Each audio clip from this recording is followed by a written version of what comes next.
All righty, Stephanie, are we ready to go? Yes, I'm ready to go. Excellent. Let's call this meeting to order. Do you want to call the roll? Yes, thank you. Councilmember Tibbetts. Councilmember Schwedhelm. Here. Councilmember Sawyer. Here. Councilmember Fleming. Here. Councilmember Alvarez. Present. Vice Mayor Rogers. Present. Mayor Rogers. Here. Councilmember Tibbetts, have you joined us? Okay, let the record show that all council members are present with the exception of Councilmember Tibbetts. All right, thank you so much, Stephanie. Everybody, welcome to our February 2nd City Council meeting. A quick housekeeping reminder for council members to keep your audio on mute unless you are speaking. Council members can unmute themselves and mute themselves as they see fit. So let's try to do it orderly. As members of the public join the meeting, they will be participating as attendees. Their microphones and cameras will be muted, and only today's panelists will be viewed during each of the different discussions. If you're calling in from a telephone and choose to speak during the public comments portion of today's agenda on each item, for privacy concerns, the host will be renaming your viewable phone number to resident with the last 4 digits of your phone number. That's so that the Vice Mayor can't call you and talk to you about your comments if she disagrees with you at 10 p.m. tonight. The City of Santa Rosa is committed to creating a safe and inclusive environment free from disruption.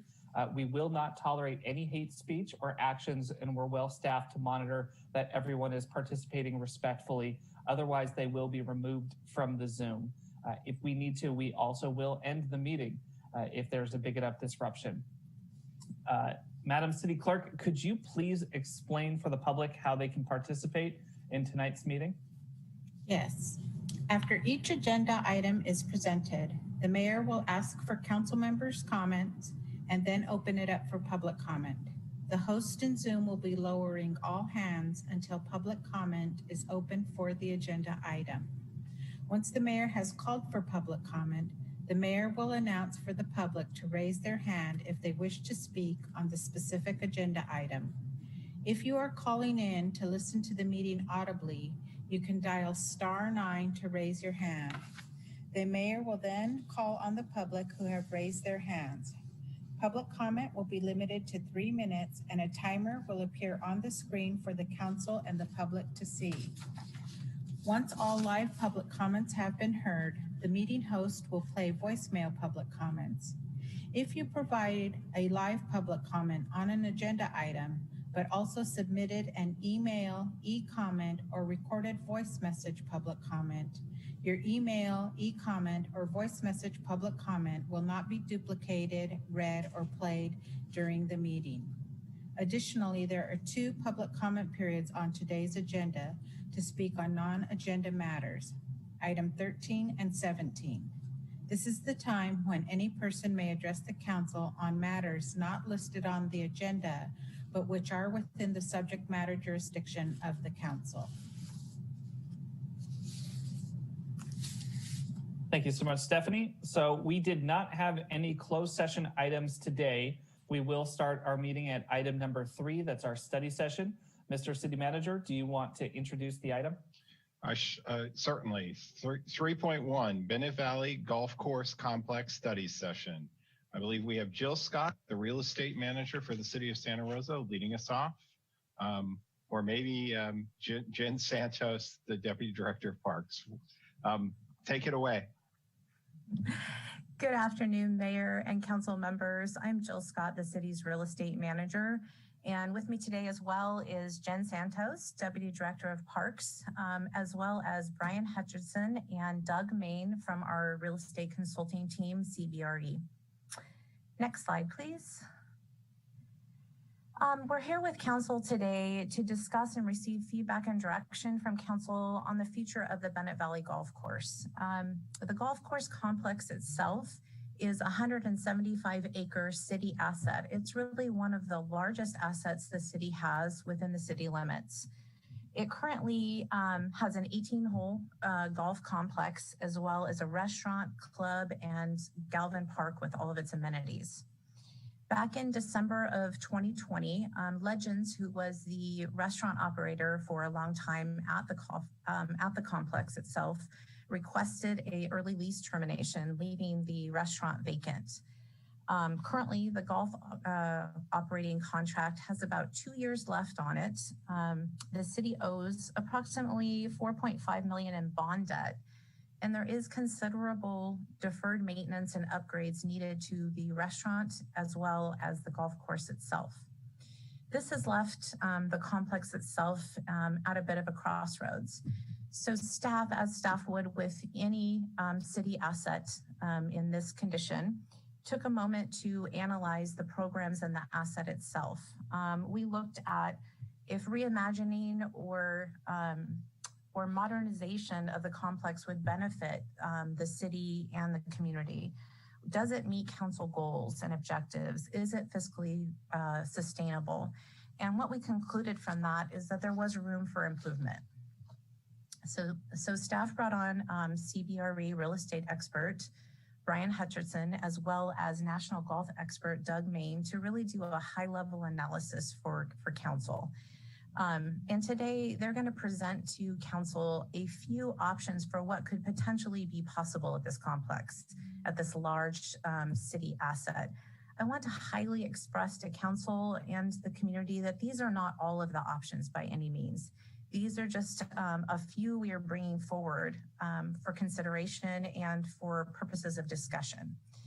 If council does decide at the end of the presentation to direct staff to move forward with a feasibility analysis, that analysis would really give council and staff much more information on what is realistically the highest and best use of that area. Alternatively, if council decides to move forward and tell staff to stick with the status quo, staff is prepared to go over some options later in the presentation for that as well. So with that, I'd like to turn over the next slide to Jen Santos, Deputy Director of Parks, who manages the golf course complex and the Enterprise Fund. Thanks, Jill. Good afternoon, council members. I'm Jen Santos, Deputy Director for Parks. And before we look ahead, we wanted to take a look back and a look at what we're doing currently to kind of give you a framework to start with of the golf enterprise. For the last couple of years, I've been the liaison to the golf enterprise operators and have learned a lot in the last 2 years about this enterprise by taking a look back at our financials and just the overall operations of the golf enterprise. We did manage to recognize that we have records going back to 1984 of some sort of city enterprise with the golf to 1984, knowing that the golf course itself was there before 1984, but we have records back that far. And the golf enterprise was working well. And in 2005, council approved funds to be borrowed from to be used to update the existing pro shop on site, as well as install a brand new restaurant building. And below the restaurant building, if any of you have been there, is a golf garage underneath that restaurant. And so the city borrowed a little over $6 million to upgrade the construction there and add that asset to the city. We repay that debt at around $460,000 a year. And in 2008, or prior to 2008, we recognized that the golf course was, the enterprise itself was working as planned. There were some ups and downs in there, but generally it's doing well. And like a lot of stories after 2008, we see we start to see a decline. And what we start to see is funds being taken from the reserve account that came with the borrowing of the funds. That reserve account requires us to keep $200,000 as well as a certain percentage of income in that reserve fund to keep that operating at a good level. And so we start to recognize that the enterprise is not bringing in enough funds to cover the entire debt that the city has to pay each year. And so we start dipping into our reserves. And by 2014 and 15, there are general funds being moved over to the enterprise once in 2014 and again in 2015.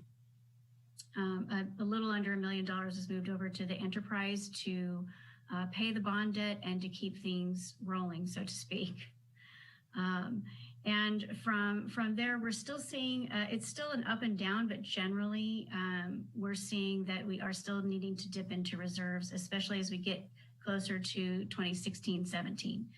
And then I'll best describe the next bullet points as a series of climatic issues that have impacted the golf course, from fires and flooding, and lately, of course, the global pandemic. And ultimately, the pandemic closed the golf course and the restaurant for 48 days in 2020. And as you all are aware, the restaurant permanently closed in winter 2020, and we allowed them to end their lease at their request. And so we're at this point where, as Jill mentioned earlier, we recognize that this is a good point to stop for a minute and take a look at what our options are. Do we continue as we have been with this model, which isn't entirely sustainable as it is right now? That could change if we want to look at that. But we also wanted to look at what else could we do with that 175 acres that is on site out there. As Jill mentioned, we do have some deferred maintenance out there, and you're going to hear about that in the next slides. But it's a pretty big need out there, especially on the golf course itself. And if just as a matter of point, we have about $4.5 million left in bond debt. If we looked at paying that off as of January 2031, it'll be paid off. And so I'm going to turn it over to our consultants, who are our amazing team that have looked at what our options are. In addition to keeping things as they are, they've looked at what other options we could think of out there as a reimagining of that 175 acres. So I'm going to turn it over to our consultants. Thank you.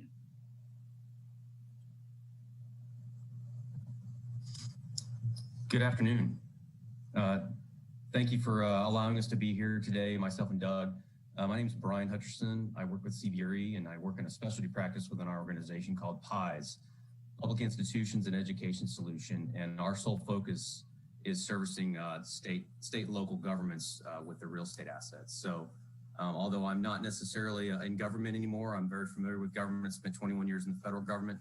And our sole purpose in life is helping, like I said, state and local governments figuring out how to best use their real estate assets. With me today is Doug Main, and he's a golf expert within CBRE, and I'll pass it over to Doug at this point.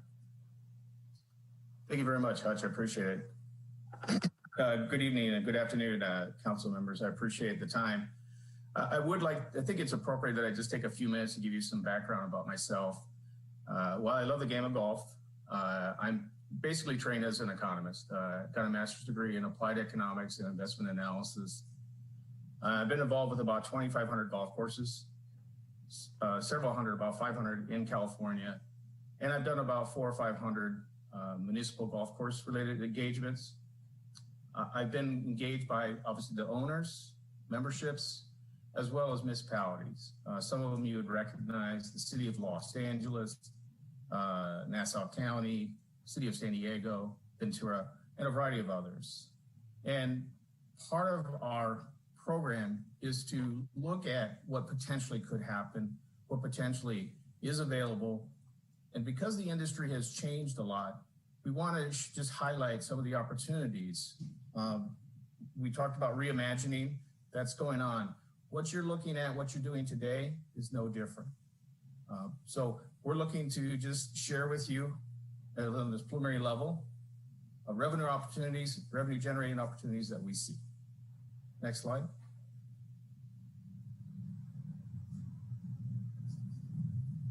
And what the industry is doing is that it's changing, and partly because golf is changing. And so what we're looking at is just potential reuses that other municipalities and actually other private owners of golf courses are looking at, and that is a partial redesign by downsizing the golf course or repurposing the entire facility given market conditions. Now we realize, and this is just preliminary, that there are going to be traffic impacts, there are surrounding land use considerations, and we have to look at the overall viability and feasibility of if they're in line with what the city's objectives are. So in this preliminary analysis, this preliminary discussion today, we're not saying there is a right or wrong way. We're just offering some opportunities to you. You might have heard, I think both Jen and Jill mentioned that the golf course has a number of deferred maintenance items. And again, in the industry, that's not uncommon. It's just a capital intensive business. And unless you're able to raise revenue significantly, these are always a challenge and how you're going to capitalize and how you're going to fund those. As you heard before, the clubhouse has a fair amount of deferred maintenance, could exceed over 200,000. And the irrigation system, while it works, it is rather old. And for example, the golf course has coverage that are older heads that are not efficient. And so it uses more water than it should. And it doesn't cover certain areas the way it should. And the golf course irrigation will leak at times and they have to repair it. Eventually, golf course irrigation systems need to be replaced probably every 20 to 30 years. And I think this one is probably approaching that situation. Next slide.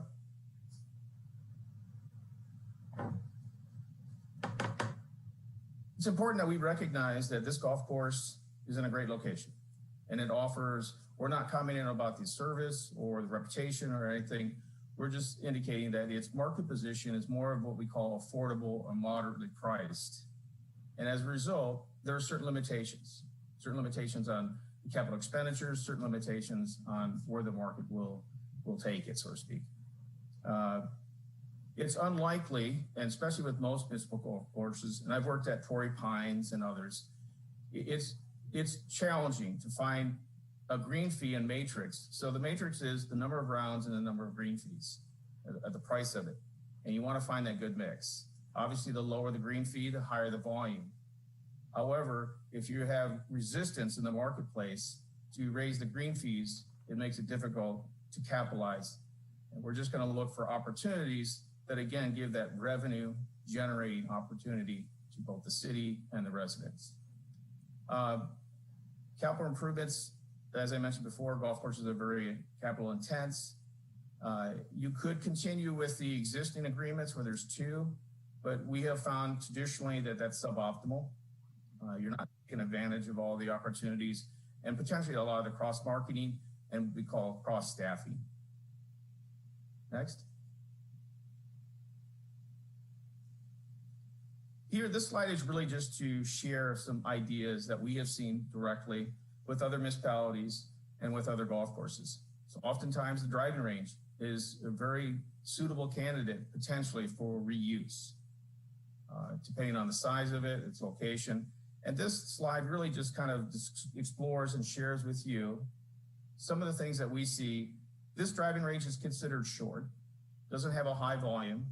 And you'll notice in the photograph there that towards the end of the driving range, it really narrows. So it's kind of problematic, and that's why there's so much netting there with a driver or something of that nature. That driving range and its location could be a very suitable site for potential reuse for multifamily. Even affordable housing could be a component. So that's something that you'd want to explore. Clearly, you could redesign it so that it's a more full-time driving range. It's not just a complement to the golf course, but it also brings in golfers that want to hit a ball throughout the evening even with lights. Next slide.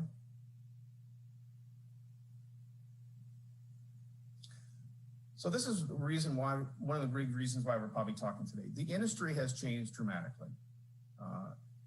The number of golfers, the participation has been declining. The golf course markets, a lot of them are saturated, and the cost of it continued to increase. And so it's difficult to look at golf as a growing sport, but rather a declining sport, and there's an oversupply. However, I should mention that this year, COVID has actually caused the number of rounds to increase. But the problem with that is it's not generally viewed as sustainable long-term. As the economies open up, it's likely that a lot of these potential players will go out and continue their activities that they were doing previously. And so golf participation, golf rounds will probably fall back in line with historical levels, as well as what we call the ancillary revenue sources have also been challenged. Food and beverage, community, meeting space and special events and venues and stuff, they've all been challenged. Tournaments, so those have affected the various food and beverage and the various golf departments outside of the growth in what's caused by COVID. It's estimated that over the next 10 years, another 1,500 to 2,000 golf courses will close. Vast majority of those plan to be redeveloped, depending on the location and the opportunities to take advantage of revenue sources. Next slide. I wanted to share with you just 3 examples of where reimagining has occurred, particularly in California, but this is occurring across the country. Now, that doesn't mean that this is a statement that this is what's going to happen at Bennett Valley, but this is just to share with you some specifics. The city of San Diego has been actively involved in reusing a number of golf courses. The Victoria Municipal Golf Course, very similar to Bennett Valley in the sense the location, the demand, and the characteristics as a municipal golf course is going to be redeveloped. When we look at this, we look at what the goals are for the municipality, its residents, but also financially, how can we get them opportunities to create revenue sources and revenue opportunities. Next slide. So on this preliminary analysis, both Brian and I looked at the options, and you can see them outlined here, options 1, options 2, and options 3.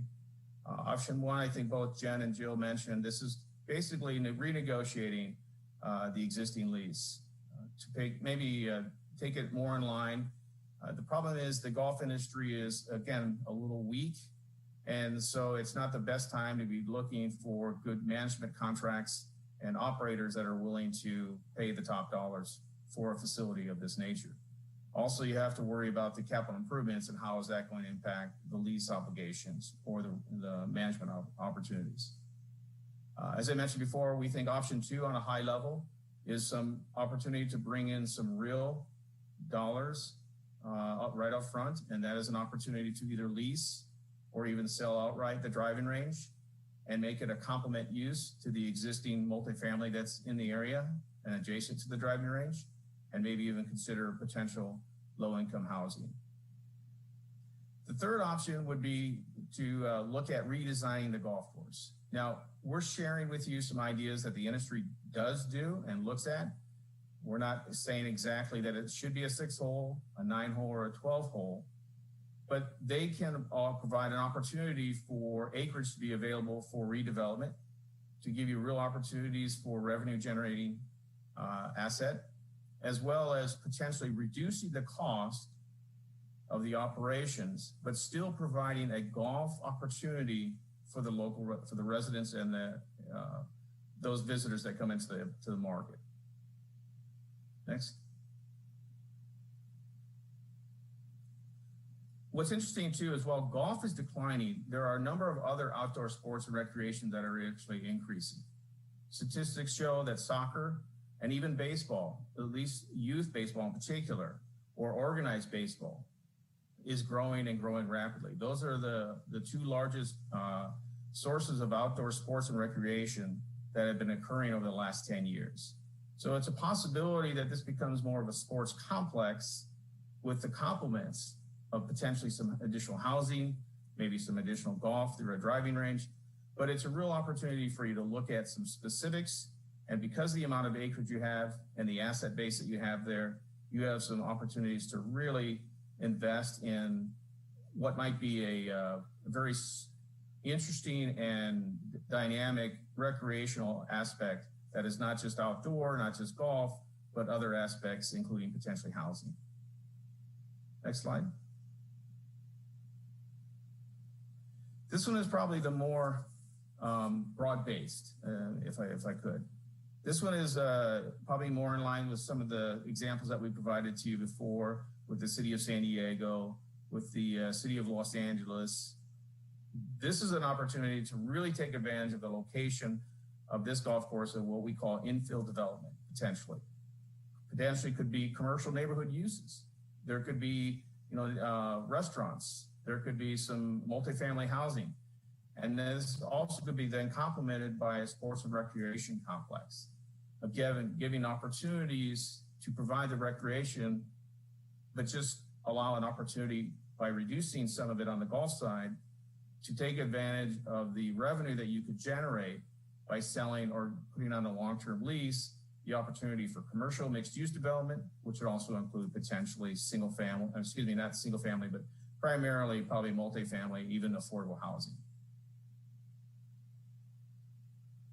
Interesting too is that because of the location of the golf course, you do have surrounding land uses, including the Galvin Community Park that you could integrate into it. You could reposition some of the assets and then just take advantage again of the revenue generating opportunities that could unfold by redesigning or retaking a look at the entire acreage itself. Next slide.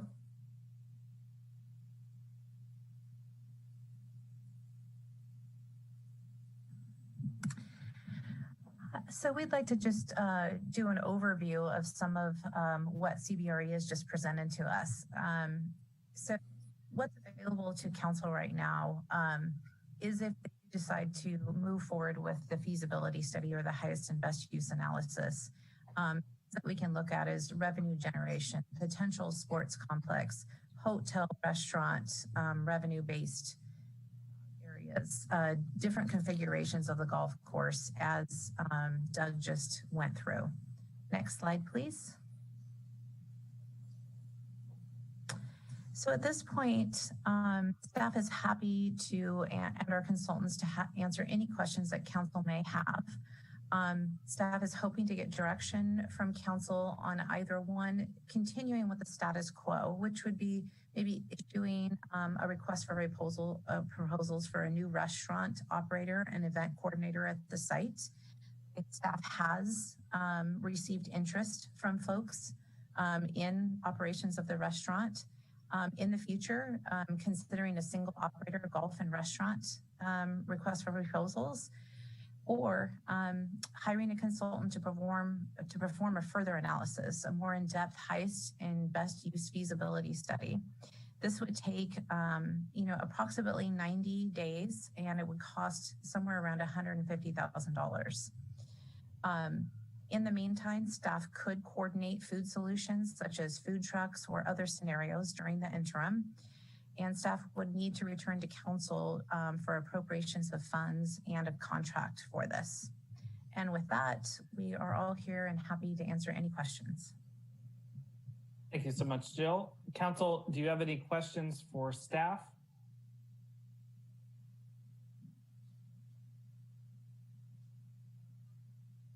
Looking for hands if anybody has any questions. Councilmember Schwedhelm. Thank you, Mr. Mayor. Thank you for the presentation. Yeah, I've got a couple. First of all, I know you mentioned back, and I think it was in 2020, we added, a maintenance fee to some of that. I think it's $2 per 18, $1 for every 9. What has been the impact of that? Because I know that was one of the intents of addressing some of the maintenance costs that we heard in this presentation. This is Jen Santos. I can take a stab at answering that. We do have, it's $1 for a 9-hole round, and $2 is added on to an 18-hole round to our regular fees. And those fees are collected annually and held looking at funding our currently unfunded maintenance responsibilities we have. And we've collected about $271,000 since its inception. We haven't spent anything from it yet. We do have a pretty hefty amount of maintenance to do with that, but As far as an impact on the golfers, it's part of the fee set. It's not really impacting the operator itself. So as far as the enterprise itself, it doesn't have, it's kind of neutral. It has a neutral effect on it, but we do collect this additional fee that we could use for funding future larger maintenance issues. We are looking at funding the purchase of equipment for the golf operator with those funds, but we're going to take a look at that. So I hope that answers your question, and we can go a little deeper if I didn't quite capture it there. Again, more of as a general comment question, because I know the intent was to help with the numbers that were shown at the beginning of this presentation. And so it sounds like we do have money there, but we just haven't spent it yet. So I guess that'd be another conversation about how we're prioritizing the use of those funds, and are we saving it for a overall maintenance, whether it be the sprinkler system or whatever. But the other question kind of tied into that, and I know during the presentation, either Brian or Doug talked about some nationwide impacts of golf. And it's my understanding that here locally, we've seen a significant increase in the rounds of golf being played year to year. Do you have any of that data or those numbers about what the increase has been here at Bennett Valley? And so we don't have anything specifically today for you, but we can come back with you with more of a detailed analysis, and I'll look to Doug if he has anything currently about the local areas as far as increasing round. Definitely the golf course operators doing better this year than a lot of other previous years. As Doug mentioned, it's following the national trend in COVID and doing much better. If I could, real quick, hopefully everyone can hear me. The overall trend, especially in Northern California over the last couple of years, has been a slight increase. Now, municipal golf courses have enjoyed a little bit more participation in rounds, but the costs themselves are generally what's offsetting. The round count is important, but also the average green fee. And unless you can increase that dramatically, it's difficult to fund the large capital costs, which would include potentially the irrigation, golf course maintenance, equipment, the cart fleet, and everything else too. But it has improved.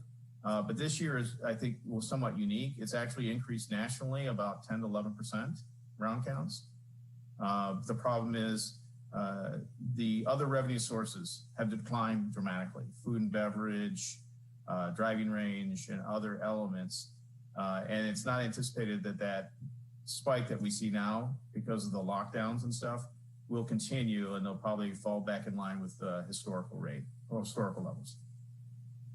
And what data points are you using to make that conclusion? It's almost like, are we taking a pessimistic or an optimistic view of the rounds that people are now enjoying the sport and using the facility? I get we're in this pandemic, but we also don't have youth sport. High school golf teams are not there either. And with safe social distancing, the driving range, they've spaced it out. So it's kind of like, are we taking an optimistic or a pessimistic viewpoint of it? Do you have any data points or studies that would indicate one way to go? Well, on the interim basis with COVID and the lockdowns, the general sense in the industry and the data that's showing from NGF and Golf Tech is that that's a temporary situation in terms of the number of rounds. However, it's been at the expense also of the other revenue departments. It's anticipated over the next 12 months that while participation will go up slightly because it's been introduced, you have to understand there's also phenomena with golf being a entertainment aspect now too. If you're familiar with facilities like Topgolf has actually increased participation of golf overall, but it's a different type, and it competes directly in some cases with golf courses. And once the lockdowns change there, it's anticipated that Topgolf and others like it will continue to increase.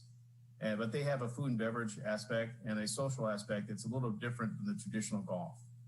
But overall, golf. Doug, really fast, if I can jump in here, can you explain what Topgolf is for those of us who don't know?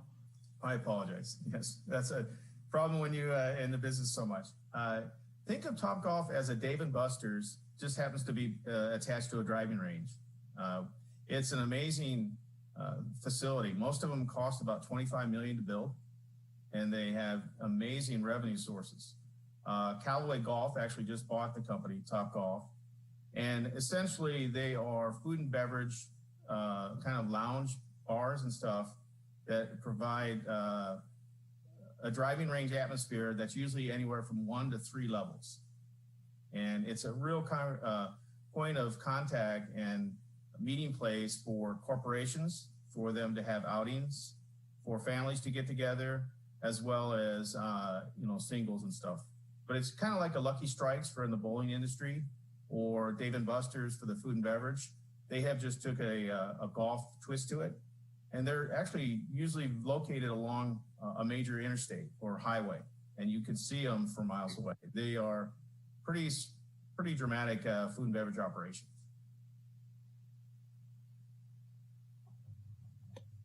Councilmember, did you still have questions? Oh, yeah, I wasn't sure if you were done. Yeah. Yeah, no, I wanted to make sure that we had that clear for folks who are watching at home. Yeah, and I believe our closest one to Santa Rosa is in Sacramento area.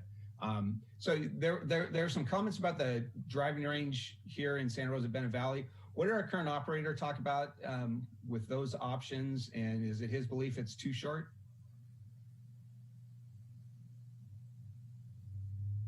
I don't know, Doug, if you want to try to look at it from that perspective. Certainly it's a popular location. But as far as our operator thinking is too short, I'm not sure if I've received that opinion from him. But I'll turn to Doug as far as an expert opinion. With the existing operator, obviously, who I'm familiar with, I don't know. I can't really say with the existing operator. We're just taking a perspective of it's a driving range that allows primarily a warm up before you go on the golf course. It's not a heavily used driving range, and obviously it doesn't have opportunities for night driving. And it's a short one in the sense, typically they're 300 yards or longer. This one is shorter than that, and it narrows down towards the end. So while many of us might be able to hit the ball nice and straight, myself, I have a slice, so it really doesn't give much opportunity to showcase that. And then lastly, the tee line, that's where they actually hit the ball off of the mat or the grass. The way it's supposed to be designed is not a straight line, but rather kind of a curve, so that the outer points are pointing more towards the middle of it. It's a golf driving range that's not uncommon for a municipal golf course. It's just underutilized given your location and the opportunities there. Yeah. Was our operator contacted? Because, and I'm asking from the standpoint, I would consider him a subject matter expert. I think he's been at Bennett Valley for almost 40 years, to hear what his thoughts are about the transition of golf. Yeah, we haven't had the opportunity to sit down and have an extensive discussion about it at this point. I know that the operator is keen to keep things generally the way they are in past conversations, and he feels that the driving range itself is a really key feature of the golf course. But we were hoping to have a more in-depth discussion with him after this meeting. Okay. And then the presentation showed a couple of different municipalities who've gone the direction of redevelopment. And I know locally here in the Bay Area, doing some research, both Palo Alto and Alameda repurposed their golf courses and kept them as golf courses, just did some other improvements. Did you do any investigation or take a look at why Palo Alto and Alameda chose to go the route that they did versus the redevelopment like Santa Clara did? Great question, and a fair one.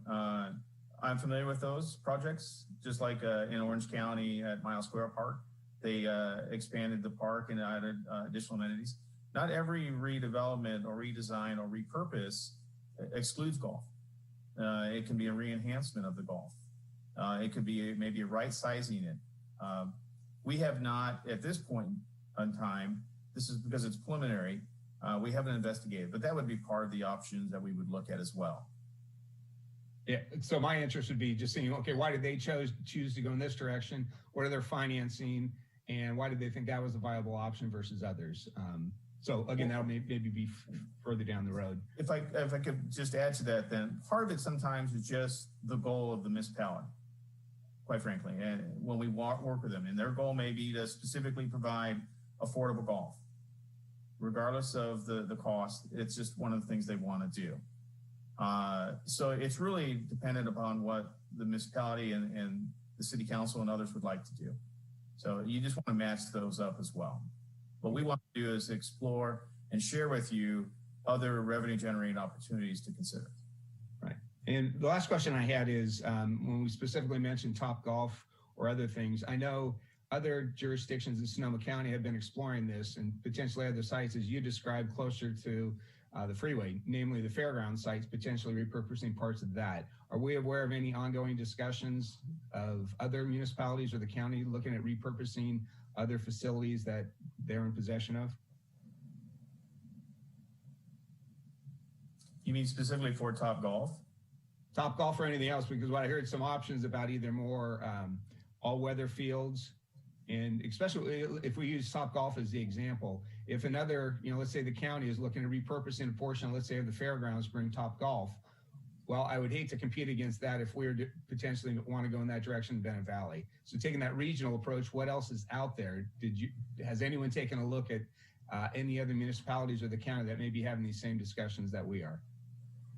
I think Councilmember Schwedhelm, that would be the next step in this phase. This is just to see if council and to follow the direction, and that would be one of the elements that we would be adding to a deeper dive. This was just, we're at a specific point, a unique point in this conversation, not something that we expected to be in. And do we want, we need to make some strategic decisions, including investing some dollars to get these deeper answers for you. And we want to make sure we didn't miss the opportunity to say, is this something we want to explore? These are exactly the types of questions we would need to do a further analysis on to bring back to the council. Great. Okay. Thank you, Mr. Mayor. Those are all the questions I had. My pleasure. Thank you. Any other questions from council? All right, I had a couple.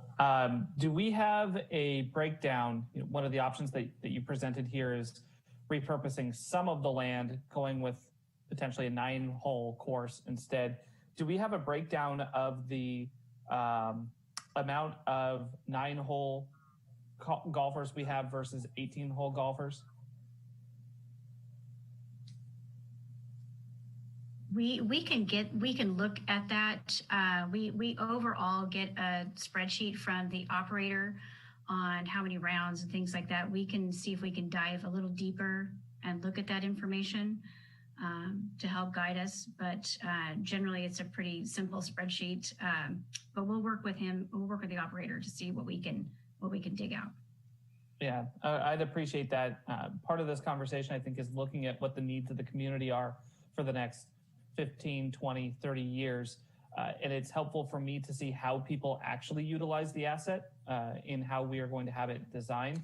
The other question that I have, and it was mentioned a little bit in the presentation, that there is potentially more need for soccer fields, and in particular, all-purpose, all-weather fields for soccer fields. I know that there's some discussion about repurposing part of the tennis courts for Bennett Valley, as well as there's that field that's there as well. How, when we look at the youth in our community coming up over the next 15, 20 years, is there a higher demand for soccer facilities at the moment, or is there a higher demand for golf? And how do we quantify that, I guess, is the second part of this.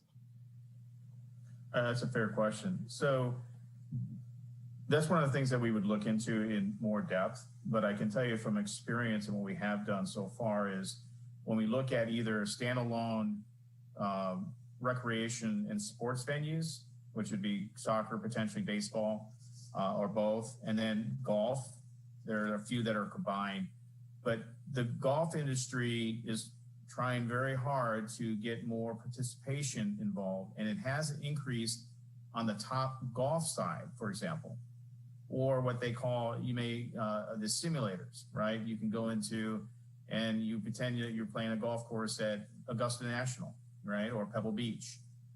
Those are increasing, those opportunities, but the industry hasn't seen a transition from that to the actual golf course, and that's partly because of the amount of time it takes. A typical round can be anywhere from 3 to 5 hours. And so there's still that hurdle that the industry is trying to get over. And so they're trying to work with youth on that, and they are getting more involved and educated about golf, but it's more on a video screen, or it's more on a Top Golf type of atmosphere. Versus the sports, they are a great funnel for recreation activity for communities, for the youth. And unless that changes, there's no demographics or indicators currently that would say that that's changing. Participation by youth between 7 and 13 is almost at an all-time high in baseball. And it's dropped a little in soccer, but rebounded over the last 2 years. So the overall trend is that unless municipalities or local agencies or just schools and whatnot, if there's a desire not to get the kids involved in outdoor activities, the view is that that will continue to move forward, whereas golf is kind of once stagnant, and there's a problem of trying to figure out how to get youth actually onto the course and actually participate on a regular basis. It's one thing to play golf once a year or twice a year. What you're looking to do is get that youth to be what's called a core golfer, where they're playing numerous times throughout the year. Hopefully I answered, but specifically those are the general trends. Yeah, no, I definitely appreciate that. And if you play golf with me, it will take you 5 hours. I know that that's a big hang up as well.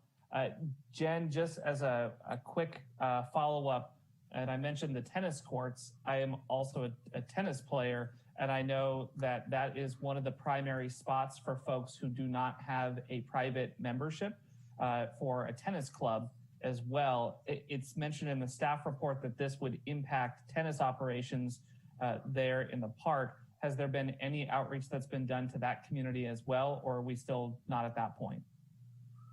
Yeah, we're really not at that point, and I've been really clear with our consultants and Jill that is well loved and well used, and it will need to be part of our city moving forward. So it's not, we're not quite there yet, though. Okay. Well, and Mayor, if I could chime in for just a second. Manager, go ahead. My apologies for chiming in, but I wanted to make sure that I helped answer the question that Doug was helping respond to. Doug was talking about national and regional statistics relating to which that the fact that youth sports is growing in leaps and bounds by comparison to golf and some of the other sports that have been around. We're actually seeing similar trends here in Santa Rosa specifically, where as Jen has been going out to the community members in an effort to gain feedback on how best to spend the Measure M Parks for All funds. The volume of individuals that are coming out speaking heavily for the need for additional ball fields, whether it's soccer or baseball, all weather, lighted, is pretty astounding. We're getting a substantial amount of feedback from them. The conversations that we've had with the golf course operator, who's doing a great job to try to operate this, is that rounds have gone down pretty significantly over the course of the last several years, and it's been a constant conversation with the proprietor to figure out how best to keep that facility operational, floating, so that he can continue to make it worthwhile for him to be the operator. This last year actually provided some level of benefit because of COVID. But when we try to balance the community groups that are coming out that are asking resoundingly for additional golf support versus the youth and adult sports, whether it's soccer, baseball, softball, pickleball, we're hearing more and more of that as the primary voice in the community. And that's really what's showing up in these Measure M community meetings. So I apologize for stepping in, but I wanted to make sure that I incorporated that information into this discussion. No, I really appreciate that. Last kind of question / comment that I have is, I have played around the area, and I did, in preparation for this, look again at the rate structure for the different courses. And so one of the things that I'll be looking for in public comment, and as I get back to folks who are interested in this topic, is the question of which you would prefer, if you had to choose, would you prefer that we move towards a 9-hole course that has other elements, or would you want to pay a little bit more? Because Bennett Valley is substantially cheaper than many of the other courses. Windsor on a weekend is $62 to play. Bennett Valley's $45. And so that is something that I'd want to hear from the public as well. Just really thank you, Doug, Brian, Jason, for your willingness to look at this holistically. I think that that's going to be really important. Councilwoman Fleming. Pleasure. Thank you, Mr. Mayor, and thank you for the presentation. I was curious to know, when you talk about the demographics of who uses our golf course, and also the demographics around the increasing interest in baseball and soccer, do any of these these demographics more closely reflect the residents of the city of Santa Rosa? Specifically, I'm asking, like, who is using the course as it stands, and where is the demand for other recreational activities coming from? Well, and I'm gonna attempt to jump in here and let you know, from, as Jason mentioned, we're going out and getting feedback from the community citywide about soccer and all other sports and uses of the Measure M funds. And we're doing that quadrant by quadrant. So we're going, if you took Highway 101 and Highway 12 and they kind of make an intersection there, we're looking at it quadrant by quadrant. We're also having an all Spanish meeting coming up to make sure that we're collecting a wide variety of feedback. We're meeting, we had a specific sports meeting specifically to ask the sports community how they would like us to spend, not just Measure M funds, but where the interest lies. And we hope to collect a lot of feedback from those. And turning back to our golf, we don't necessarily collect that from the vendor himself, but we could potentially look at folks who sign up for golf. I'm not sure how he collects that information as far as the demographic, but Doug might have some more larger sweeping demographics that he can point to at a larger level. And there's that data that is available on a more general or regional basis. And part of the second part of this, if we have the opportunity to help you, is we would actually look at other golf courses specifically. I would interview a number of people. And one of the things that we would probably recommend as well, we've seen it before, is your current operator, we'd ask them to collect some of that information.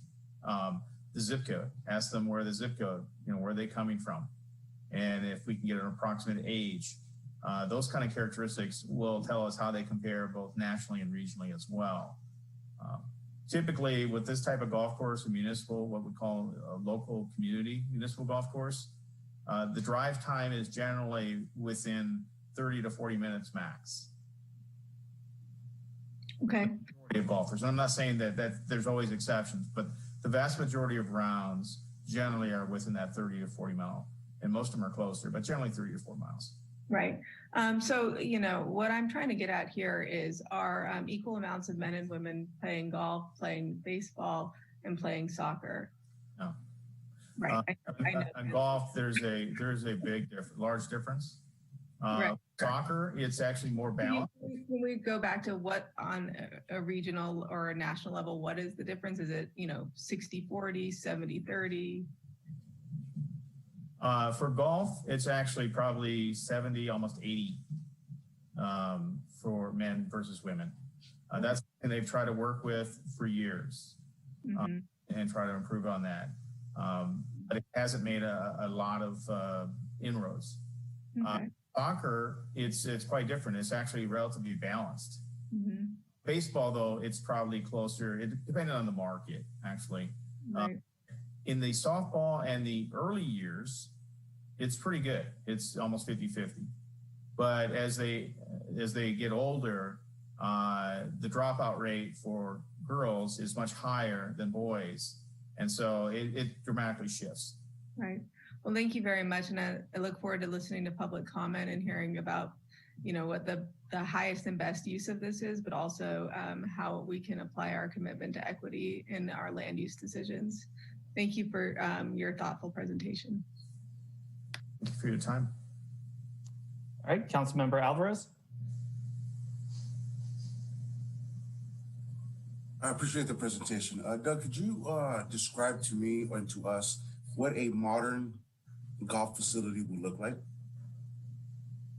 That's a great question.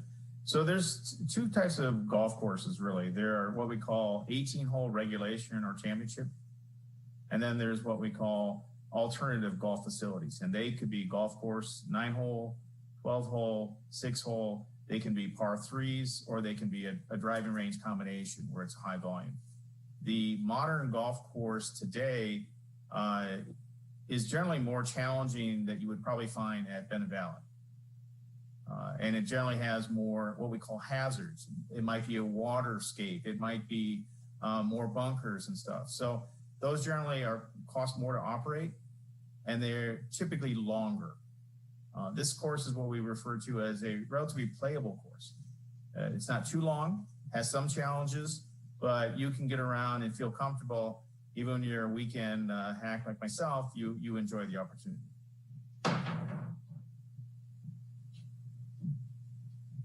Hopefully I answered your question. Do you have any other questions, council member? No, sir. Great. Seeing no other hands from the council, we'll go ahead and go to public comment.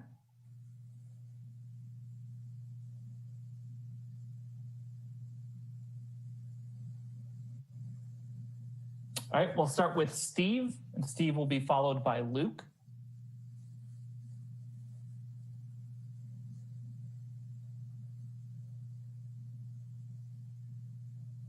Good afternoon. My name is Steve Urbanik, and I'm here to support the existing operations of the Bennett Valley Golf Course. I guess I view the golf course as a significant community asset, and back in 2005, the council and the community thought so as well, with their significant investment in the new clubhouse and golf facilities, the banquet facilities that the community invested in, and I would like to see those assets continued and supported by the city of Santa Rosa. A couple of things I would like to ask.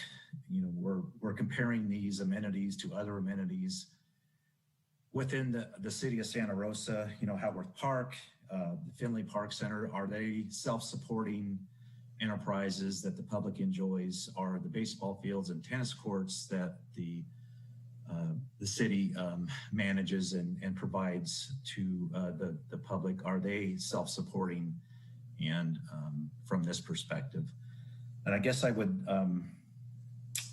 ask that we get a lot more information from the current operator. It sounds from the presentation that many of us, or at least from the perspective of this meeting, is that this is probably a liability versus an asset to the community, and the perspective of this presentation has taken that tone, and I would appreciate a different perspective being taken by the council, that this actually is an asset to the community. Your Doug Main noted that the golf course is relatively short compared to other facilities, and I think that really is something that helps the youth learn golf, and as well as other folks who are just taking up the game. And you know, one thing that I was looking at on some of the stats that you're talking about, and the National Golf Foundation actually says that 36% of the golfers out there are youth.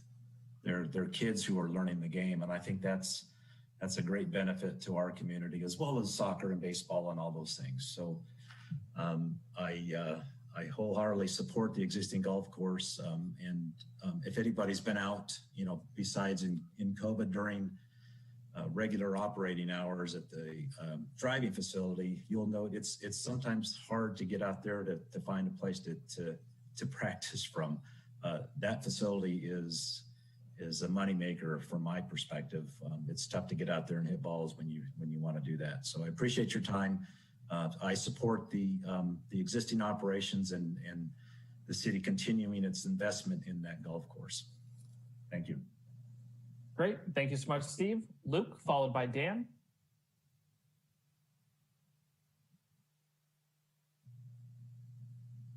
Good afternoon, Mayor Rogers, Vice Mayor Rogers, and Santa Rosa City Council. My name is Luke Lindenbush with Generation Housing. We support the process to identify the future of Bennett Valley Golf Course. We encourage the city to continue a holistic approach that leverages public lands to achieve strategic goals, including housing affordability. This is embedded in our broader support for identifying the highest and best uses for public assets and land. Generation Housing is committed to more housing, especially more affordable housing in Sonoma County. And we're impressed here by the staff's efforts to maximize this site in a way that reworks, but, and this is important, has the potential to maintain much of the existing use while maintaining and improving recreation options and building desperately needed housing. Housing at this site would be a benefit to the community and support a vibrant redevelopment of this community. This kind of major project will bring jobs to Santa Rosa and provide homes for the families, workers, and seniors of Bennett Valley, Santa Rosa, and Sonoma County as a whole. This sounds like a sustainable, equitable win-win for the community. Please keep up the good work and let us know how Generation Housing can be of help as this work unfolds in the coming years. Thank you very much. Thank you so much, Luke. Dan, and he'll be followed by Gregory.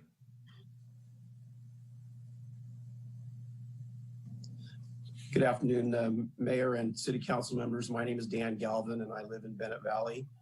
I'm making these comments as an individual citizen and member of the Bennett Valley Golf Club, and not as chairman of the city's Board of Public Utilities, nor as an attorney, although in the interest of full disclosure, I have represented the current golf operator in the past. When Bennett Valley Golf Course opened in 1969, I was 15 years old and the first employee hired by the golf pro. I was working in the pro shop collecting green fees on opening day. I spent 5 to 6 years working in the pro shop and running the industrial golf leagues that played each weekday afternoon and that are still active today. I've been playing golf regularly there for over 50 years. When the course opened, except for a few mature oak trees, all the trees on the course were newly planted 6 to 8 foot tall trees. Now those trees have grown to 50 feet and more. The course was wide open back then, but it is now a true test with fairways lined with large trees on both sides. The greens are some of the best greens in the county. The course is one of the most popular courses in the North Bay.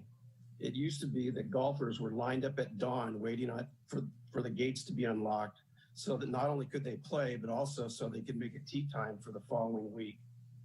Play at the course has been affected over time by recessions, fires, rains, and now the pandemic, but has always bounced back and is now no different. I play on Fridays, and over the past few months, the number of players has dramatically increased. It is now harder to get a tee time, and the length of play has unfortunately increased, but those are good problems to have. I know that there have been a lot of discussions over the years about whether the city should have invested all the money it did to build the new pro shop and clubhouse, but that is water under the bridge. The fact remains that the city has a beautiful and functional facility. The golf and course maintenance staff do an excellent job collecting fees, selling merchandise, running the driving range, and keeping the course in great shape. There's obviously been a lot of deferred maintenance on the course, and the infrastructure is now 50 plus years old. The money you are talking about spending for studies could be better spent on the golf course. Raise the golf rates if you must, but the fact remains that the number of rounds played continues to increase. One positive impact of the pandemic is that it has generated a real surge in the number of people taking up the game or returning to the game, and your consultants have talked about the 10 or 11% increase. Golf is one of the few outdoor sports that virtually anyone can do it by being socially distanced to get exercise. The number of rounds played at Bennett Valley is likely to increase and continue to do so, generating more revenue for the city. The time and expense to change or eliminate the golf course makes no sense to me. You have a viable, popular, and excellent golf course and facility. The restaurant should be a gold mine. It was supported not just by the golfers, but by the community, especially those of us who live in Bennett Valley. I see my time is up. Bennett Valley Golf Course truly is a city treasure, so I urge you not to commission a study, but rather to devote the time, money, and attention necessary to improve the existing facilities, budget for necessary infrastructure improvements, and find a competent restaurant operator. Thank you. Thank you, Dan. Gregory, followed by Jim.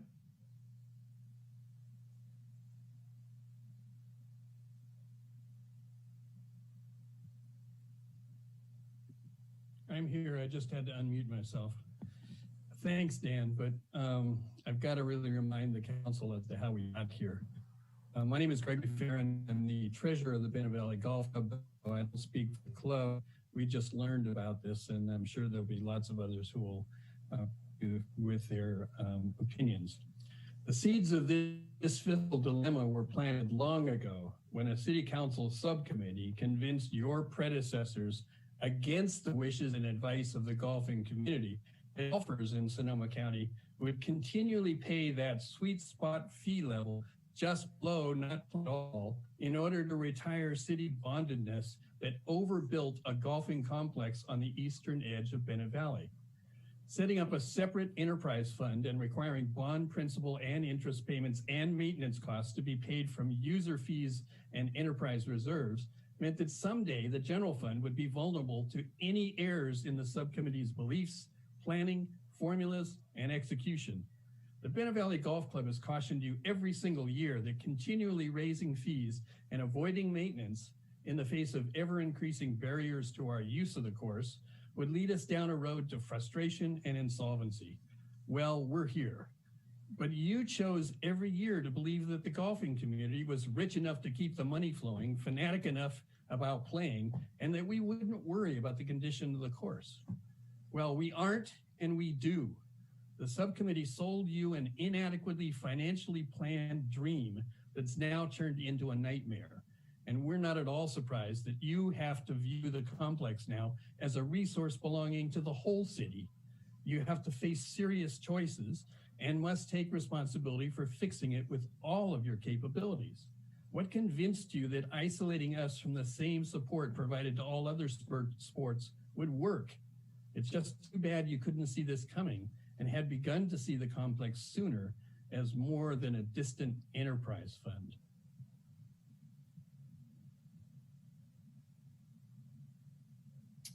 Thank you, Gregory. Jim, followed by Brennan.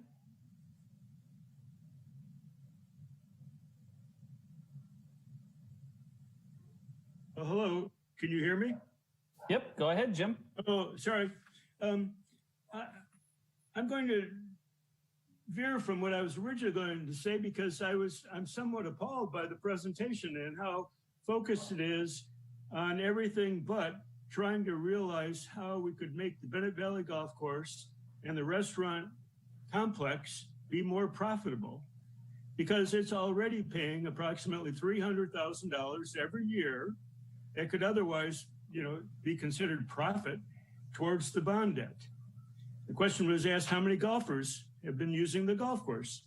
60,000 rounds, a jump of well over 40% from previous years, primarily because of COVID, but also there is a trend among golfing communities, particularly the affordability aspect of it. Bennett Valley is a very affordable local golf course. It's a gem of our community. If we were to take it away and put it into housing or redevelopment or whatever, I saw it in one comment as part of the presentation that it was even suggested that they might knock down these buildings for some type of further usage, undetermined. The buildings aren't even 20 years old. A ridiculous idea. I just think that the most important thing for the council to consider is how to protect this invaluable resource. And by doing so, if you're going to use any money at all to hire a consultant, look at how you can improve the profitability of the two ventures that occupy this real estate at the moment, rather than going up, because you could save $150,000. You can give me $50,000 and I'll tell you, sell all the land. You could find a developer who'll put $1 million houses on it. Everybody's talking about, affordable housing. What about all the parks in the city? Why don't you do an inventory of all the parks in the city and turn those into affordable housing? I mean, it's a ludicrous question. I know it's a rhetorical question.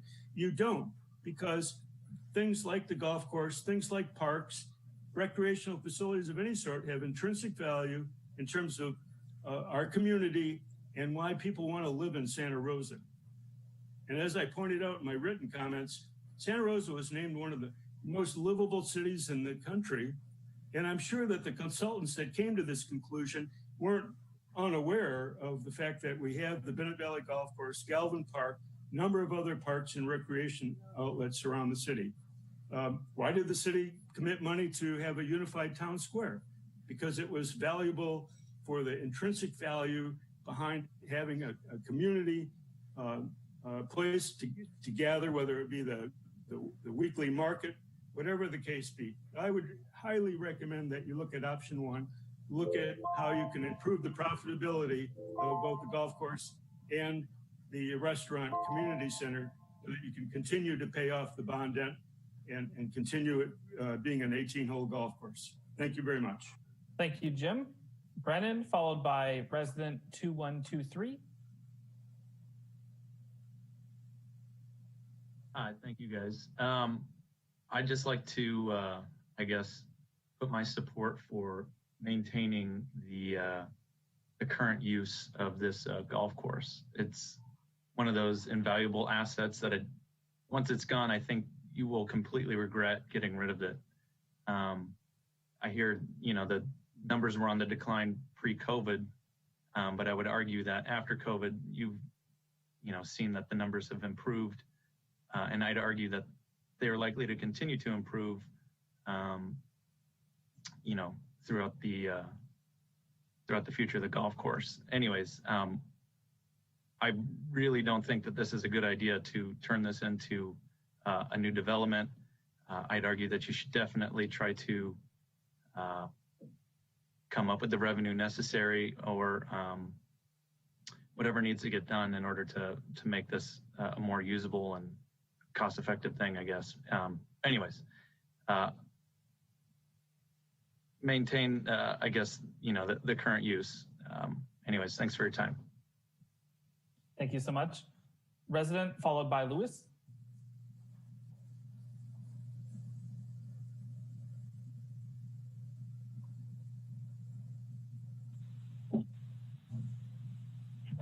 Good evening. This is former council member Dowd, and I have to say to you, I miss you all, and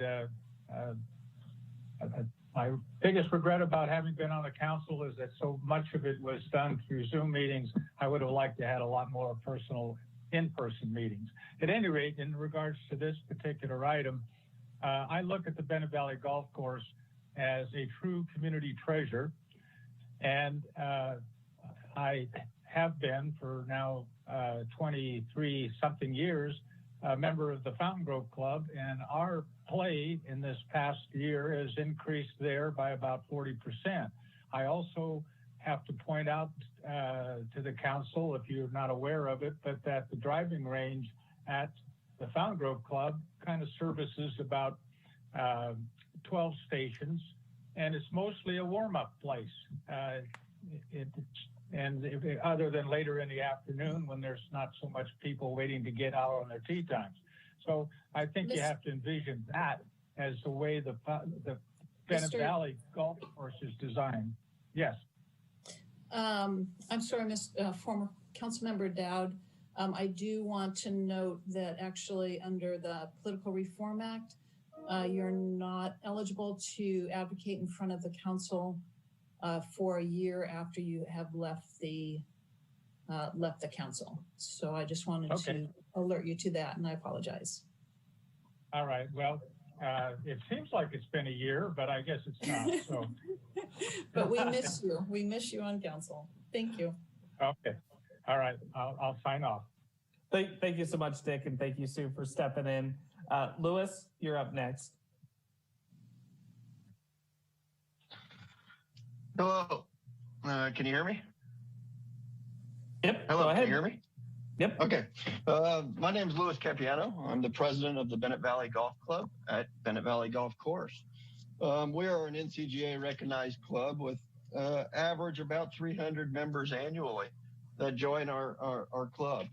We hold about 1 to 2 tournaments per month at Bennett Valley Golf Course and average anywhere from 50 to sometimes 100 people per tournament. So our membership makes up a lot of the rounds played at Bennett Valley throughout the course of a year.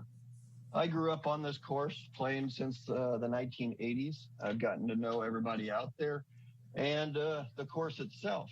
As Dan said earlier, the course has really tightened up over the years and become a quite a challenging course in the area, and a difficult for those to come outside and play because of its challenge. It also prepares those that play Bennett Valley to play other courses and excel at other courses, because we are used to high challenge or a high challenging course at Bennett Valley. I want to remind the committee that, or the council, that the course is often voted in several Sonoma County publications as one of the best, if not the best, golf course in the county. Even though the funds are not incredible for its maintenance and upkeep and repair, the course is in excellent condition. The groundskeepers, the superintendent, all of the staff do an excellent job at keeping this course in such a great shape. It has, as the presentation says, it has some things that need to be repaired, as every course does.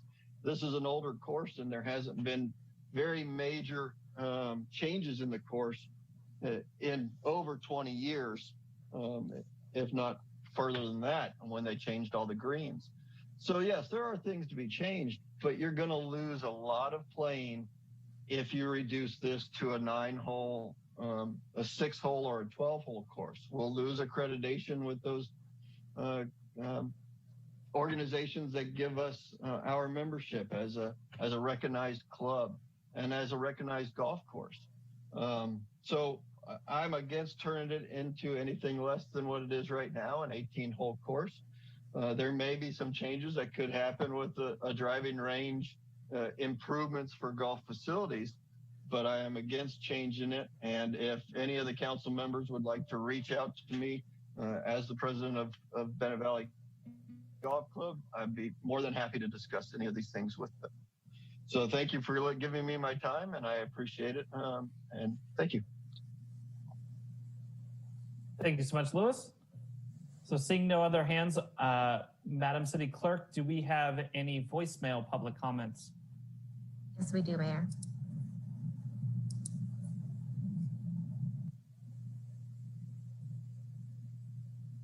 William Brooks of Santa Rosa. Closing Bennett Valley Golf Course is insanity. What is wrong with you? It's impossible to even find out where your thinking is coming from. It's an icon of the city. It is the best maintained municipal course in the state. And you want to close it? You're out of your minds. This will never happen. And believe me, there are enough of us. We will not let it happen. Thank you. This is Ed Tatarian calling in regards to agenda number 3.1 of the meeting. The handicap chairman of the North Bay Golf Club. We've had tournaments there for the last 25 years or so, and I'm hoping you keep the course open. If you're thinking about closing it, please don't. Thank you. Yes, my name is Kenneth Ford. The agenda number is 3.1. And my comment is, I do not wish to have Bennett Valley Golf Course closed. This is the course I love to play the most, and I think it's the most popular one in the county. Thank you. Bye now.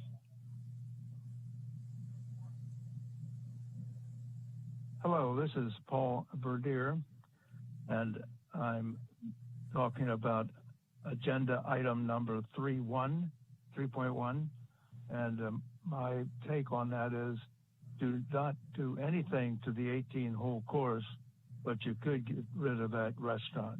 Thank you. My name is Tom Kowalski.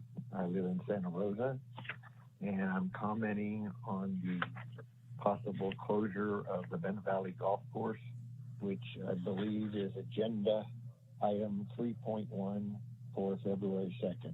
I strongly urge you to adopt option 1, which is a status quo for many reasons, period.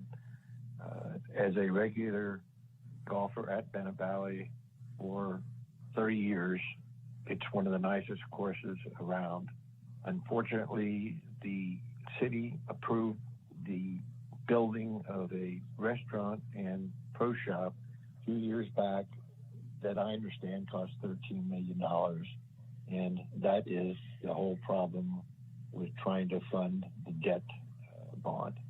Thank you.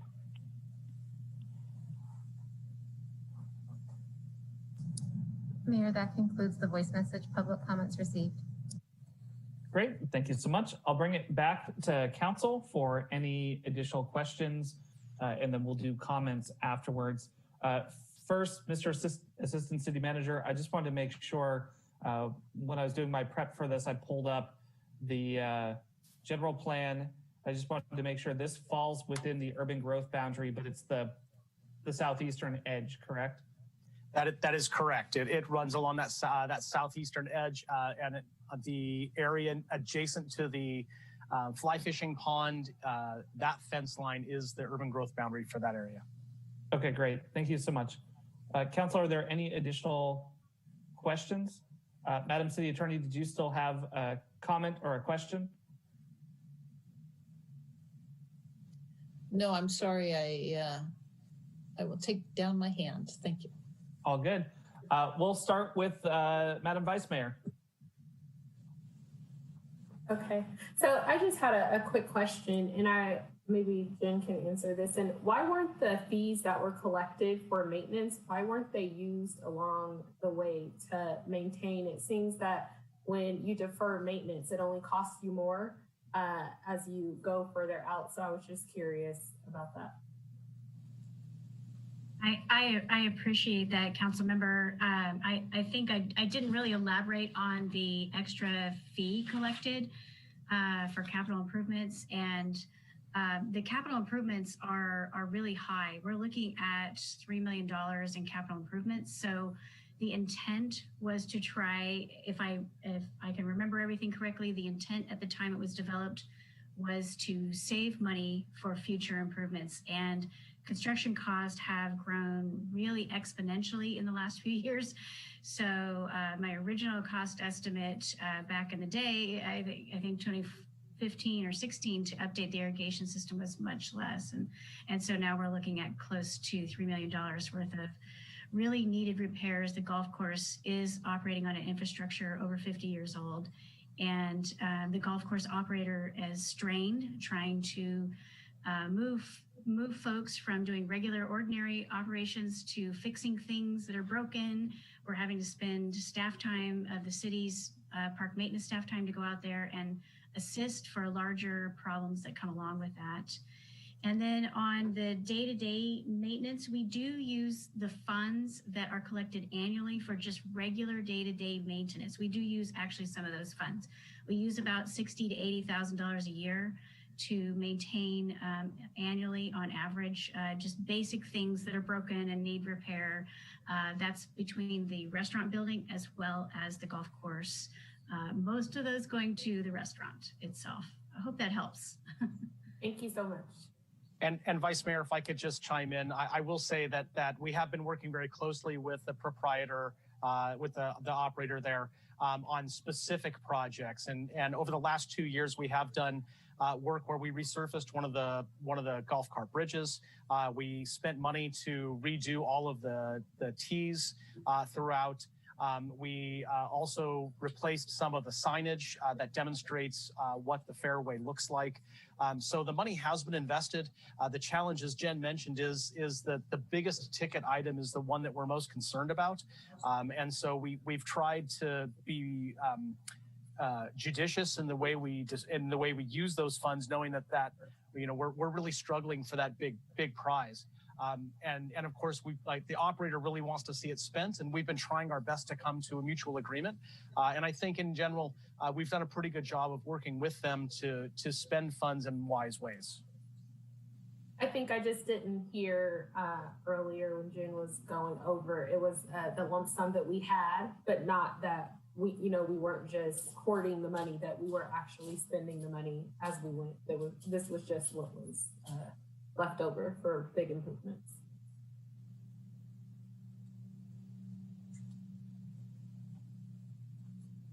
Councilmember Tibbetts.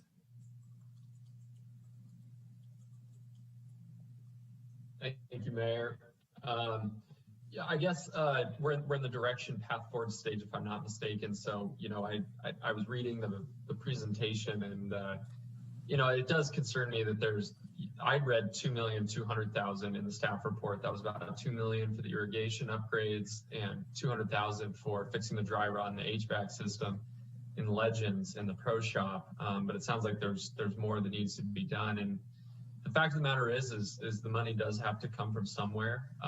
The redevelopment idea, you know, I think it's a good last ditch effort to, I guess, kind of do something with the land, but it does strike me that we really do have kind of a wonderful asset there, whether it's a golf course or a park, but just right now it's space. So, you know, where I'm going to be coming from is I'd really like to go the consultant direction and figure out the highest and best use. I think there's actually a lot of evolutions happening in golf right now, where we can create something that is actually an asset. I shouldn't say an asset. What we have now is an asset, but create something that actually is going to have demand and bring in money. And I'm going to say, and I mean no disrespect to the golf club members who are here, but what we have now is not creating any demand. It is a course that, if you are not a serious avid golfer, feels like any other course in the city. And I'm saying that as somebody who enjoys golf but is not an avid golfer. And I think for golf as a sport to be successful, that sport needs a lot of people like me participating and paying. So I'm hoping that the consultant can help us figure out how to differentiate ourselves from these other courses like Oakmont, you know, Fountain Grove, Santa Rosa Golf and Country Club, Rooster Run, and Windsor. And I remember too thinking, you know, last year or 2 years ago now, we looked at the fees. I think we were even becoming more expensive than some of these other places, which a number of us made comments to the effect of, well, how is this going to help get us out of the hole when, you know, it's now cheaper to go play golf at Oakmont. So taking all those factors into consideration, I'd love to see a redesign of the course.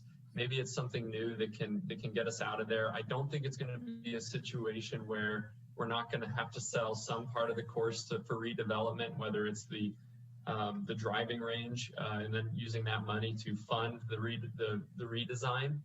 And I'm just going to throw out something that I'm partial to. I had the chance a while back to go play Bandon Dunes, and I'm not saying we're going to create Bandon Dunes here, but there were a lot of cool things about that course that made me really get interested in golf where I wasn't before. And that was the concept of some of these 13-hole par threes that Tiger Woods is now playing. And then also these punch bowl type courses that I think would really attract to a younger audience and hopefully be something fun for, you know, the more diehard golfer who's been around a long time. But whatever we come up with, I think we owe it to the community and to this asset to really figure out how we could redesign it to make it better. One last solution or possible solution I'll throw out is if we get to a point in the road where it doesn't seem that we can determine a high and best use that is golf, I think we need to work with the golf club membership to try to come up with a solution that gives them the chance to help us solve the problem. And specifically right now, I'm thinking of enhanced infrastructure finance districts. You know, we talk about those a lot here at the council on the Renewal Enterprise District, and I actually don't see those as great vehicles for housing, to be abundantly honest, but I do see them as great vehicles for helping some of these parks and other types of things get off the ground, and the citizenry gets to help mobilize with that effort and be the solution themselves. So I just say that out there for the golf members who are listening to this, because I know it's pretty concerning. I know how passionate golfers can be about golf courses, and as 1 out of 7, I want to try to see that we get the best outcome for the people who are passionate about that course. And council member, just to respond, I want to let you know that we fully intend to be reaching out to the communities who are using these spaces, all of the golf clubs, because we do want to find out some more information. The concept right now is we're bringing this to council because we have one tenant who has already left. We have another tenant who has 18 months left on his lease, and we needed to understand from council which direction we want to go. But we needed that information before we started going and talking to the community, because without that, we would be all over the board, and we'd rather have some focal point to be able to have those directed discussions to try to help them, to work with them to help resolve the problem that's mutually agreeable. Sure, I appreciate that, Assistant City Manager, and I'm right there with you. Councilmember Alvarez. Thank you, and I do appreciate that comment, Assistant Manager. And to add to that fact, I do want to appreciate President Lewis for having called in and make his concerns known as well.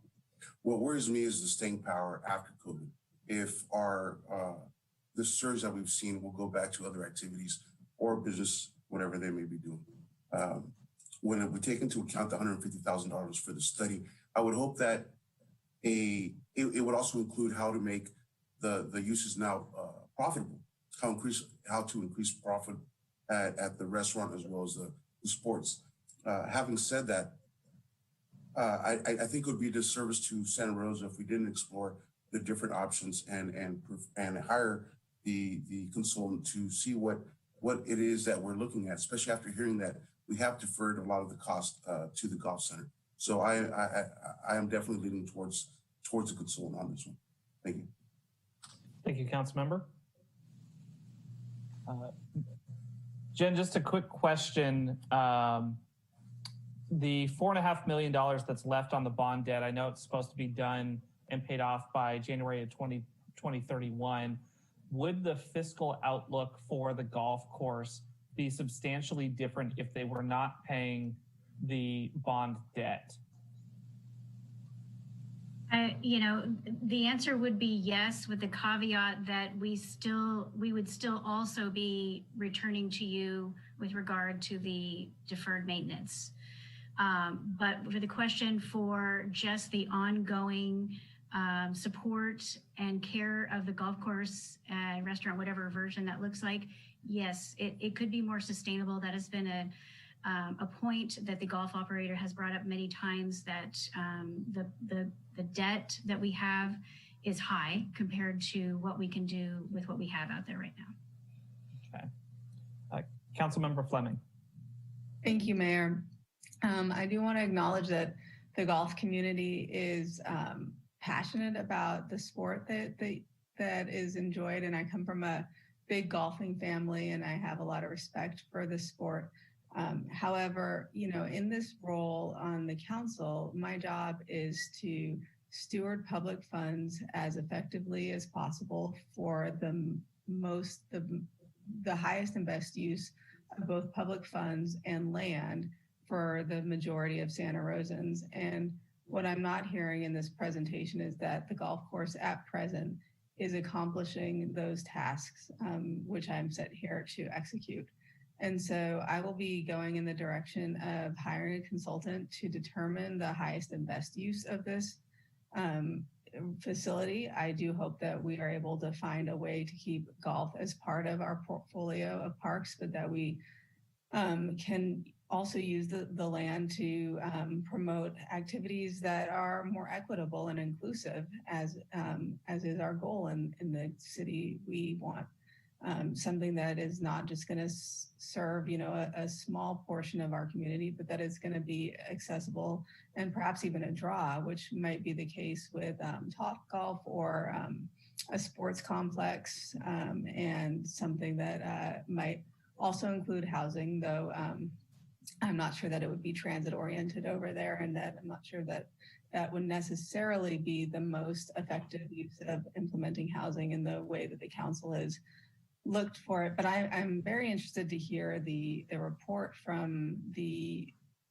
consultant, and to also hear solutions and have our golfing community brought into the conversation to make sure that your voices are heard and part of the execution of our next steps. Thank you. Thank you, Councilmember. Councilmember Sawyer.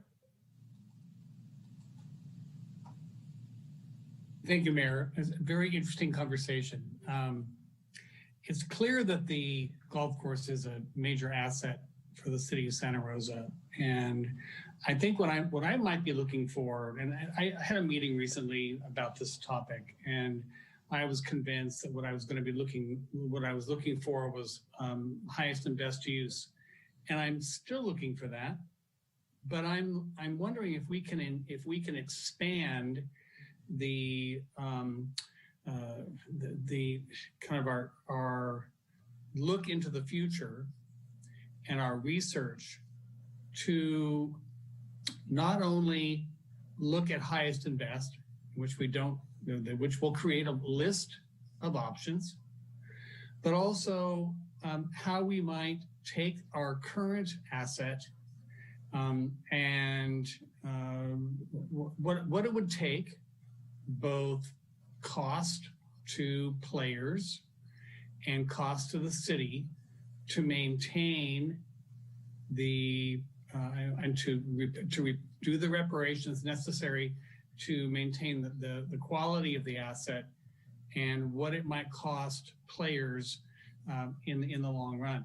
I've been around long enough to know that when we want to increase cost at that golf course by what many would consider a very small amount of money, and we get pushback. And we have an obligation to use that asset, and it is indeed an enterprise fund. It is supposed to pay for itself. Not everyone plays golf, and so my hope is that it is indeed self-sustaining. What would it take to make it self-sustaining?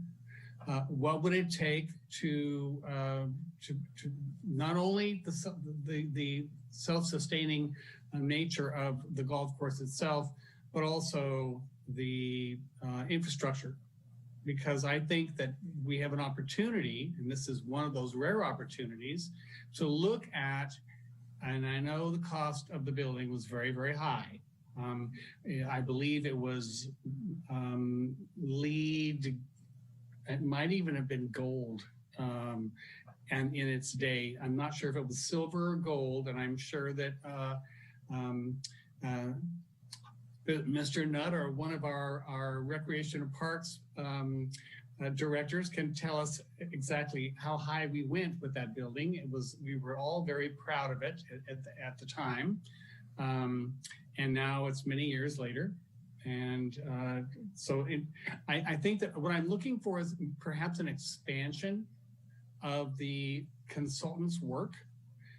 It might not be a bad idea to have a list of their scope of service, a list of those issues that they may be looking for, and kind of, in essence, look at both sides of the equation, and not just taking it and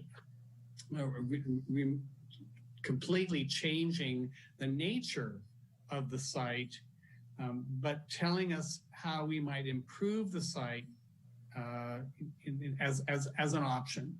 And again, this is not where I was 7 days ago when I was, meeting with individuals talking about, where we might go with this golf course. But we do have an obligation. This is the people's money, and if the golfers themselves are not, and we haven't asked the question. This is part of what would be done in the research done by the consultants. What is the sweet spot as far as cost? What are the most necessary improvements that have to take place to make the golf course function well? And and opposite that, how might we use that site in other ways, which is kind of a way of saying, I'm looking for a hybrid. I'm looking for best in use and also the status quo, in a sense. I hate to increase the cost of the consultants, but one of the speakers said, once it's gone, it's gone.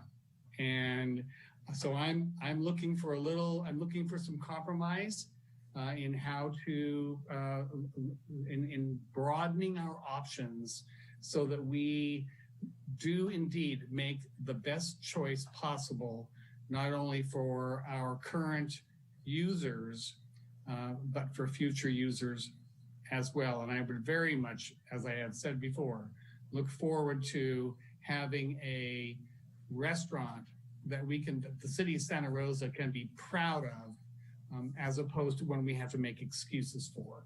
So I will stop there, and look forward to the comments of my colleagues.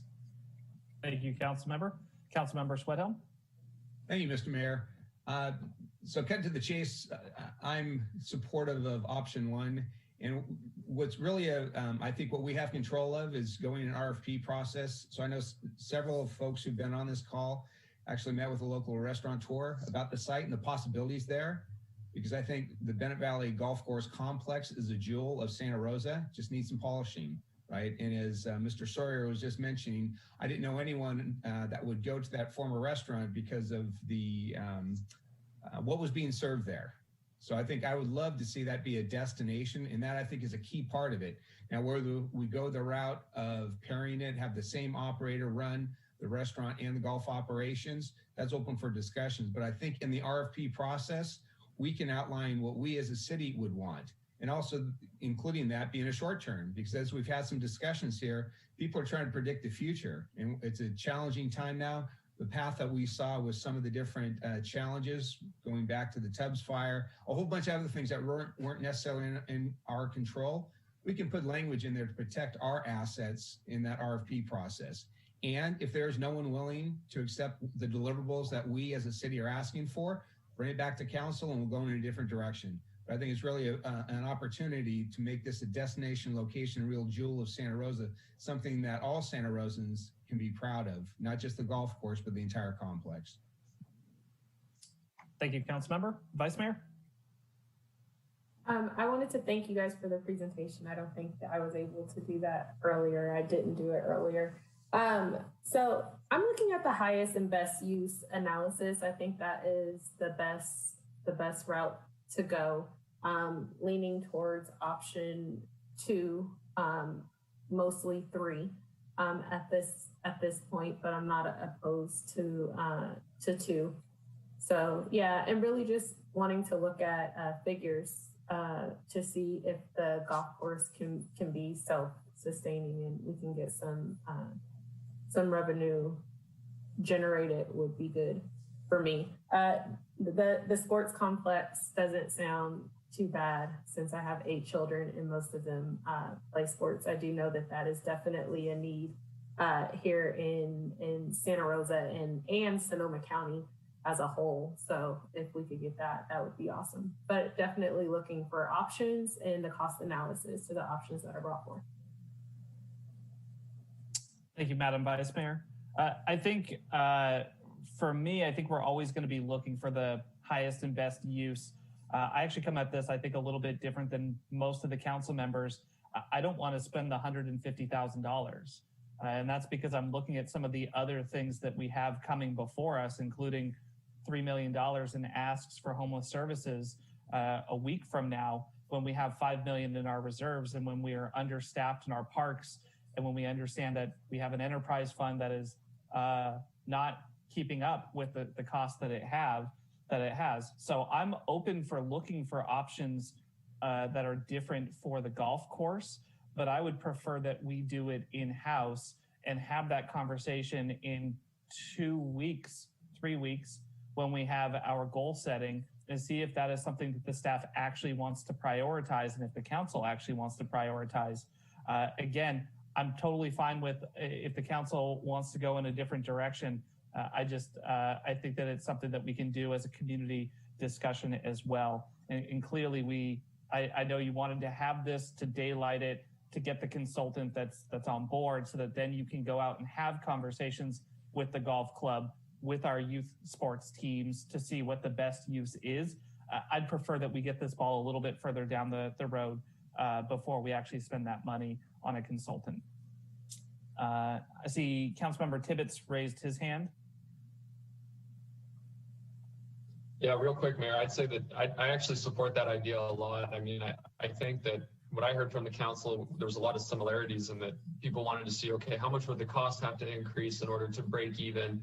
Somebody brought up the question between the difference between the debt service on Legends versus the actual cost of operating the course, and it'd be good to look at it from that perspective. You know, I don't know if we should entirely expect the cost of greens fees to cover the entire cost of Legends, because I think that was a bad decision by a prior council that we may want to discuss kind of the pros and cons of whose responsibility is that. But yeah, long and short of it is I think we could do some basic investigatory work into this without going to the full 150,000 just yet. It may be that what we did is insufficient, but I support you. Councilmember Alvarez. Pretty much echoing Councilman Tibbetts' statement. My question to you, Mayor, in regards to the interim use, is there anything in mind that comes to mind, including the food trucks or other scenarios? I think that's a question for Jen or for Jason. Yeah, we are looking at, we're working with Planning and Economic Development to develop a temporary food truck option for golfers. And they're pretty far along with that. So it looks like they're going to look at next week at reaching out to the various food trucks to make that happen and permit it through our parks permit option. And so that would be no cost to the city. So we'd look at folks parking the truck out there and working with the golf course operator as needed. But we are looking into that as an option and plan to move forward. Hopefully we'll get some really good interest from the food truck operators. Vice Mayor? Sorry, still learning my options here. I would much rather keep the $150,000. I think we could spend that somewhere else if we could do some of the preliminary work. Also knowing that our staff are very taxed in a lot of the things and our goals already, and we do have goal setting coming up. So not wanting to burden them with extras if we cannot. So finding a compromise on how we would do that would be great, but I would be interested in saving the 150. So, yeah. And I do see the city manager and the assistant city manager have put up their hands. So I suspect we're about to get a clarification. I'm going to turn it over to the assistant city manager, but I will point out that one of the public comments pointed to when we tried to do this in-house last time, the solution set may have not been as fully considered as and was part of the conundrum we find ourselves in today. So I would defer to the assistant city manager, but I think we're at one of those crossroads where the council is going to have to invest to get the answers you're looking for, but I will defer to the assistant city manager. Thank you, City Manager McGlynn. Yeah, Mayor, council members, I like to see our staff have the skill and experience to be able to come forward and bring things to council that have really well thought out structure to them. As fantastic as our staff is, the scope and scale of the study that we really think needs to be done exceeds the skill set that we have in-house. I'm happy to discuss that a little bit further, but that's exactly the reason why CBRE is part of the team that brought this to and helped us develop it. That's why Doug is such a great asset to have on the team as a nationwide expert in golf and how you reimagine golf products. It's helped it's expanded our mind even in the course of the last few weeks that we've been working on developing this presentation. So, there is definitely more out there that we believe we need to bring as part of the team in an effort to really be able to properly engage the community, the stakeholders, and be able to provide you, the decision makers, with the best possible series of options for us to consider moving forward when we get closer to the lease termination of our current operator. So I'm happy to discuss this further at a later date if you would like to at goal setting, but I did want to at least chime in. We can have some initial conversations, but we really can't dig into any of the legitimate detail without having outside expertise. Okay, thank you so much for that. Councilmember Fleming and then Councilmember Sawyer. Yeah, basically, what Assistant City Manager Nutt said was where I was going with this, which is, one of my favorite questions is always, well, what does saving money or delaying or deferring a decision cost us? And it seems to me that given that, our staff, wonderful staff, is it's not subject matter experts in golf economy. I mean, whose job is it to be a golf economist? It's Doug's job to be a golf economist. I mean, that's cool. That's an interesting job. I might like to do that. But I think that we owe it to our golfing community, and we owe it to our taxpayers to invest in making wise decisions. And while there is a price tag associated with it, that's the cost of protecting public assets and public funds. And I'm much more comfortable not deferring decisions to goal setting, where we're going to have many, many things on our plate. And inevitably, our beloved city manager will tell us that we'll have to pick this or something else. And that, the can will get kicked, the maintenance will be deferred, the highest and best use will not be necessarily implemented unless we decide we want to put this above things like, I won't list them because it's not agendized today, but our traditional panel of issues that really just cannot be deferred in favor of sending staff time out to assess a golf course. So that's where I stand. I'm in favor of moving forward with the contract today. So what I heard from the council member is our staff is not necessarily on par with Doug. All right, Councilmember Sawyer. Thank you, Mayor, and I will thank you, Mayor. One of the questions I want to be able to ask, and it speaks to an echo chamber concept, is why is our golf course popular, and is it truly popular? I mean, we don't ask a golfer whether our golf course is an asset.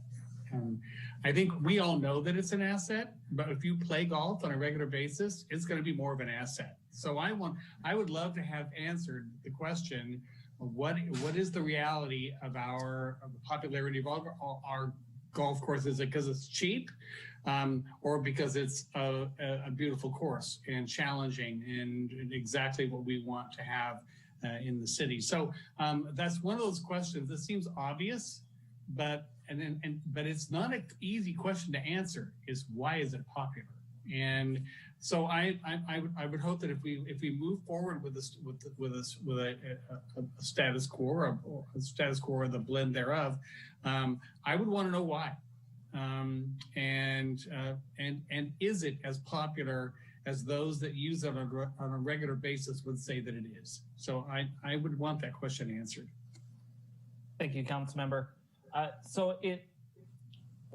I don't want to leave staff with any type of muddled direction as to the question about moving forward with the contract to get this ball rolling.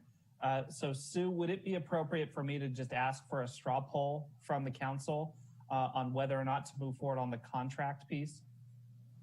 Yes, because this actually is a study session, so you cannot take any official action. So what staff is looking for is direction, and I think if you do that, if kind of a straw poll, that would be fine to do it that way. Okay. I thought I heard at least 4, but we'll go ahead and we'll do thumbs up from folks if they are comfortable with staff pursuing the contract aspect and bringing this back as a full discussion with a vote and more community input in the future. Can you clarify what the practical implication of the yes vote or the straw poll, the thumbs up means? Staff will execute, as I understand it, the contract for $150,000 and bring this back once that report is done. Thank you for the clarification. Yes, and actually the contract itself will have to come back to council for approval because it's over the $100,000. So you will have an opportunity at that time as well. Great. Thank you, Sue. So we'll just go around the horn really fast. Councilmember Alvarez? Thumbs up. Fleming? Sawyer? That's 3 thumbs up. Tibbetts? Thumbs up. Schwedhelm? Sorry, can't support spending $150K at this time. Okay. Vice Mayor? Okay, so I see 5 thumbs up. I agree with Councilmember Schwedhelm, but we'll bring this back at a future date for the contract to be approved officially by the council. And with that, we'll end that item and we will go to our actual city council full meeting.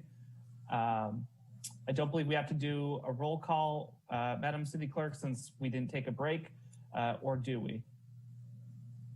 No, you're fine without a roll call. I'll just note that all council members are present since Councilmember Tibbetts was not at the initial roll call. Okay, thank you so much. We have no report out for closed session. We just did our study session. We have no proclamations tonight. So let's go on to staff briefings. Mr. City Manager. So the sole staff briefing this evening is 7.3 glass fire recovery update, and I will turn it over to Assistant Fire Marshal Paul Lowenthal for the briefing.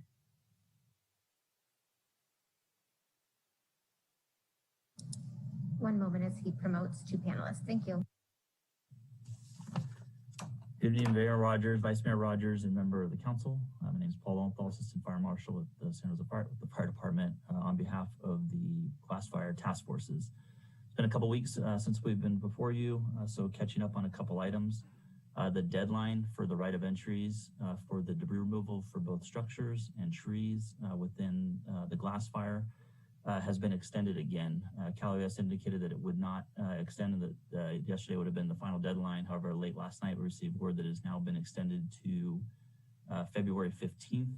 So that gives us time to get more of our trees into the program. We're still juggling with less than about 5 or so homes in between the right of entry program and the private program. And that primarily is a result of the more than one wall appeal process that we're going through with FEMA and CalOES. We're down to now advocating for 5 total APNs on 3 parcels. So it's the triplex in Oakmont, as well as 2 residents up in Mountain Hawks area that we're working through the appeal process to try and get them into the state's program. PG&E notified us this week that they are now moving back forward with their phase 2, their P2 tree removal process, and they're 54% complete in the glass fire footprint. We are working feverishly to get PG&E in coordination with Cal Recycle and CalOES so that we do not lose additional residents' ability to participate in the program with PG&E's tree removal.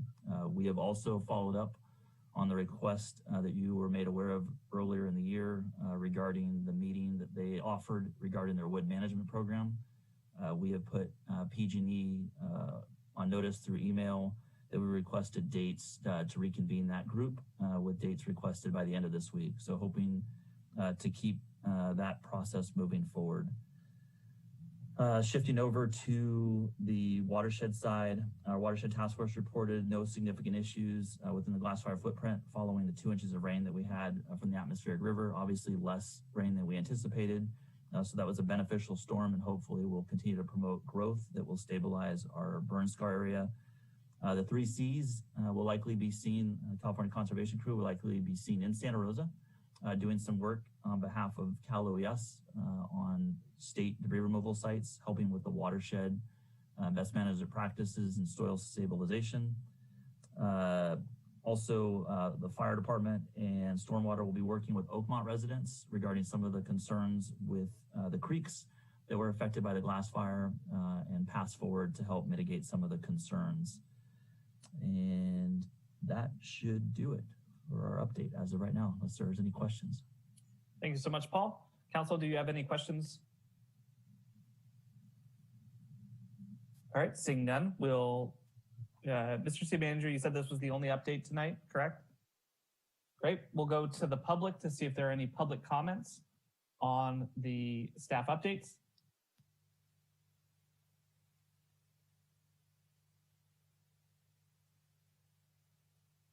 And I am not seeing any hands jump up. Madam City Clerk, did we have any voicemail public comments for this item? Yes, we did, Mayor. We had one coming right up. Perfect.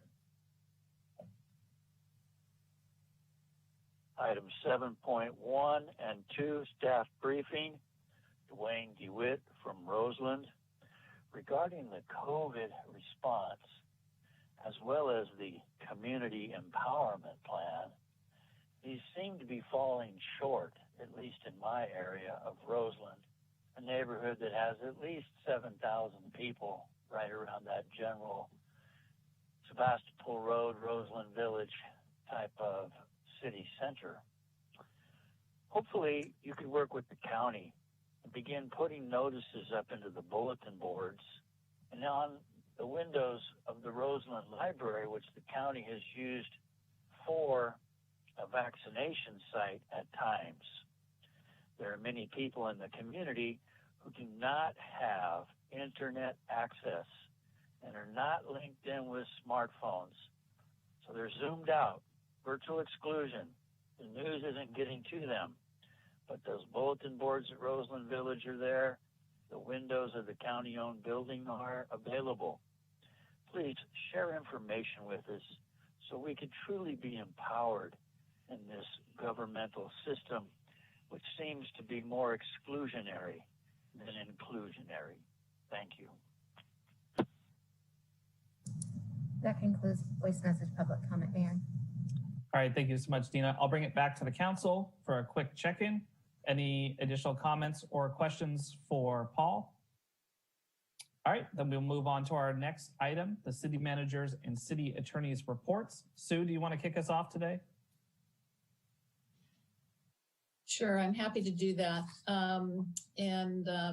Mayor and council members, I do want to give two updates. One on recent developments on eviction protections as a result of COVID.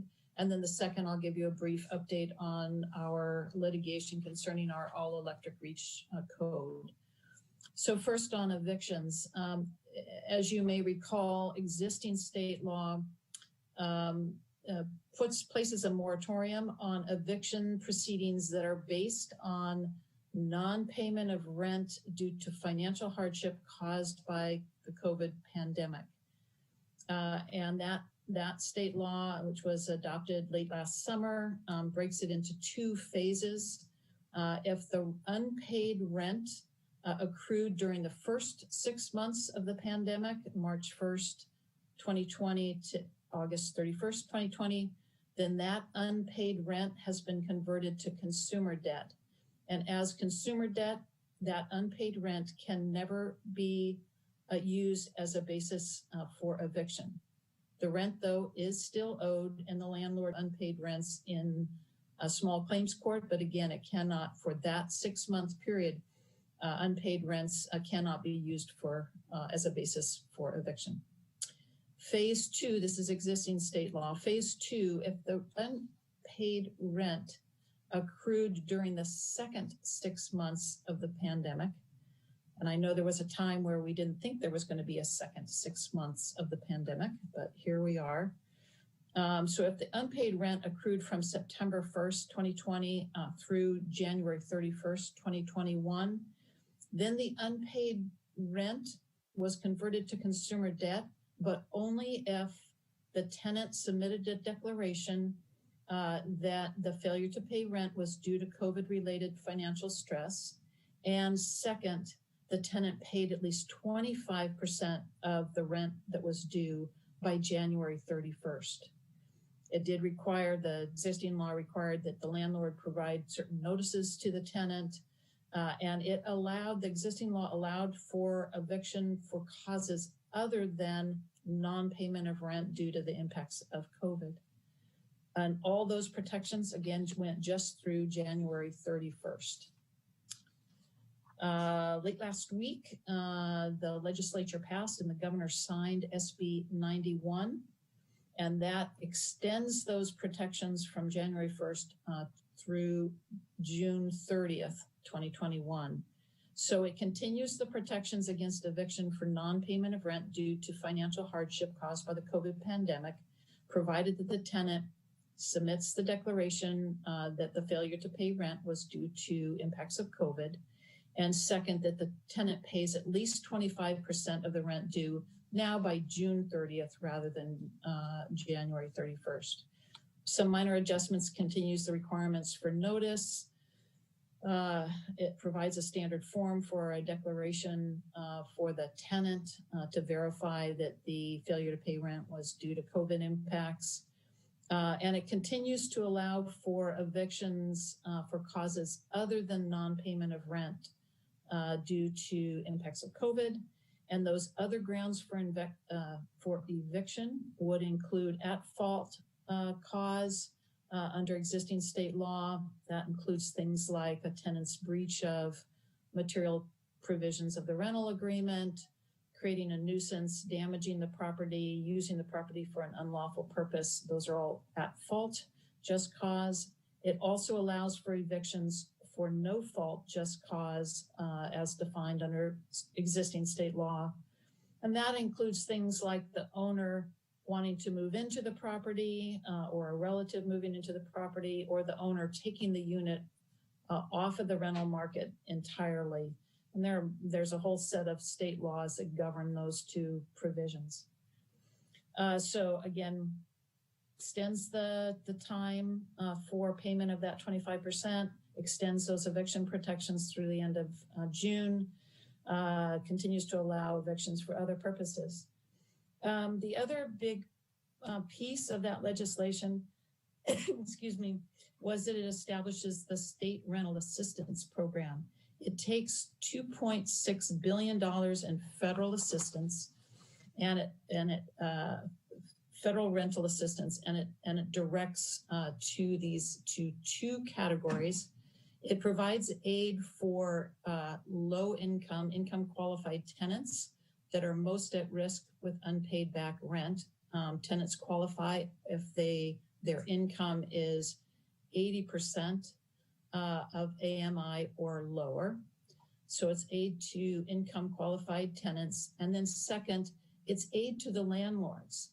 And property owners under this program, property owners who agree to accept 80% of the unpaid rent as in full satisfaction of rent owed, they will be eligible for reimbursement of that 80%. And again, for rents owed from April 1st of last year through March 31st of this year. So again, but they have to agree to waive that other 20% in order to get the 80% through the state program. So that's the existing state law, the existing and the new state law.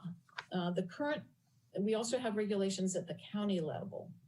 The county ordinance currently, similar to state law, prohibits landlords from terminating a tenancy for failure to pay rent if the tenant demonstrates that the failure to pay rent is a result of the impacts of COVID-19.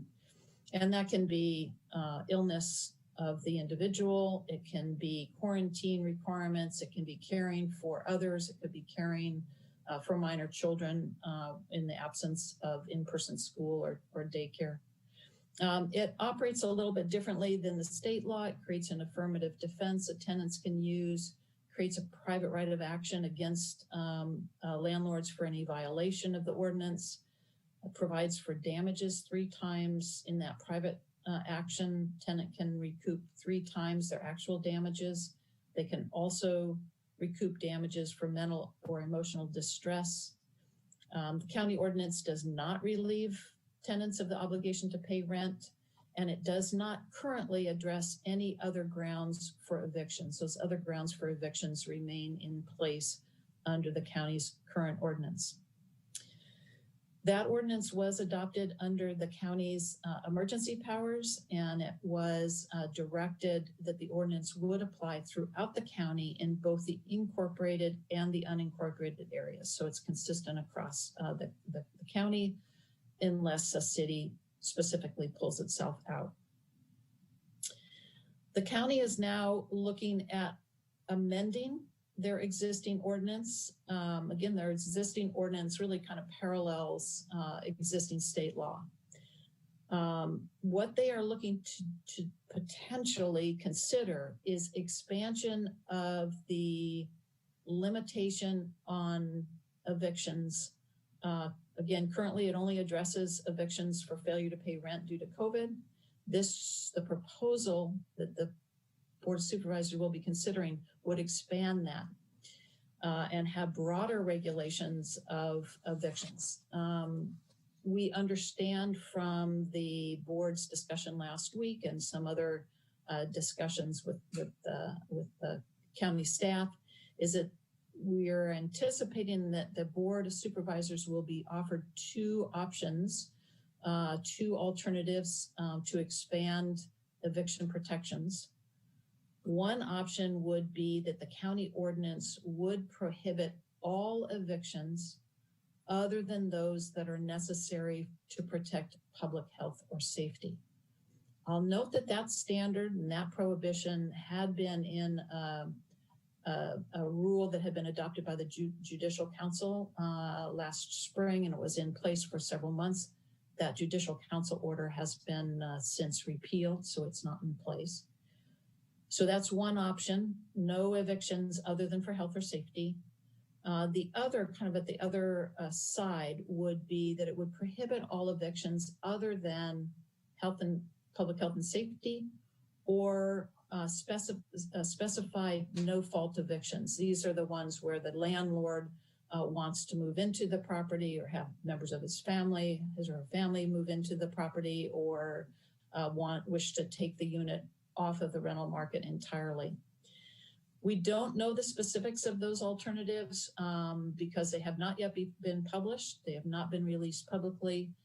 They will be published this Friday, and the Board of Supervisors will then consider those alternatives at their meeting next Tuesday on February 9th. It is our understanding that the Board of Supervisors does intend that these amendments as well would be issued under their emergency powers, and it would be their intent that those new restrictions would apply throughout the county in both incorporated and unincorporated areas. We won't know their final decision, what action, if any, they take until next week.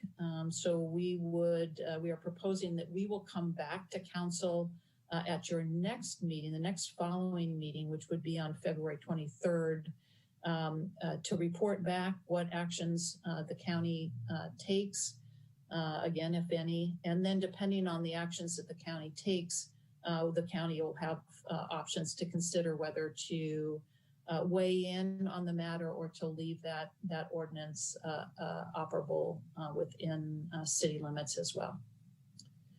Happy to answer any questions on that update. Thank you, Sue. Appreciate how easily you were able to break down the complex machinations that are going on there. Councilmember Sawyer and then Councilmember Tibbetts.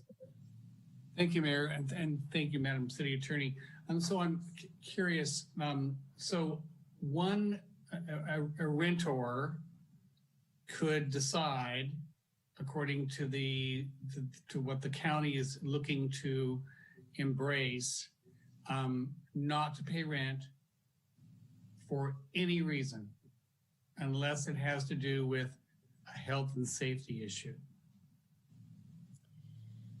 That is a very good question. And I would say at this point, it's unclear until we see what the actual draft language is. And we will see that on Friday. I look forward to that. I see on the horizon, if that is the case, a large number of landlords giving notices to tenants saying that they are pulling their homes off the market and leaving them empty because due to that kind of decision by the county. It really does. That whole issue around our housing stock, I think, could be drastically affected by that kind of decision. I'm very disappointed by them even considering it. Thank you. Thank you, Councilmember. Councilmember Tibbetts. If I may, go ahead. Let me follow up a little bit more. I will say that I did not listen to the entirety of the council meeting last week. So I don't know whether that question was raised or addressed at that council meeting, but in my discussions with staff, that question has not come up. So again, we'll know more on Friday. And perhaps the answer is already embedded in their discussion from last week, but again, I have not had the chance to review that in its entirety. Thank you very much. Jack? Thanks, Mayor. Sue, following up on that, I was actually under the impression, based on the supervisors meeting last week, that landlords wouldn't be able to do what John is saying they might do, and that is that they would be precluded from doing any evictions. And here's what concerned me, and this was in the Tyler Sylvie article, was even a landlord opting to sell their house, put their house on the market, couldn't evict somebody. And to me, my concern really came in there. I mean, I hope that I've been pretty fair to tenants in my tenure on the council. I think we definitely need to have added protections right now, but my concern there is there seems to be a logical break between, and maybe it's just because I was reading a newspaper article and I wasn't getting the full facts. That's why I'm asking you. But, are these mortgage deferrals still even in effect for landlords right now? I know that a lot of landlords set this up so that their investment property is getting paid off by the rent. If the rent's not coming in or at all, they're not making their mortgage. And then it's a lost property through foreclosure, where now two parties have been harmed, the tenant and the landlord, and it's, probably gotten purchased by somebody who may not use it as a rental property again. So that's one we've lost through a market, but through a much more vicious way, and that's through foreclosure, where the only winner there is the damn bank. So, I'm just curious what your thoughts are there. Yeah, and again, having not listened to the full council meeting, I don't know the exact direction that was given to staff. And I'm not familiar enough with the mortgage regulations that have been put in place, but I will certainly, when I come back we'll see what the Board of Supervisors does next week. And then depending on what they do, we'll come back on the 23rd as an item, report item for council.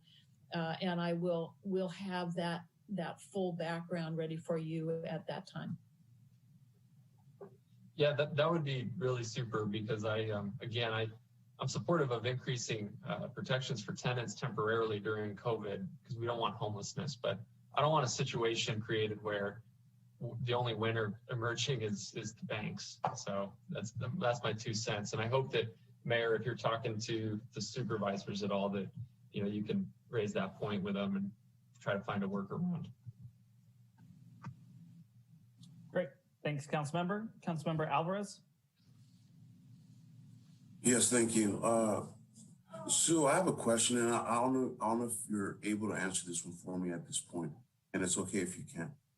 In a situation where a landlord hasn't provided a contract to a tenant, how would the law determine a violation of said agreement? Especially during the COVID times, where it would be a violation that would merit the eviction of a tenant if they were to violate the contract. In terms of a at-fault eviction. Correct. Rental agreements are supposed to be in writing, and I don't know how a court responds when there is no written agreement. I'm not familiar enough with landlord-tenant law to be able to respond to that at this point. So. But happy to look at, I'll note that down as well as unwritten agreements. So I appreciate that, because the situation that we see a lot in Roseland is that sometimes the tenant isn't offered a contract. Right. Thank you, sir. Yeah, so Council, I'm hearing a lot of interest in some further dive into this. Let's let Sue get through Friday to see what the contract actually looks like. And then I think at the next meeting where it's possible for us to have this discussion about what the county did and what it actually means for our community, I think we can have a much deeper conversation at that point, if that works for everybody. I'm seeing nodding heads. So Sue, I know you had one other update that you wanted to give us as well. Yes, and thank you for that feedback on evictions as well. I appreciate that. And then the second update is a shorter and quicker one, is just an update on our litigation concerning our all-electric REACH code. And for the benefit of the public in particular that may not be familiar with that code was adopted by the council last November. November in 2019, so a year ago last November. And it requires that all new low-rise residential construction, so residential construction 3 stories and lower, utilize electricity rather than fossil fuels as for all primary energy needs. And it was adopted, as I said, in November 2019 after extensive research, after a tremendous amount of public participation, and very thorough environmental and cost considerations. That was adopted, and then local developer William Gallagher subsequently filed suit alleging that the City Council's adoption of the code violated provisions of the California Environmental Quality Act, that's CEQA, as well as alleging violations of the state REACH code law. We've been engaged in that litigation. The case was very thoroughly briefed on both sides, and our oral argument was heard last Wednesday before Superior Court Judge Patrick Broderick. That was last Wednesday, the 27th, January 27th. Prior to that hearing, Judge Broderick issued a very lengthy 25-page tentative ruling. And a tentative ruling of that length and that extent is unusual. The tentative ruling walked through each of the elements of the petitioner's claims, and again, as a tentative, on a tentative basis, found in the city's favor on each of those elements. The oral argument took place on Wednesday. It was almost 2-hour hearing, after which Judge Broderick took the matter under submission. He did not indicate when he will issue his final ruling, but we do anticipate that we will receive it, before too long. And we'll certainly alert the council when that is received. We do remain optimistic. Again, the tentative ruling is just that, it's a tentative ruling. But we do remain optimistic that the city's all-electric REACH code will be upheld in full, and we trust that the judge will stand by his tentative ruling. And happy to answer any questions. Thank you, Sue. Are there any questions?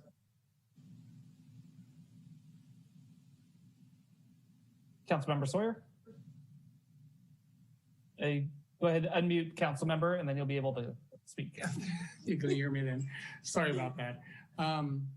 So is there, would this be when the judge is finished with his ruling, is this a final ruling, or is there a secondary hanging out there that that could be before us?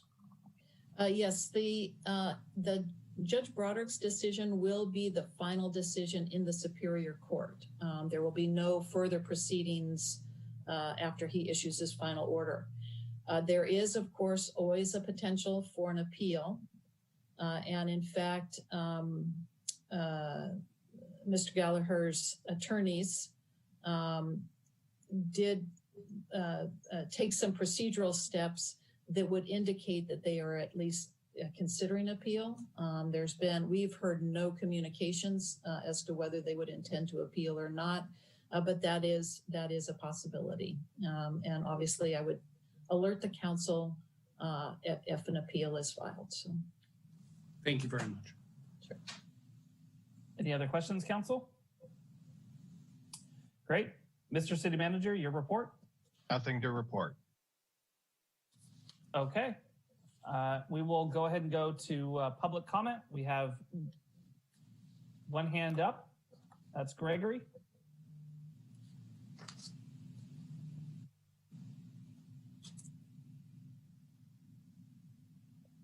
Yeah, I just want to report that the Board of Supervisors today announced something that may help you on the first item of the City Attorney's report.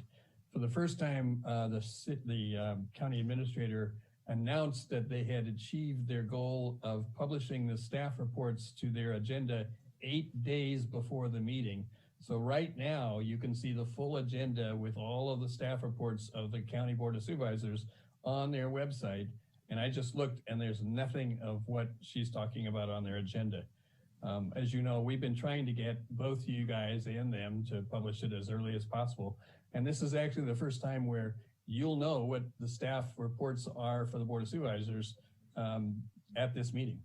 So unless I've missed it, there's nothing on the Board of Supervisors agenda on the 9th that has anything to do with the ordinance that or the changes she's suggesting they're going to take. All right, thank you, Gregory. We'll keep an eye on that one. And we are, of course, very supportive of the county continuing to move in the direction that Santa Rosa went with the advanced noticing. So we'll keep working on that one. Councilor, are there any final questions or comments before we move on to our next item?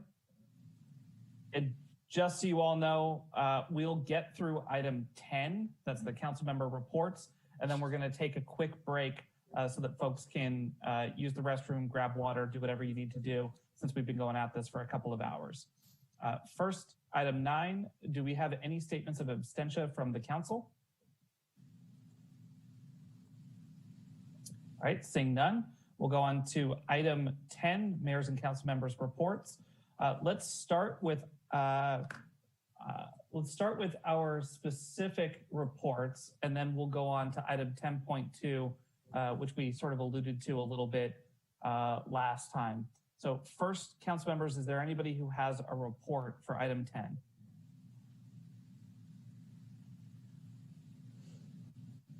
Councilmember Sweathelm? Thank you, Mr. Mayor. Yes, there's 2 things I want to report out on. First, yesterday we had our Water Advisory Committee meeting and several water-related items that I want to share with the council. So we received an update on water supply conditions. Due to the dry conditions, Sonoma Water filed a temporary urgency change petition with the state of California in January. If granted, Sonoma Water would be able to temporarily reduce flows to better manage storage in Lake Mendocino and Lake Sonoma. And preserve critical water supply. To assist in reducing water use, the Sonoma Marin Water Saving Partnership launched a region-wide dry year outreach campaign. The tagline, "It's a dry year, save water with us." Messaging is going out on various digital and social media platforms in Spanish and in English. We also received a brief update on the Sonoma Water budget. The Technical Advisory Committee Finance Subcommittee is working with Sonoma Water on their preparation of the Sonoma Water fiscal year 21-22 budget and rates. This will be presented to this City Council on March 23rd prior to the WAC considering this at their April meeting. I'll be receiving direction from this body for that. Potter Valley Project, something that people are getting more and more educated on. Sonoma Water and the partner agencies working on the relicensing of Potter Valley Project submitted their plan to FERC for completing the required financial, technical, and environmental studies required to relicense the project. The next step is for FERC to make a formal determination of the sufficiency of that plan, and I don't have a timeline as to when FERC will be doing that. And then we had Emergency Training and Coordination Subcommittee, which is comprised of representatives from Sonoma Water and the water contractors, was created in response to the 2019 Sonoma County Civil Grand Jury Report. The committee is working on a coordinated emergency alert notification system to establish rapid communication between Sonoma Water and the contractors and a mutual aid assistance program model for emergency response and recovery. And finally, the WAC also elected Mike Healy from Petaluma to be the WAC vice chair for the remainder of this session. And on a second note, I might have made a mention to this last week, but on the 27th, the Violence Prevention Partnership hosted a presentation by Dr. Sharon Washington titled "Tipping the Scale, Deconstructing Race and Racism." We had over 360 people signed up for that. And I'd really encourage anyone, if you to find some time to view it. The video is now on the Violence Prevention Partnership website. And if you are going to watch the video, I'd encourage you to download a single sheet of paper that's also on the website, because a lot of it is on the self-reflection and how you identify. And Dr. Washington does a superb job, and it's about, I think, a 2.5 hour presentation, but I think everyone would get something out of it. So I strongly encourage everyone, if you have the time, take a look at the video. It was a wonderful presentation. I appreciate the voters who supported Measure O, which made this presentation possible at no cost to the attendees. Thank you. Thank you, Councilmember, and I'll probably follow up with you offline with a couple of additional questions that I have about the WAC. Madam Vice Mayor. Thank you, Mayor. I would like to take this time to make some appointments. I'm sure the staff are excited about that. I would like to appoint Jeffrey Holton to the Planning Commission, Michael Birch to the Design Review Board, and Alvin Hamilton to the Cultural Heritage Board. I would like to thank all of my appointees thus far for their willingness to serve our community.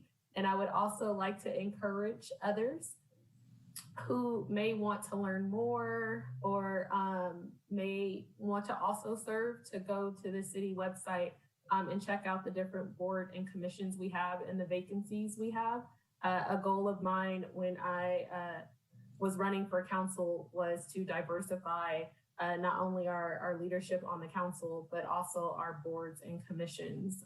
But we need residents to get out there and learn a little bit more. Call us if you have any questions, and we'll be happy to assist you and support you. Thank you. Thank you, Madam Vice Mayor, and thanks for setting a great example for the council. With that, I'll go on to Councilmember Tibbetts. Thanks, Mayor. I'd just like to appoint Kristen Kiefer to the Art and Public Places Committee. That's all. Thank you. See, Vice Mayor, you're already setting a trend. Councilwoman Fleming.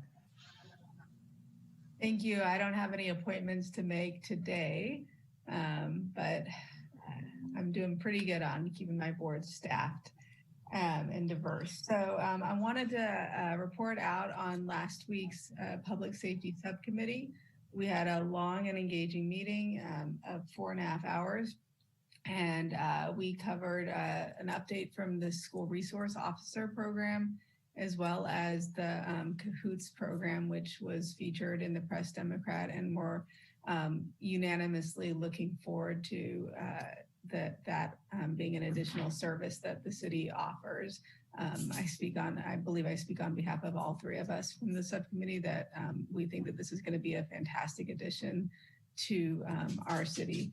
And then because of the robust community engagement, we were unable to finish our meeting. So we will be continuing at 1 p.m. on February 8th. And the most notable item that we'll be taking up there will be the police auditor position. So I look forward to public comment. Hopefully we can get the business of that item taken care of. Thank you so much. Thank you. Councilmember Sawyer. Thank you, Mayor. This question is for Councilmember Schweder, and if you need to get back to me offline, that's fine. I'm curious about the Potter Valley project and the licensing thereof. Is this with PG&E wanting to get out of that game? Is the licensing, who would be looking for a license, or am I misunderstanding the concept? It'd be a better offline conversation because there are some confidential communications involving that project. And also there's still some challenges with Lake County not being represented there. And there's a congressman representing that area, has some interest. So we can further dialogue, and quite frankly, Santa Rosa Water might be the better person to answer that question because nothing is easy involving the federal government or the Potter Valley project. I appreciate that. Thank you very much. And thank you for your service in water. Well, thank you so much. I am also going to follow the Vice Mayor's lead. I will be appointing Anna Stevens to the General Plan Community Advisory Committee. For those of you who have been tracking, council members each get to appoint one individual, typically from their district, who is interested in serving on that committee. And it kicks off, I believe, tomorrow night. So I am just in time with that one. The other appointment that I have is a correction from staff. I originally appointed 2 individuals to our BPU liaison committee. and missed that we actually had a third vacant position that I get to fill as well. So Councilmember Sawyer has agreed to fill in on that and continue the work, both working with the BPU as well as the critical work around the compost facility, which he's been integral in. So thank you so much for that, Councilmember.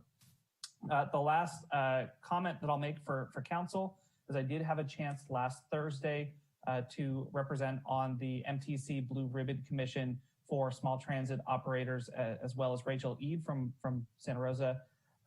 It was an interesting conversation, if for no other reason that MTC was very complimentary of the work that we're doing in Sonoma County to focus on better coordination and communication between our transit agencies.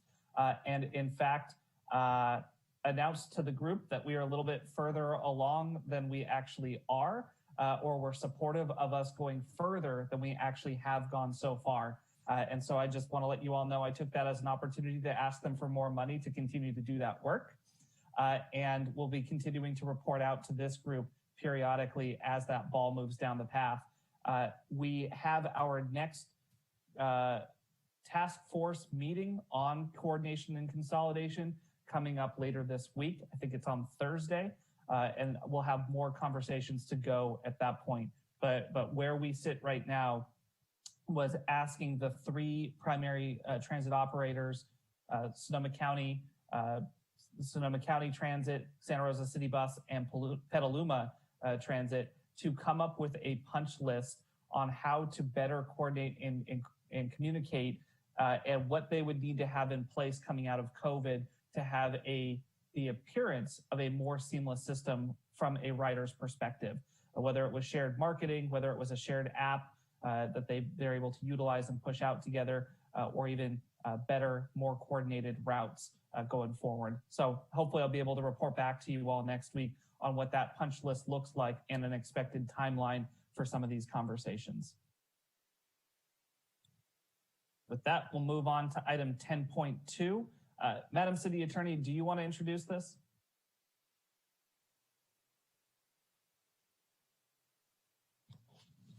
I am happy to introduce it.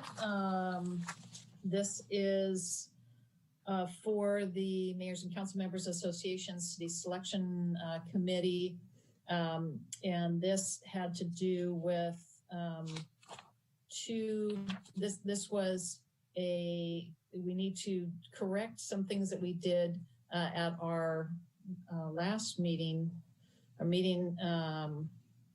previously.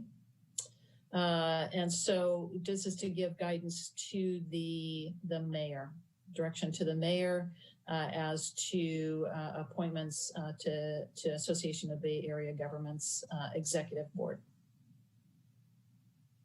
Yeah, I appreciate that. Does that suffice, or? And I'll just remind the council, when we voted on this, it had been put out there that there were 2 seats without a delineation between primary and alternate. So this council supported, as I have in my notes, we supported both Susan Adams from Roanoke Park as well as Ariel Kelly from Healdsburg.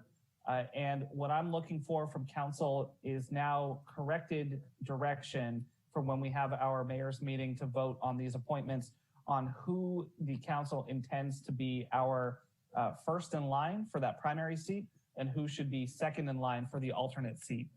And so I'll entertain a motion from the council.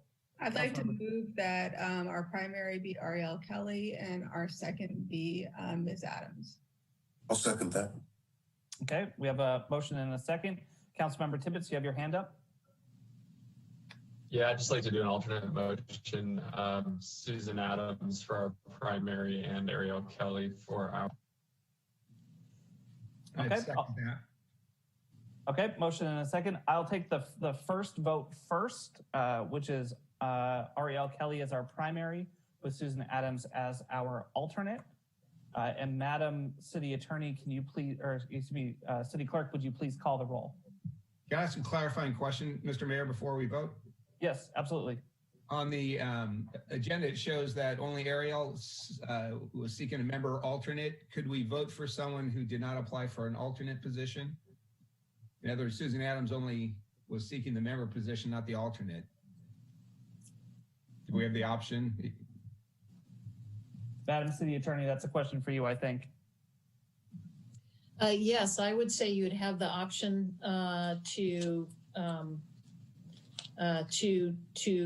appoint either one as primary and either one as alternate. Although I do recognize that that Susan Adams lists only seeking member position.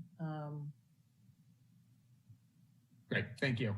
And what she would then have the option to say, no, I don't want to be alternate, which will then kick it back. So. Okay, so everybody's clear on the motion. It is to instruct me to fight for Ariel Kelly as the primary and then Susan Adams as the alternate, or if, I just want to make sure I'm clear with the council, or if Dennis Posake ends up being the clear favorite from cities as the member, that Ariel Kelly would then become our option for the alternate. So put another way, our priority is first Ariel Kelly and second is Susan Adams in this motion. Does that make sense? Okay, let's call the roll. Councilmember Tibbetts? No. Councilmember Schwedhelm? No.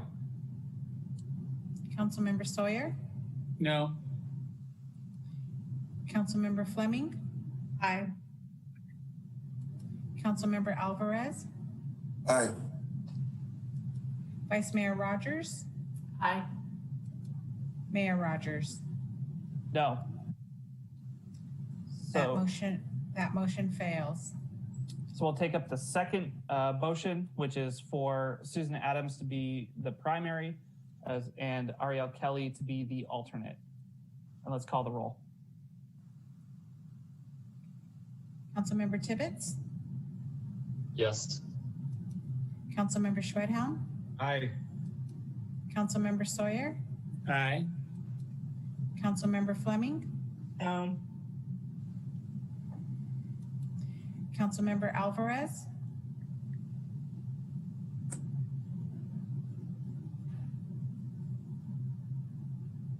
Councilmember Alvarez? Aye. Vice Mayor Rogers? Aye. Mayor Rogers? Aye. That motion passes with 6 ayes. Excellent. Thank you, Council. With that, as I mentioned, we'll take a 10-minute break so that Council members can recharge a little bit before we go on to our next one. We'll be back.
All right, Stephanie, it looks like we've got our quorum back. Can we go ahead and call the roll and resume the council meeting? Yes. Councilmember Tibbetts? Here. Councilmember Schwedhelm? Here. Councilmember Sawyer? Here. Councilmember Fleming? Here. Councilmember Alvarez? Present. Vice Mayor Rogers? Present. Mayor Rogers? Here. Let the record show that all council members are present. Excellent. Thank you so much. So we are on item 11, approval of the minutes. Council members, did anybody have any amendments that they'd like to make to the July 7th, 2020 minutes?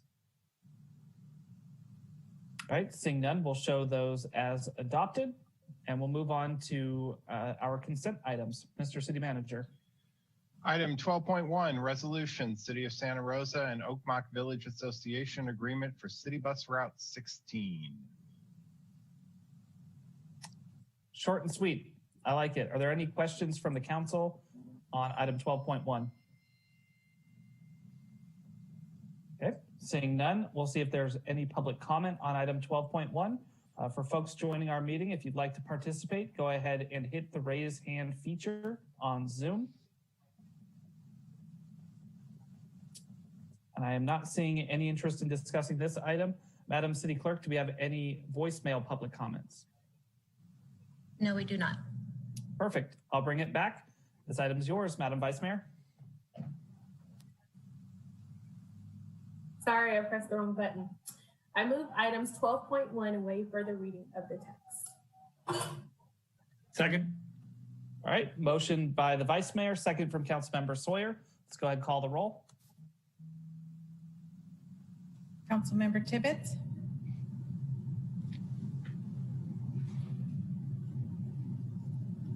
Councilmember Tibbetts? Aye. Councilmember Schwedhelm? Aye. Councilmember Sawyer? Aye. Councilmember Fleming? Aye. Councilmember Alvarez? Aye. Vice Mayor Rogers? Aye. Mayor Rogers? Aye. That motion passes with 7 ayes. Great, thank you. So we'll move on to item 13. That is our public comment period for items that are not on the agenda. As a reminder for folks, due to the Brown Act, we cannot get in a back and forth and discuss issues without noticing it, but this is an opportunity for you to have your voice heard and potentially for council members to add things to the agenda for future discussion as well. If you're interested, hit the raise hand feature on Zoom. I see we have at least one hand up. We'll start with Ken. So Ken, when you are unmuted, feel free to start talking. You'll have 3 minutes to address the council. Good evening. During housekeeping at the beginning of each meeting, it stated that you will not tolerate speech that is anything but respectful, and folks who violate this will be removed from the meeting, or the meeting may end as well. I think that's fair enough.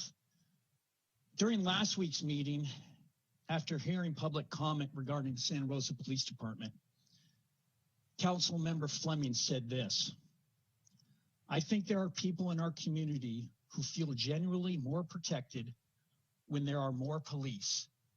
And by listening to that show, which I believe was largely egged on by the Police Officers Association, that 2-hour show we all listened to, what you hear people say, I am a landowner, I am a taxpayer, I live in Bennett Valley, I live in Rincon Valley.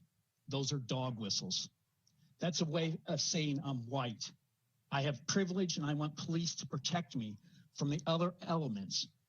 And we know what they mean when they say the other elements. And to me, that's not cool. That's racism. End of quote. Those comments are hurtful, hostile, and abusive. I live on the west side of Santa Rosa. Based on Council Member Fleming's assertions, I'm not sure if that means I'm white or non-white, if that means I'm privileged or underprivileged. I thought it just meant I lived on the west side. I didn't know where you lived determine if you were a racist. Maybe I need to move to District 4 to prove I'm not a racist. In any case, since words are supposed to matter and silence now means acceptance, I'd like to know if the city and council is going to be silent and accept Councilmember Fleming's statement. In closing, I'd like to thank the Santa Rosa Police Department for protecting and serving all districts in all neighborhoods. Thank you, and I hope to hear more on this subject. All right, thank you so much, Ken. As I mentioned, because they're non-agenda items, we can't get into a back and forth, but I do know there's an ability for council members to get back to you via email and other things as well. And I also know that the Public Safety Subcommittee is also taking up some of these conversations. So thank you for participating. I'm looking to see if there are any other hands for non-agenda items to discuss. I'm not seeing any. So Madam Clerk, are there any voicemail comments? Yes, Mayor, coming up.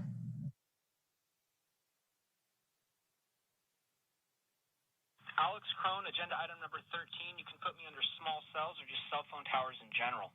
Look, I'd like to remind you of that study session in December of 2019 in which the city hired an RF engineer who has made his entire career from Verizon and AT&T come in and tell you guys that placing a cell phone tower in front of someone's home was safe, based on a study that was 80 years old in which monkeys were exposed to increasing levels of RF radiation until they had an acute aversion to food. He stood there straight-faced and told you guys this. I really hope I don't have to explain why this is a ridiculous and quite offensive argument to make. Another thing you often hear is that RF radiation can be compared to the sun, and the sun has a lot more energy and frequency than RF radiation, so RF radiation can't quite possibly be harmful. While it is true that the sun has a lot more energy than our typical cell phone or cell phone tower, it's also true that, for one, the sun has a profound biological effect, but comparing the two is like comparing apples to oranges, because the sun is natural radiation, and it has a nice, continuous, and non-polarized wave, versus man-made radiation, like RF radiation, that comes off a circuit, which is polarized and pulsed. And because it is polarized, it interacts directly with our own body's ions and polar molecules and causes indirect harm like oxidative stress, DNA replication interference, and disruption of calcium ion channels, and glucose metabolism. Unlike ionizing radiation, it does not have the energy to directly rip an ion off of a molecule or atom, but it has an indirect consequence and harm nonetheless, especially from chronic exposure, like if you were to put a cell phone tower in front of someone's home. But unfortunately, we cannot talk about the health effects of RF radiation when we talk about the placement of cell phone towers, as long as that level, by the time it reaches your home or you, is below that ridiculous 61 volts per meter that Mr. Hemmett was talking about in December of 2019. But what we can talk about is what the 1996 Telecommunications Act and all the case law following it says. Although you can't make a determination on where to put a cell phone tower based on environmental effects, you have all the local authority to control the placement of cell phone towers just as long as you do not inhibit the telecommunications services of that provider. So you have all the right to require the providers to put the tower in a field a couple miles down the road instead of in someone's front yard who lives in Coffey Park or Hidden Valley or Rincon Valley or Roseland or Bennett Valley, etc. And we can create and craft a beautiful policy and ordinance that does all the things you guys asked for, in that it maximizes local control. Item 13, public comment on non-agenda items. Dwayne DeWitt from Roseland. Please, beware bamboozling boondogglers. Old words best describe Sonoma County politicians and millionaire bureaucrats proposing new burdens on taxpayers for new building projects in downtown. Only approximately 60 years ago, government officials wanted new buildings for both Sonoma County and Santa Rosa bureaucrats. A large portion of downtown was ruined as developers and speculators profited for Santa Rosa's urban renewal. Land sharking emptied a good number of residential units downtown, rezoned commercial. Aspirations of planners and politicians actually failed to revitalize downtown. 7 years ago, the council approved plans for a museum on the square, which has not come forward, at the AT&T building. That building was once owned by taxpayers and was sold at a loss, supposedly for housing. City and county bureaucrats have operated well for a year as remote workers. Please continue the trend while also working to use the AT&T building as the site for government offices to save taxpayers money. The city admits it has close to half of the parking downtown not used regularly. This after spending tens of millions of dollars on putting in parking around the site of the old courthouse, foolishly torn down instead of renovated about 55 years ago. Please, elected officials, save us taxpayers from the money-grubbing greed-mongers and bureaucrats behind these latest new schemes. Planners are the problem in Santa Rosa and Sonoma County, so we need our representatives to protect us from them. Please open up the general plan process to the public, and this time let the rest of the city residents have an empowered voice in planning our future downtown. Not just the political power brokers and profiteers should control the decision-making process. Instead, we, the people who own the city, should be allowed to democratically decide how to benefit us, not just a developer or two. Please open up our government again to the people and truly empower us now. You are spending $500,000 for another aspirational study to revitalize downtown with government facilities. We have enough space there already. Just work with us to make it work.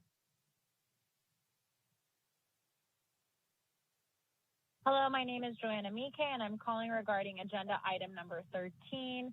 You know, I really just want this to be on the forefront of the City Council's mind when you guys are going to be taking a look at this policy that the city staff is now drafting. You know, it's so important to see Santa Rosa be a leader and to obtain as much local control as possible. There's been so many study sessions to educate the council and the staff members as to how they can gain control. And it would just be great to see the city council and city staff taking care of their constituents. Thank you. Mayor, that concludes public comment received via voice message. Great. Thank you so much, Dina. Mr. City Manager, obviously not right now because it's not an agenda item, but perhaps in goal setting, can we get an update to the council so that we can get back to Alex and Joanna about where things sit with the small cells? I know last we had talked, Gabe Osborne was working on something to bring to council. I'd just like to give them the timeline. We'll get an update to council. Great. Thank you so much. With that, we'll move on to item 14.1. Go ahead, Mr. City Manager.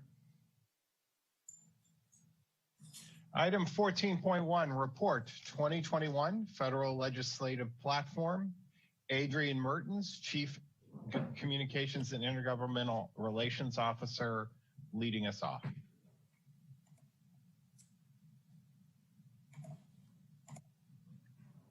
Good evening, Mayor Rogers, Vice Mayor Rogers, and members of the council. I'm Adrian Mertens, the city's Chief Communications and Intergovernmental Relations Officer. And I'm also pleased to introduce this evening John O'Donnell and Kyriakis Paganis of MMO Partners, our federal lobbyist team, who are joining us virtually from their home base in Washington, D.C. for this agenda item. MMO Partners first began their work with the city in early 2018 to assist us in navigating at the federal level some of the most challenging aspects of our city and community's recovery from the 2017 wildfires. Since then, they've helped us with our federal advocacy for additional disasters we've experienced here locally, as well as for our work on resiliency measures and over the last year for the ongoing COVID-19 pandemic. MMO Partners works closely with city staff and keeps our congressional representatives informed of our local recovery issues and our progress so that our federal representatives can best assist us. And MMO Partners also guides us in our work with those federal agencies involved in disaster recovery, such as FEMA and HUD. While we are continuing our work on many of these recovery and resiliency needs, we're also looking at expanding our federal advocacy efforts to also focus on other pressing needs across our city. So tonight, with MMO's assistance, we're bringing forward a proposed federal legislative platform for the city for the 2021 year. This is the first time the city's established a legislative platform, and we hope to continue this practice annually moving forward. I should also note this is really phase one of our legislative prioritizing work, as tonight we are focused only on federal priorities. We do plan to do the same for our state priorities in the future, but given a number of factors, including the new federal administration and the timing of another potential and critical federal COVID relief package, we're starting the city's legislative platform work first with the federal focus. So to prepare for our proposed federal priorities that we'll be sharing with you this evening, myself and MMO Partners held meetings with our key city staff and several departments and program areas, and staff's thoughtful input and expertise is what has helped to put this list together. So I do want to acknowledge and thank all of our staff members that have been involved in that process. And now I'm pleased to turn the presentation over to John and Kyriakis to give a little background on MMO's work and to provide some insights on the 117th congressional session that is well underway, and to walk us through the city's proposed federal legislative platform for 2021. And City Clerk, you may advance to the next slide. Adrian, thank you for that introduction. Mayor and council members, thank you for giving us this opportunity to meet with you tonight and talk about a little bit about our firm and about the federal program for the city of Santa Rosa. Let me start by just saying that, as reflected here on the slide, we have over 35 years of Washington, D.C. experience working with local governments and public agencies. We're proud of the fact that we still represent our original 4 city clients, and those include Albuquerque, Oklahoma City, Oxnard, California, and Phoenix, Arizona. And it's because of the experience that we had and the success we had with those clients initially that we really built our practice around local governments and public agencies, and that's all we represent. Our work for those 4 cities led us to doing special projects with a number of cities, and I'll give you an example of 3.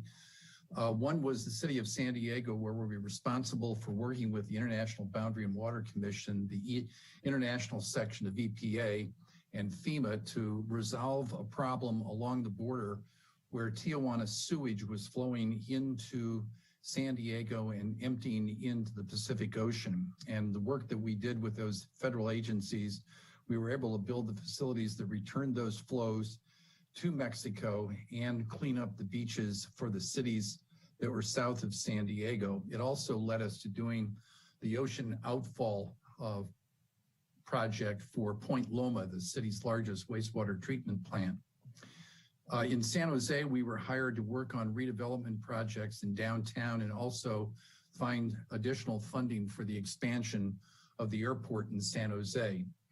And in El Paso, this was another water-related project. We were hired by the city and the El Paso Water Utility to come up with federal funding to help them realize a 40-year sustainable water project for the city. And the importance of this was that Fort Bliss, which is one of the largest military installations in the United States during the BRAC process back in the 90s, there had been a determination there might not be enough sustainable water for the El Paso area. So the water utility engaged us to work with them and find federal funding. And over the period of time, through the Corps of Engineers, through EPA, we were able to fund about $100 million worth of improvements for that project. That success and our work in continuing work in local government and public agencies led us to do more work with water utilities, flood control districts, ports, and metropolitan planning agencies. And I think that what I was advised early on in my work in this area was by two people that I first encountered when I represented the city of Albuquerque. It was Senator Pete Domenici, who was a senior member of the Appropriations Committee and a former city commissioner, and the mayor of Albuquerque, who was David Rusk. His father was Secretary Rusk during the Kennedy administration, and both of them told me in a meeting in Senator Domenici's office to approach this work representing public institutions, public sector clients in a bipartisan and nonpartisan manner, because both of them, with their experience, said the shortest way out of this business was to get too political. And we try to adhere to that in the firm and operate in a way that we build trust with the work that we do with the client and the work that we do in federal agencies and on the Hill. And I think the work that the firm has done with Santa Rosa thus far is an indicator of that kind of approach and its success. We don't do this work alone. We rely on the work that we can establish, the connections we establish with the U.S. Conference of Mayors, the National League of Cities, the National Association of Counties, the Government Finance Officers Association, and more recently, we developed a working relationship with the Yale School of Management. And through that partnership, developed a program that we're proud of, which is called the Yale Mayor's College. And what that does is bring together anywhere between 25 and 40 mayors from all size cities in the United States to meet for a day amongst themselves and to hear from some national and regional folks who talk to them about some of the problems that we put on the agenda that they would like addressed. And then the next day, those mayors meet with the CEOs of major corporations in what is called the Yale CEO Summit. And that's an opportunity for mayors to have a conversation with business leaders about how the effects of business impact the local government and how local government looks to partnerships with the large corporations.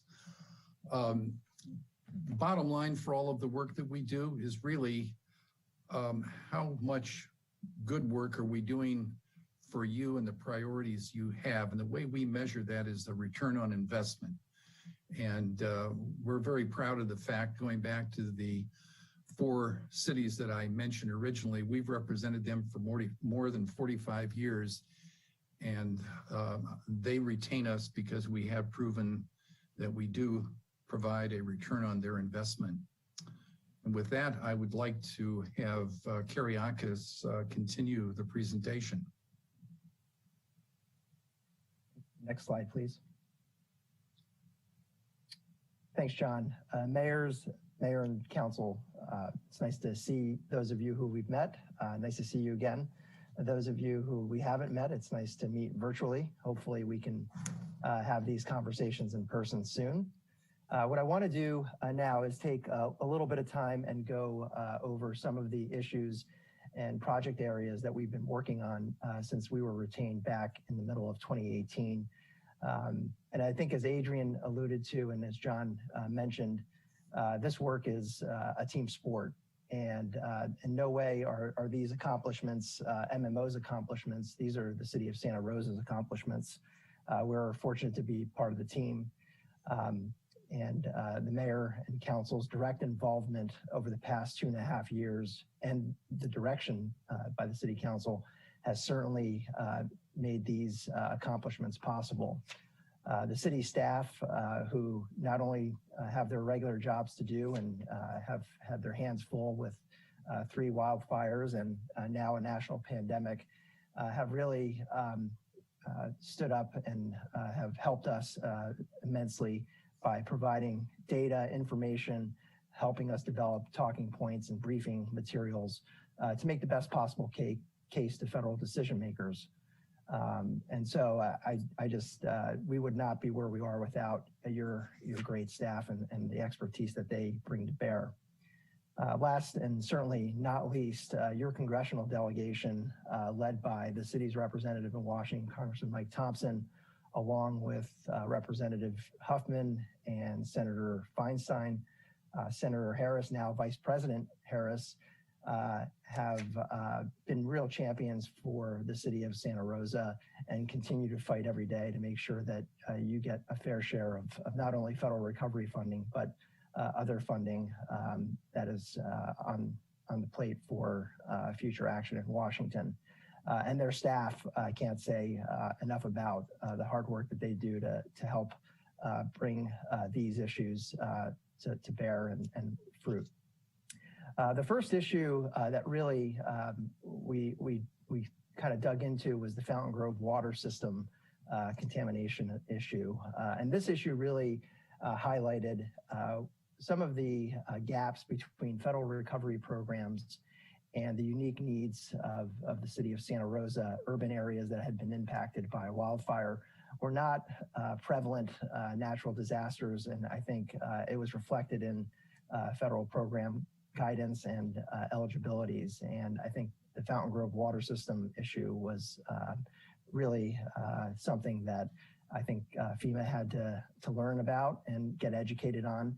And again, your water services staff did a phenomenal job of providing the data and really the information necessary to make the case to FEMA and other decision makers about reimbursing for this project.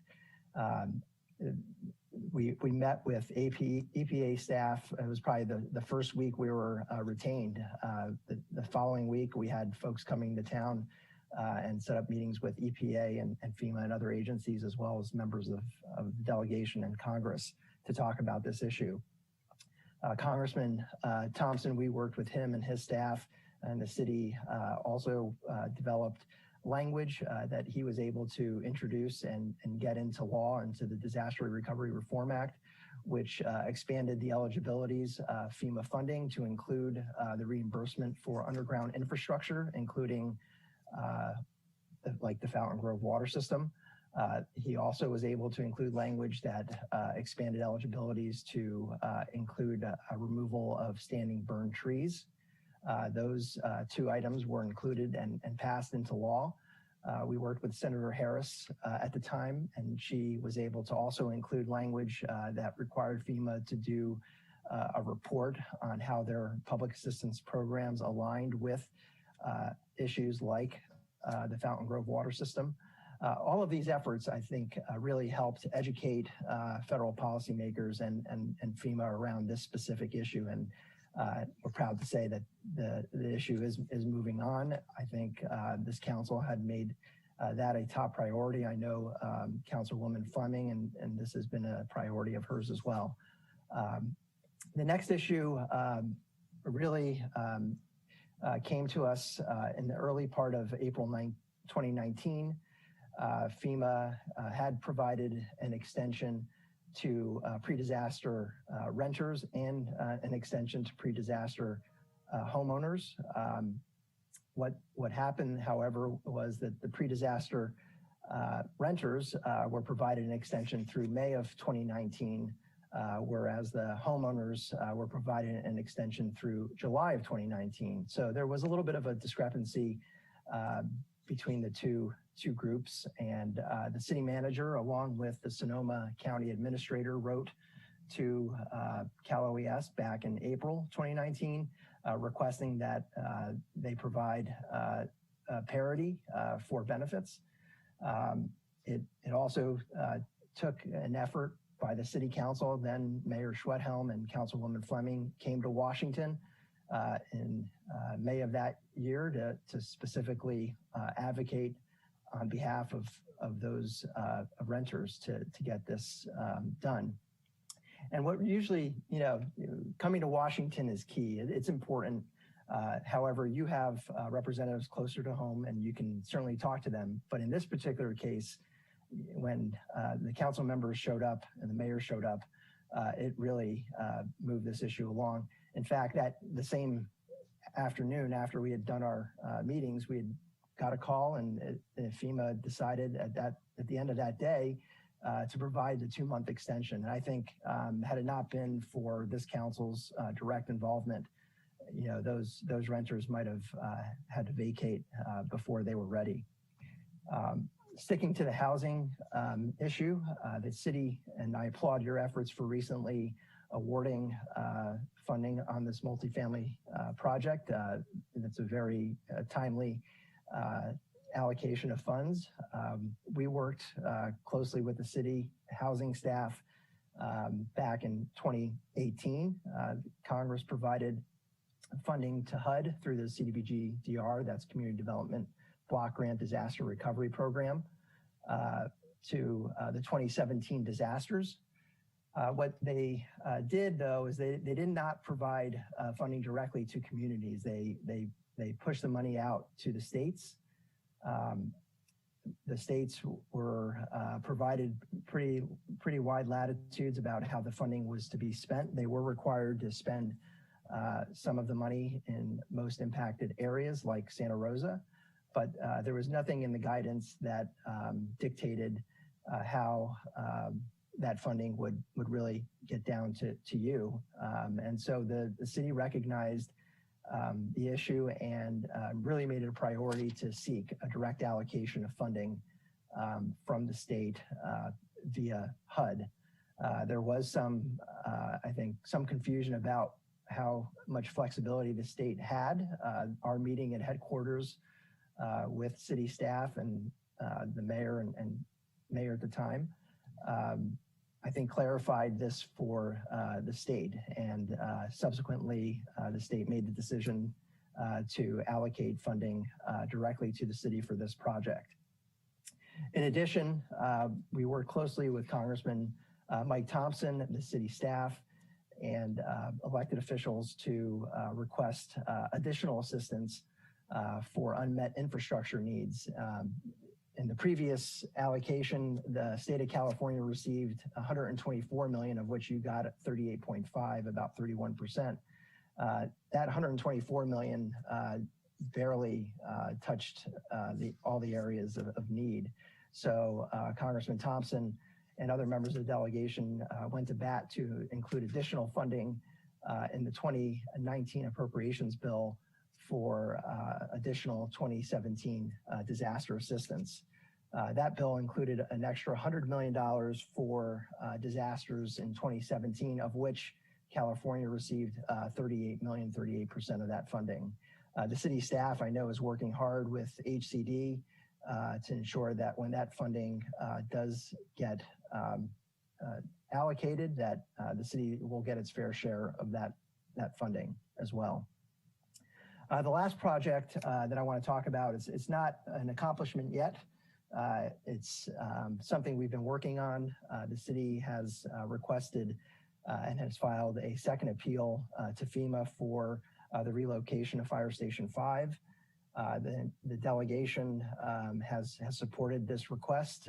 We have had meetings in Washington, D.C. with FEMA. I know the city has been working closely with their FEMA representatives in California to really present the information necessary to get that project funded. I think, it is a second appeal, so I think the level of effort, I think, is yet to be determined whether or not we'll see that to fruition, but we're working other ideas as well should the appeal not happen.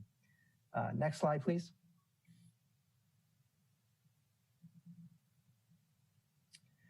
I want to take a moment now to focus on some of the policy and legislative accomplishments. I think the first section was really focused on project-based and program outcomes. I think this slide will focus a little bit more on some of the legislative action that we've taken on behalf of the city. And on the first bullet under infrastructure, when we, I think it was back in 2019, met with the delegation, I think city staff, I think Jason Nutt was in the meeting, and we were talking about the need for new infrastructure assistance for those communities that have been devastated by natural disasters, including wildfires. And at the time, Congressman Huffman, said to us, give me something that I can take back and see if we can move on. I'm happy to report when HR 2, which was the House infrastructure proposal that passed last session, It's a $1.5 trillion proposal, a third of which is surface transportation oriented, includes language provided by the city that would expand eligibilities for using surface transportation block grant program funding, as well as transportation alternatives funding to do vegetative management along city roads, and also includes a new pre-disaster mitigation title, which will send new funding to the state for use specifically for pre-disaster mitigation work, like evacuation routes and other work that the city is doing to make sure that its transportation infrastructure is resilient. The same goes for Senate Bill 2302, Americans Transportation Infrastructure Act. That too includes a new title on climate change. In it, it does provide money for evacuation route improvements. Both of these bills will have to be reintroduced this next session. And on the Senate side, it's likely to change because of the change in leadership of the Environment and Public Works Committee, now being headed by a Democrat.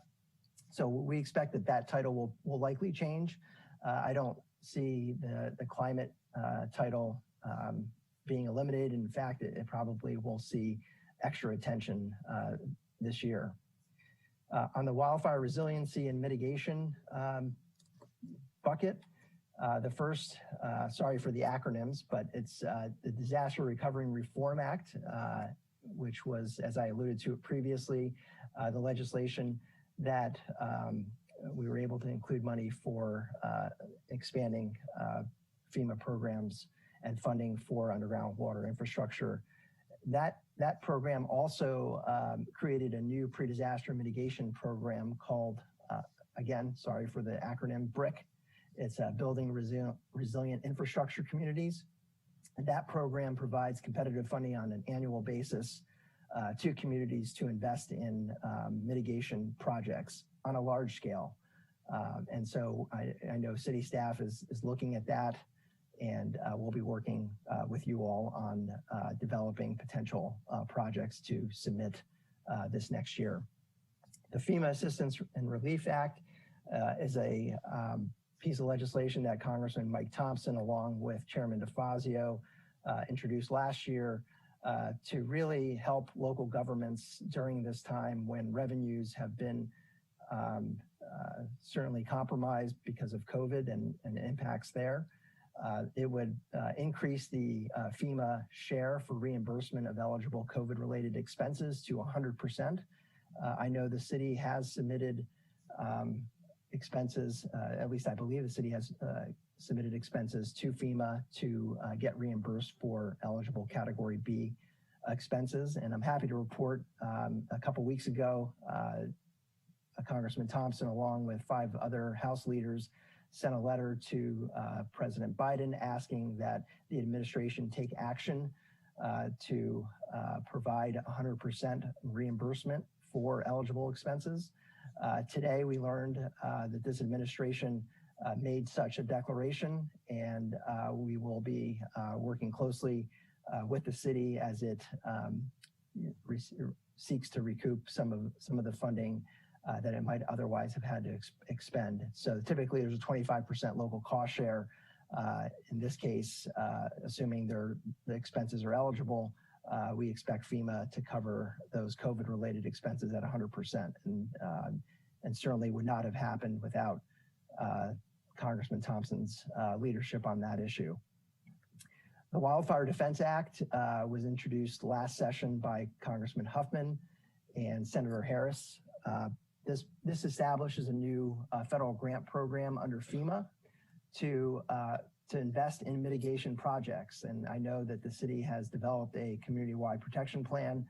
A number of the projects listed in there would be eligible, and that's because city staff provided us with excellent information that we were able to share with the delegation, especially Congressman Huffman and the senator, to include in the bill.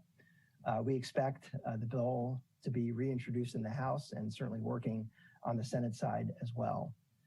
The Phone Act was sponsored by Congressman Thompson, I think was reintroduced today, if I'm not mistaken, or will be reintroduced soon, to really help survivors, fire survivors and natural disaster survivors keep their phone numbers as they relocate and find housing.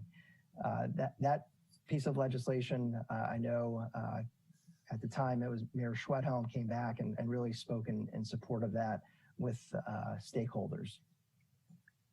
The next item under this heading is, and I've written it out here. So Papa G is the Public Assistance Policy Program and Policy Guide, which is really the sort of manual for how FEMA reimburses projects and which projects are eligible for reimbursement under the Public Assistance Program. And the city weighed in when FEMA asked for feedback about how to improve and update their policy guide. The city's recommendations to include relocation assistance for areas in the WUI was included.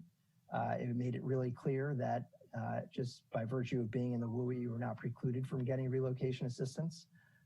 And that was adopted last year. On emergency communications, we worked closely with the city. We had several meetings in Washington with the FCC to talk about the hardening of wireless telecommunications infrastructure. In fact, we had a meeting with the Energy and Commerce Committee. Subsequently, after the meeting, Chief Gosner was invited to testify before the subcommittee last year. We wrote the testimony with city staff's assistance, and he spoke on the real life implications of making sure that those towers are hardened, and that there's communication. I hate to use the word communication between providers and local officials during the time of the disaster. I think there's been ongoing discussions around that, but that issue has been brought to bear. There's a piece of legislation introduced by Anna Eshoo, and it's called the Wired Act, which would allow states to have the authority to require hardening of telecommunications infrastructure. The chief spoke on that legislation during his hearing. We expect that legislation will also be reintroduced this session. The last policy item that is ongoing is around COVID relief. So during the CARES Act, the city and throughout this process has been providing updated information to the delegation around the fiscal impact and public health impacts of COVID-19, especially your short and long-term forecasts. We've been pushing, and the delegation has certainly supported state and local assistance. We feel optimistic that the next COVID relief package will include a form of state and local assistance. The president's plan includes $350 billion for that.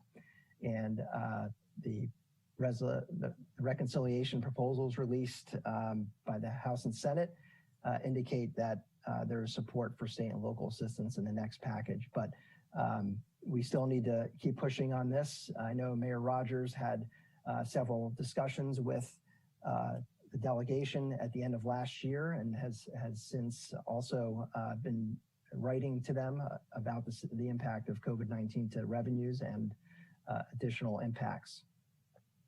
Next slide, please. So why now? Why do this platform now, and sort of what's the timing for it?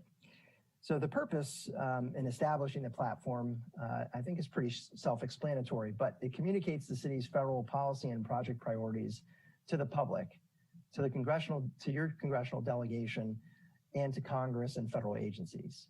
It provides guidance and direction to city staff and to us in terms of the areas we should be focusing on throughout the 117th session of Congress this year. And as Adrian said, we'll probably look at revisiting this next year in terms of updating it. The congressional schedule, as you know, Congress started on January 3rd, 117th session. The first order of business, as you all know and have probably been reading about, is a COVID relief package. There's also discussions about future infrastructure proposal and package.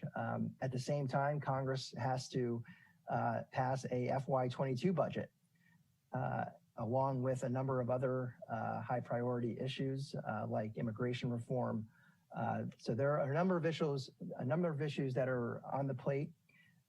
This platform allows and provides the delegation with this community's priorities and helps them advocate on your behalf.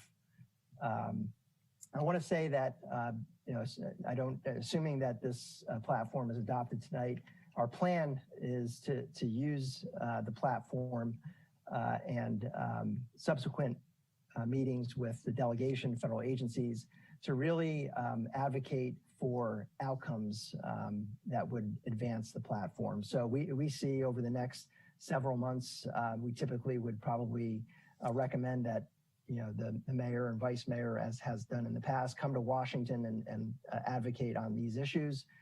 With COVID, we'll probably have to do virtual sessions, but I think in some ways, I think that actually provides us some advantages that traveling to DC may not otherwise provide.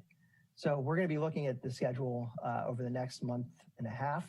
Congress will have to, as I said, they're going to bring up appropriations bills, and that's an opportunity for the city to weigh in to support programs of importance to this community. Next slide, please. So the federal priorities. I know you have this in front of you. I don't want to go through it line by line, but the way this is broken out, the first piece is really around the immediate COVID response and economic resiliency priorities. I know when you all did your goal session, you set fiscal sustainability as a top priority, and this particular area certainly aligns with that. So what this is asking for is support for federal legislation that provides immediate fiscal relief to help communities recover and respond to the devastating and public health economic impacts of COVID-19, including direct and flexible funding to those local governments that did not receive a direct allocation in the CARES Act, assistance with vaccine distribution, assistance for homelessness and housing affordability. As I mentioned earlier, the city has been working with FEMA to seek reimbursement for non-congregate housing, which was an allowable expense. And I think the recent news making it 100% local or federal share will certainly help the city address those issues going forward. But subsequently, if there's another COVID relief, we're certainly going to be looking for additional assistance in that area, as well as emergency medical and family leave. As you all know, that provision was not included in the most recent COVID relief package. The extension of tax credits was. Extension for small business programs like the Paycheck Protection Program, financial assistance to expand childcare services, additional rental and water utility assistance to help low-income residents, and assistance for public transit. I will say on the rental and water utility assistance, there was advocacy by the city to ask for specific funding to help recoup costs associated with water utility payments. Congress provided $638 million for that program. That program is being stood up at the Department of Health and Human Services. And I know city staff is working with local partners to talk with the state, because the state will ultimately run the program, to ensure that the city of Santa Rosa and your partners are part of that program when it comes out. Next slide, please. So this section brings us to the policy and infrastructure priorities for the city, and these are not listed in any priority order. The first one listed here is under wildfire resiliency and recovery. So The first bullet really talks about supporting federal agencies and federal funding for programs like the BRIC program, which is a pre-disaster mitigation program we alluded to earlier, and to really express the city's support for maximum funding for that program. The next bullet really talks about supporting infrastructure-related projects around damage caused by wildfires and other natural disasters. So supporting federal legislation like the Wildfire Defense Act to really provide targeted assistance to communities in the WUI to implement mitigation projects like those on your CWPP. Next slide, please.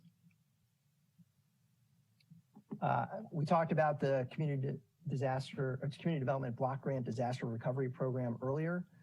There was legislation introduced last session to codify the program and provides the Secretary with the authority to make direct allocations to local governments, those that are pre-certified.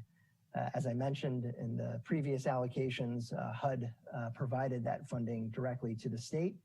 The city worked very hard to ensure that it got a direct allocation, but the legislation would provide HUD the pathway to do that directly. Under the next area, community and environmental infrastructure, this really is focused on infrastructure projects. This first area is primarily surface transportation related.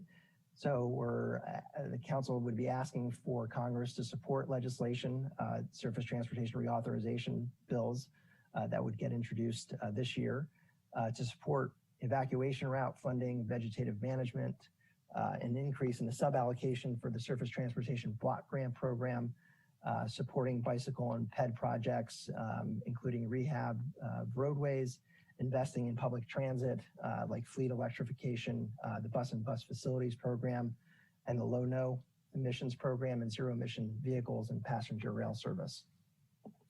Next slide, please. In addition, the next area is under your water infrastructure needs, supporting programs like the Clean Water and Drinking Water State Revolving Loan Funds, the recycled water projects, the Water Smart program, which is a Bureau of Reclamation competitive grant program that provides funding, if appropriated by Congress, to invest in water efficiency measures, smart meters, et cetera, stormwater projects, local flood protection, and supporting Sonoma water projects. The next area is around supporting legislation that invests in infrastructure that reduces greenhouse gas emissions. During the Obama administration in the American Recovery and Reform Act, Congress provided over $3 billion for the Energy Efficiency and Conservation Block Grant Program, which is similar to the CDBG program and provides direct funding to communities above, I think it's a 30,000 population. The city received about $1.5 million in that program when it was funded in 2009. We expect Congress will attempt to include a reauthorization and funding for this program in an upcoming infrastructure proposal. HR 2 did include additional funding for this program, and we've been talking to staff about some of the eligible uses of that funding. The next slide, please. Under housing and community development, the proposed federal priority in this area is to continue to support affordable housing and homelessness programs, including the continuum of care, the emergency food and shelter program, the CDBG program, home, and other federal programs that invest in housing for some of your most vulnerable residents. The next area is supporting economic development policies. For example, private activity bonds, municipal tax, preserving the tax exemption on municipal bonds, eliminating the $10,000 cap on state and local deduction, restoring tax exemption for advanced refunding of bonds, extending the alternative fuels tax credits, and extending business development tax credits like opportunity zones. And I know the city has 4 or 5 zones, I believe, that I think could be helped by this program being extended. Next slide, please. Under public safety, advocating for support for assistance to firefighter grant programs like AFG for training and equipment. The Fire Safety and Prevention Program provides funding for community engagement and education. SAFER program provides funding for hiring firefighters and fire station construction.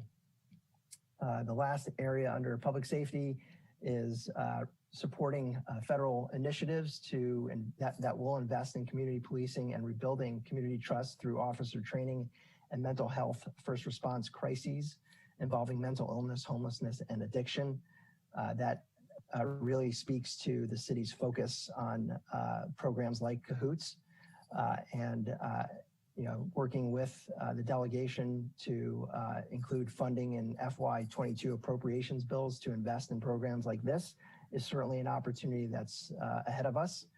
There's also existing grant programs that I know the city is currently looking at.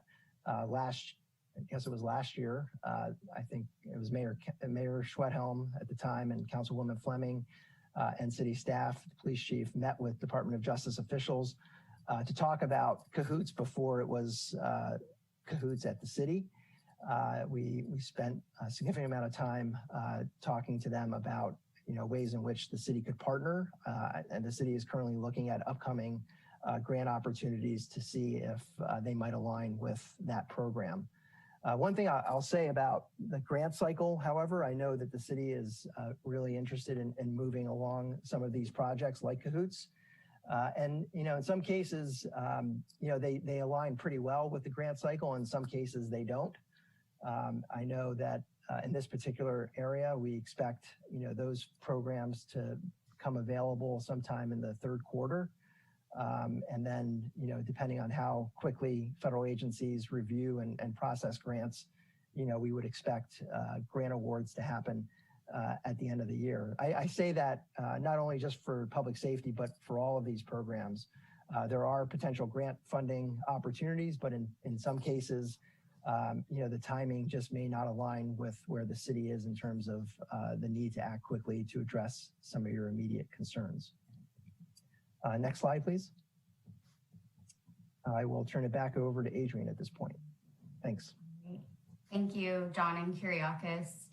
And so this does bring us to our recommendation. It is recommended by the Communications and Intergovernmental Relations Office that the council by resolution adopt the city's 2021 federal legislative platform. And at this time, we are happy to take questions. I did mention a number of staff from various departments were involved in putting this priority list together, and we do have them available as well for specific questions related to program or project areas. All right, well, thank you so much. And first, just a huge thank you to both John and Kyriakis. I know the two of you have been working really hard on the city's behalf. And I think that the overview of some of those partnerships and efforts was really helpful for the community to see. And with that, I will see if there are any questions from council members. Councilmember Schwedhelm.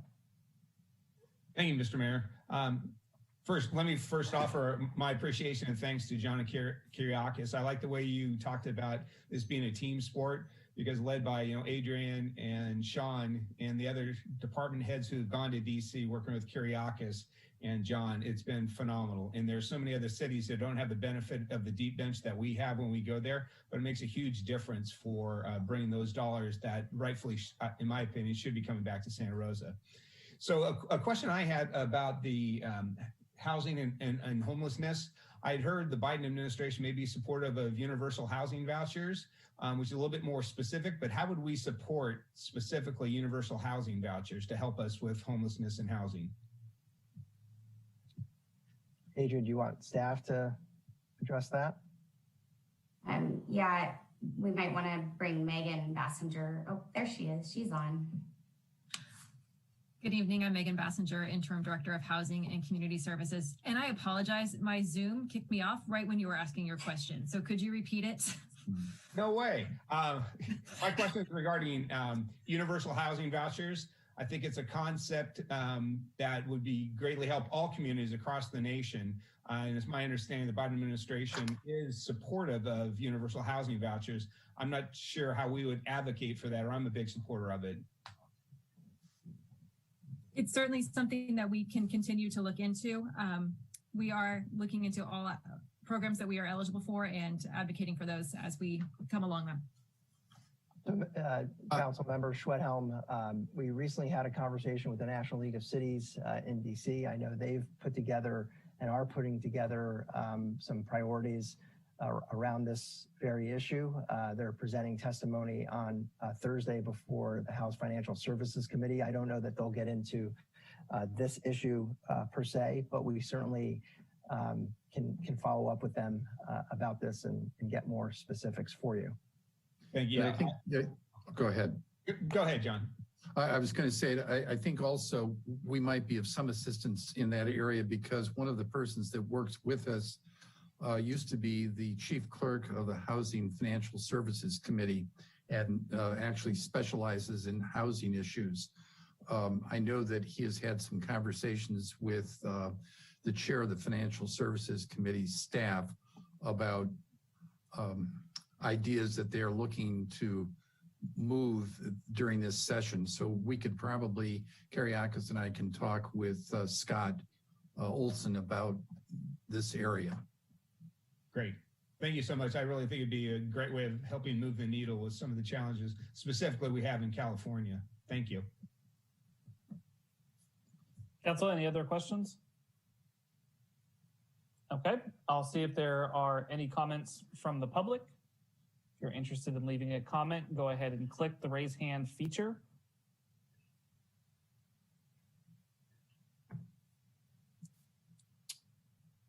All right, Dina, I'm not seeing any. Do we have any voicemail public comments? Yes, we do, coming right up.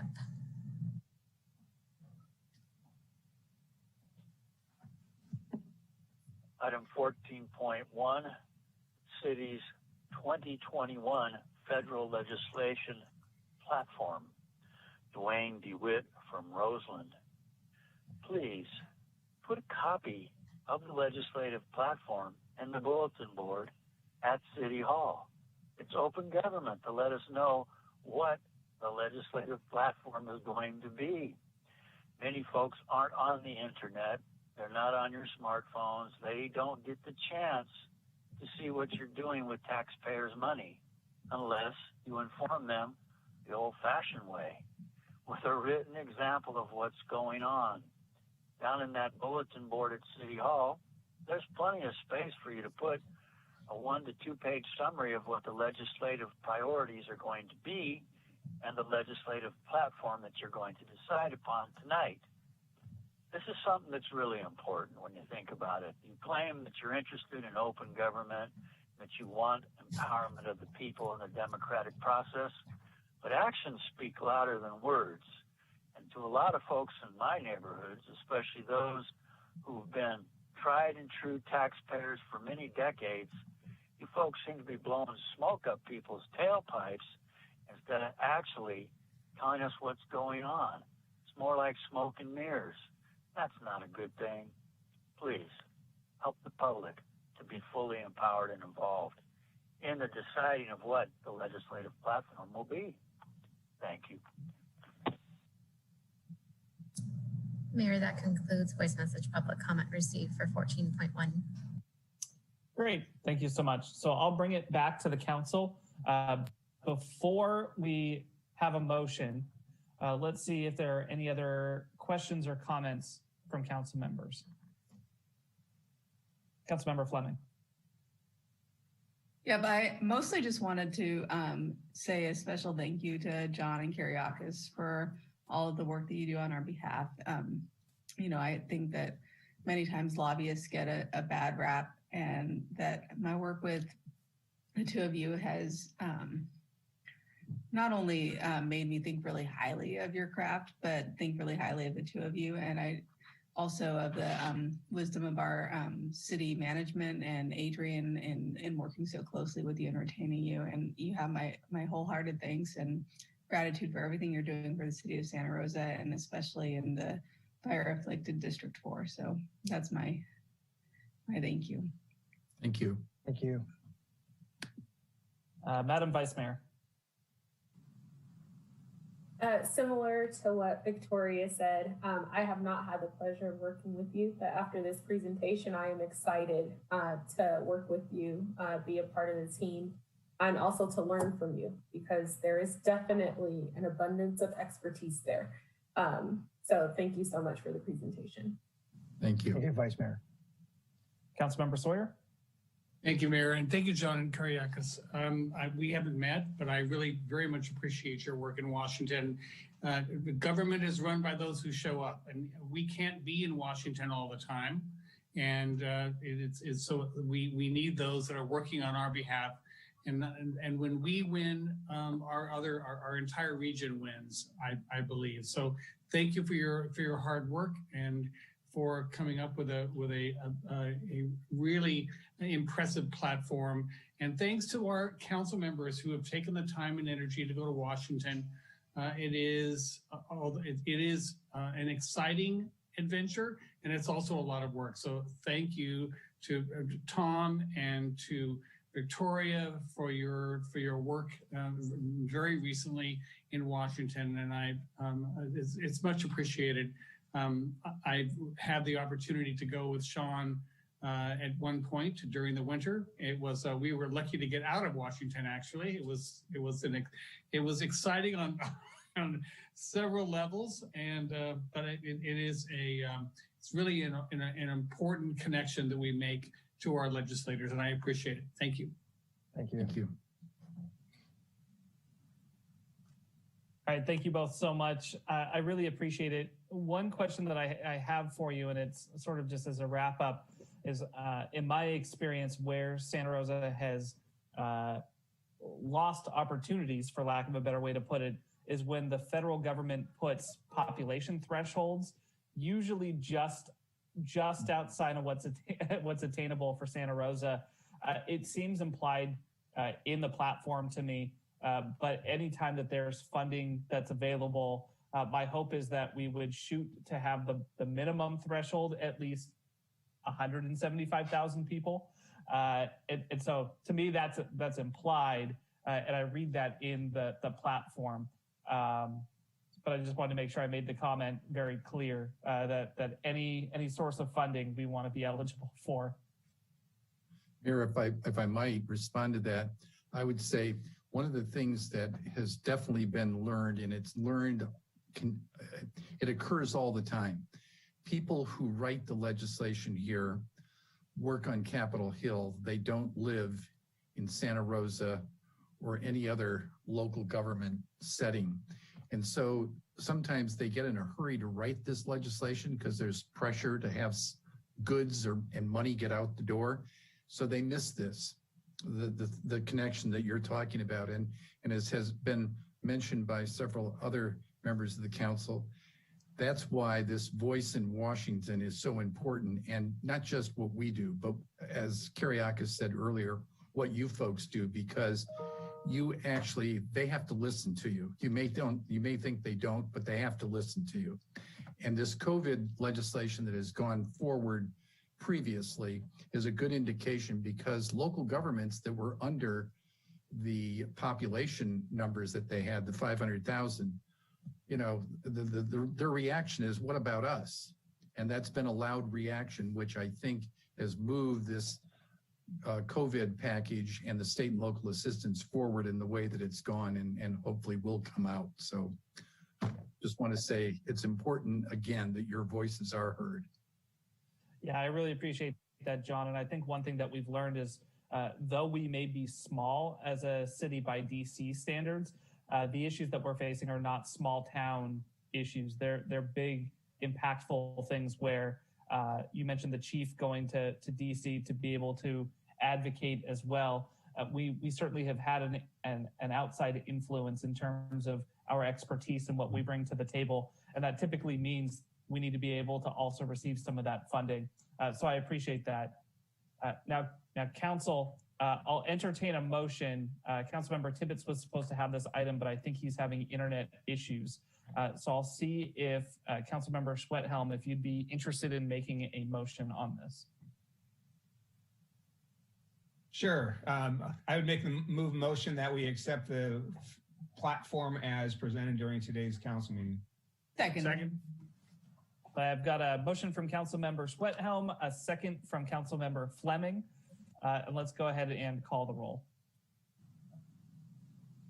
Okay, Councilmember Tibbetts. Councilmember Schwedhelm. Aye. Councilmember Sawyer. Aye. Councilmember Fleming. Aye. Councilmember Alvarez.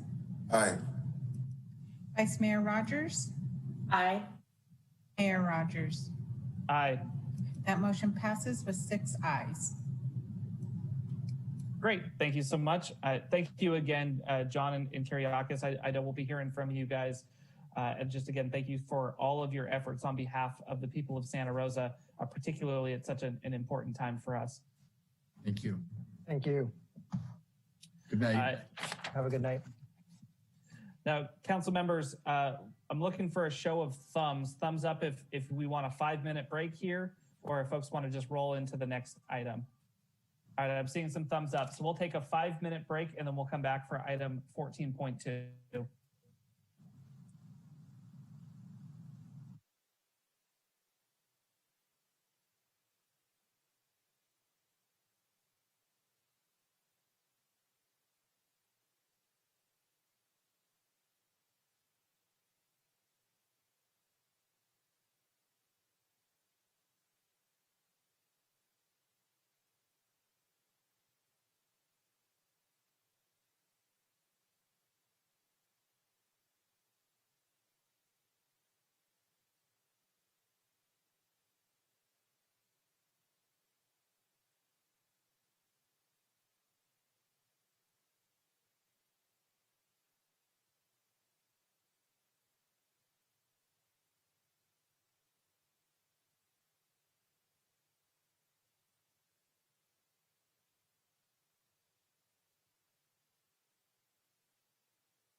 All right, Stephanie, let's see if we start to call the roll if a fourth council member materializes. Magic.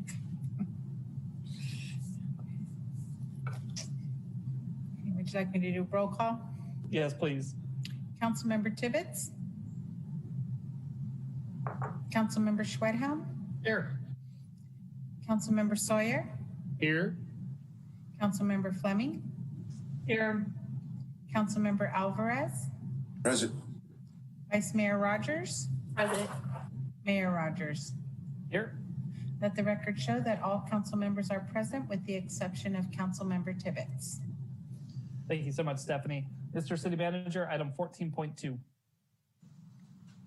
Item 14.2, report urgency ordinance adding chapter 10-47 to the Santa Rosa City Code to enact employer requirement to provide COVID-related paid sick leave benefits through March 31st, 2021, replacing expired city ordinance ORD-2020-006.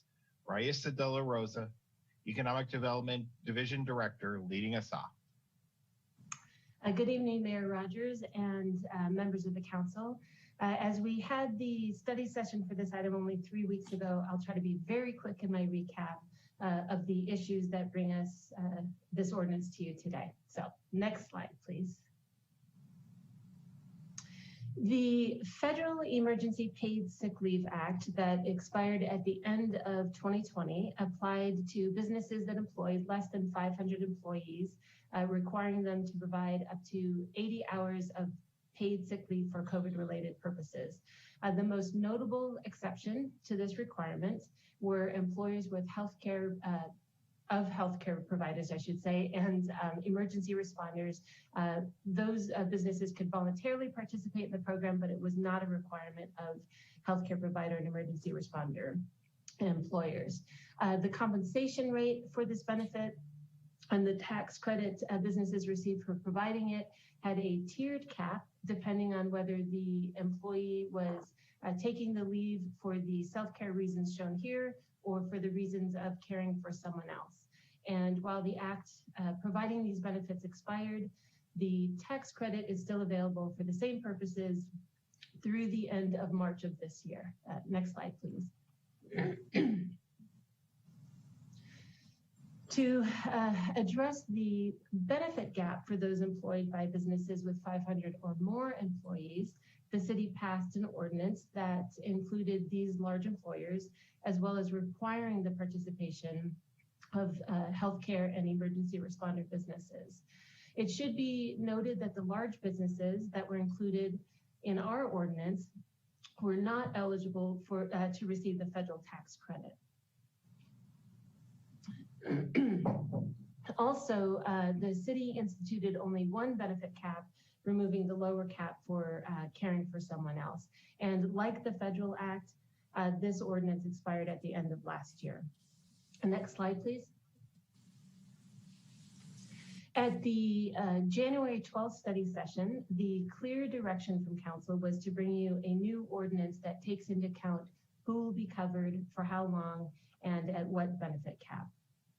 While the discussion was robust, to say the least, at the study session, it was informative and it provided staff with good direction. But despite that, we still had a special meeting of the Economic Development Subcommittee to finesse the ordinance points into what you see before you today. And I think it would be helpful to note that the Economic Development Subcommittee is a public meeting held at 10 a.m. on the second Tuesday of each month, and it's chaired by Councilmember Sawyer and includes Council members Fleming and Alvarez. Next slide, please.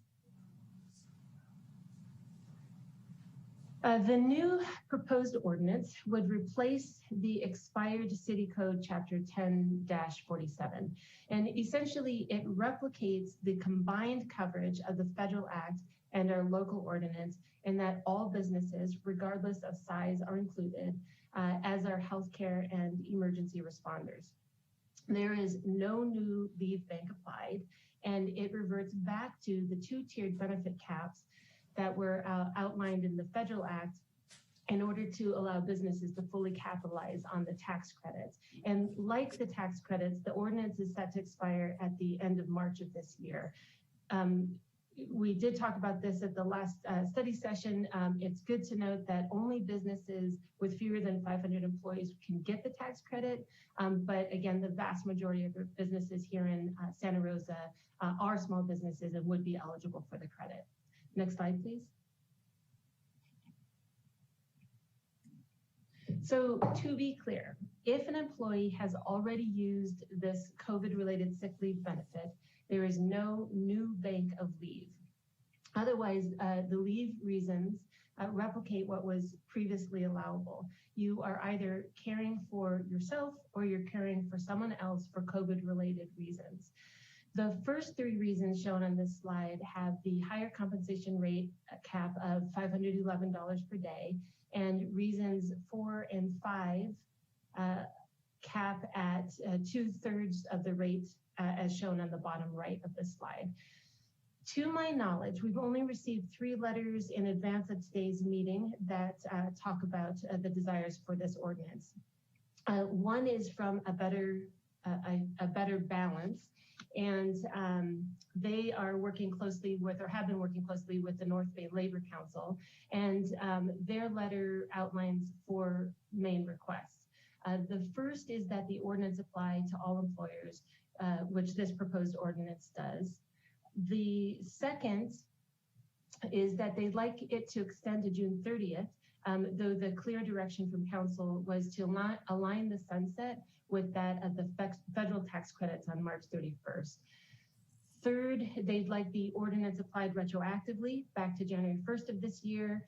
And if you recall, this was briefly discussed at the study session and was rejected for legal concerns, though I will add that there would likely be some administrative issues with that as well. And then lastly, they'd like us to consider employer posting and notification requirement language, with the city creating and mailing a posting notice, as well as having one available for download for teleworking individuals, similar to what the state requires for a minimum wage. And I recommend against this, as by the time we put that together and get it mailed to all of our businesses, in addition to the strain and resources to accomplish this, those notices would only be up for about 4 to 6 weeks before they'd either be moot or we'd have to do them again. The second letter we received is from the Hospital Council of Northern and Central California, writing on behalf of our local hospitals. Their letter reiterates and bolsters their strong concern that they expressed in July when our first ordinance was passed. And their concerns were really twofold. One, that the requirement is duplicative of the additional COVID leave and care benefits that the hospitals have already extended to their employees. And they did so in order to maintain the safety of their own staff as well as the community. And then the second deals with their struggle with extreme healthcare staffing shortages at the time when the current surge dwarfs that of this past summers. The point being that they are asking council to consider the burden this would place on hospitals, especially while they're also dealing with an unprecedented level of regulatory changes.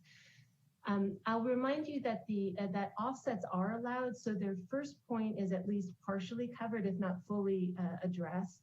And then second, per the federal act, the definition of healthcare workers and emergency responders is somewhat broad, including licensed doctors and nurses, but also other healthcare providers and patient care services. But a person is not a healthcare provider merely because their employer provides healthcare services or because they provide a service that affects the provision of healthcare services. So for example, IT professionals, building maintenance staff, food service workers, consultants, even if they work in a hospital, they are not considered a healthcare provider. The last correspondence I'm aware of is from Comcast, which asked for clarifying language on the leave entitlement, and that it not be limited to those employees who are required to leave their home to perform work, but also for those who telecommute. And we believe that taken as a whole, the ordinance is clear. It would apply to all employees, regardless of where they work. But that said, we're not opposed to their proposed language if council feels it's necessary. Next slide.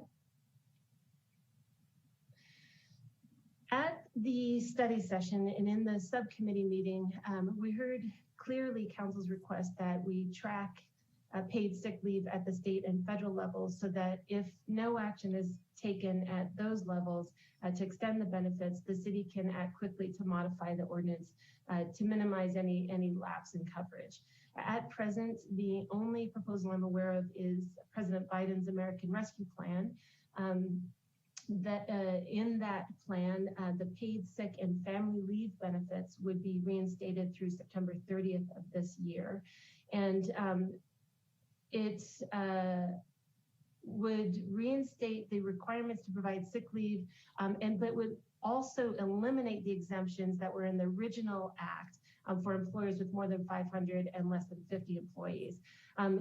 It also includes coverage for healthcare workers and first responders. And so with all of that, it closes the FFCRA loopholes that were part of the first act. I put this last bullet in on this slide just as a side note of interest, since our local ordinance doesn't deal with the benefits associated with the family leave element of the act, but I think it's associated, so I thought it might be of interest. And that if the American Rescue Plan is passed as proposed, this element would provide for 14 weeks of paid family leave reimbursed by the federal government for employers with fewer than 500 employees. So it's additional leave that would be added. Next slide. We did find this ordinance to meet the criteria of an urgency ordinance, which requires 5 votes to pass and would take effect immediately upon passage. Next slide. So it is recommended by the Economic Development Subcommittee that Council adopt an urgency ordinance to require employers to provide COVID-related paid sick leave benefits through March 31st, 2021 to replace the expired ORD-2020-006 previously adopted by Council. And Jeff Burke and I are available for questions. Great, thank you so much, Raisa. Councilmember Sawyer, we'll start with you. Once you hit the unmute button. I hate technology. Then that's why, because it picks up everything. I just wanted to make sure that the council, it's clear. I mean, thank you, Raisa. Very well done presentation. That those employers with less than 500 will be getting tax credits. It's an important distinction. I wasn't sure if that was a question, but that is correct. So yes, I'm sorry. I didn't state it as a question. Yes, but you are correct. I'm sorry. Businesses with less than 500 employees would receive the tax credit. And the way this has been set up is that it would be a 1-to-1 tax credit that's why we reinstated the tiered caps for the benefit. Right. It was really an important part of what we were discussing, because we understand the pressures that come to bear on our smaller employers, and if, without them getting some sense of relief in the way of tax credits, it was a tough discussion to have. So I appreciate that. Thank you very much. So Councilmember Sawyer would definitely fail on Jeopardy, is what I just saw. Before we go too much further, Madam City Clerk, I do believe that Councilmember Tibbetts' cell phone is on as an attendee. If we could promote him so that he can participate, that would be great. And again, I know he's having some internet issues. Councilmember Fleming? I do hear they're looking for a new host over at Jeopardy, though. At any rate,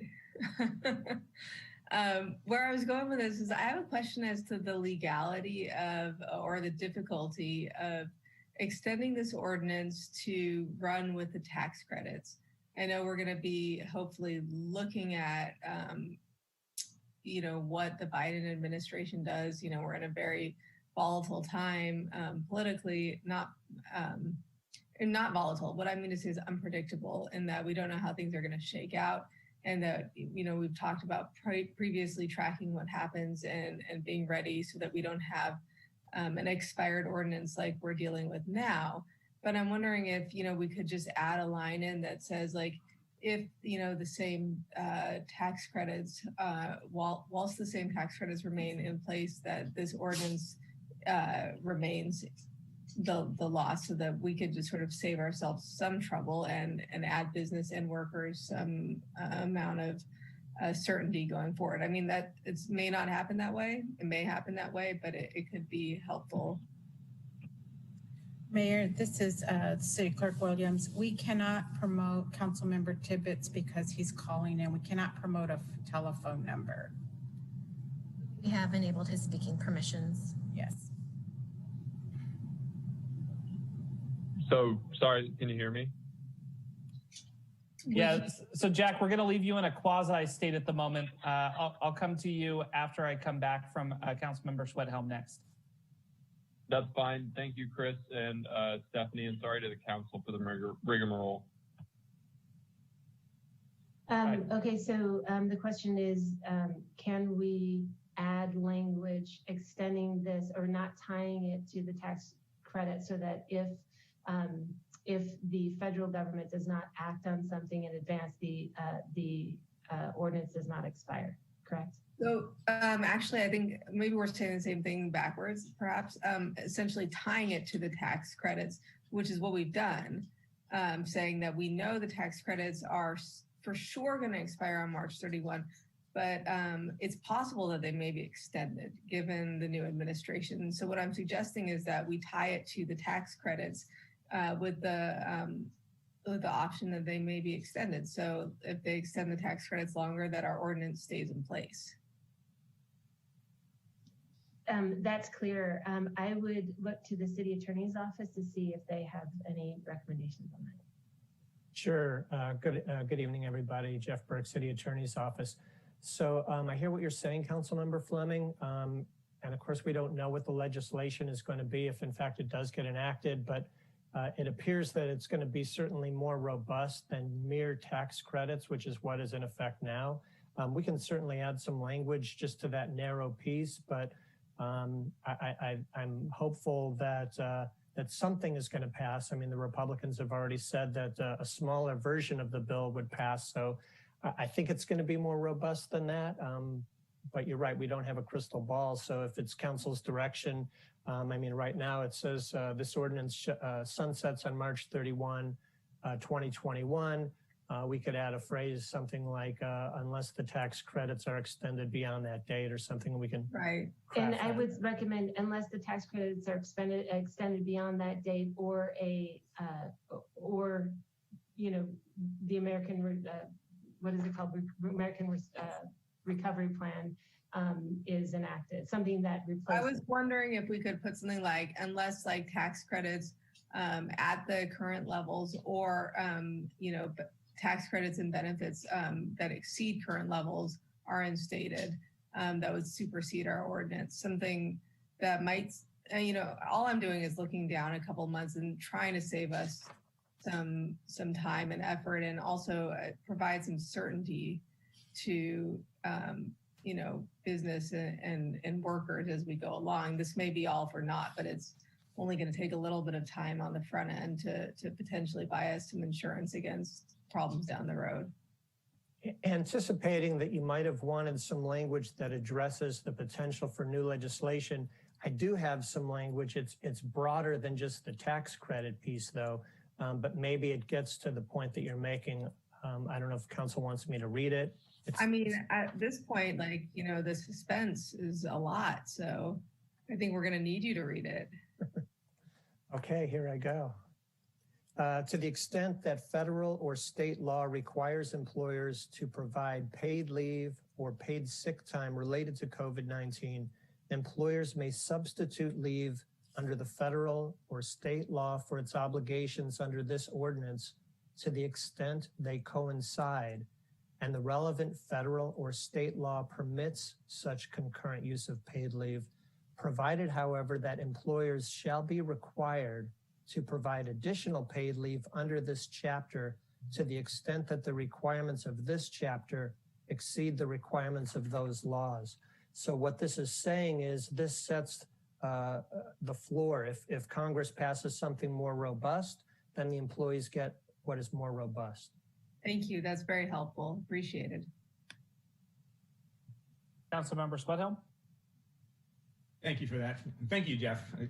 Memories of our city attorney's comments about the rent reimbursement earlier in this meeting. So thank you for that. I had a question too about the tax credit. On slide 6, we talked about all private employers in City of Santa Rosa whose employee, and bullet point 4, number 4, is caring for someone who's quarantined or isolated, which is consistent with the federal language, but the last part of that sentence, or otherwise unable to receive care due to COVID-19. For an employee who was going to be taking the leave for that last part of the sentence, would the employer be eligible for the tax credit? So I appreciate your super fine reading of this and really getting into the details. And I did pose that question to tax counsel. I did have it vetted, and they have opined that our language is consistent and the employer would be entitled to a tax credit. Great, thank you.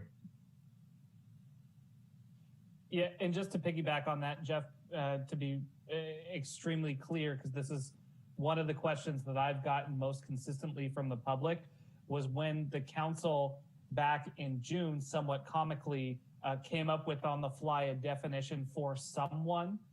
My understanding is that that expanded definition, at least what we were hearing, that expanded definition did not qualify for the tax credits, but you're saying that it's been vetted that this language does in fact, even with that expanded definition of someone, does qualify.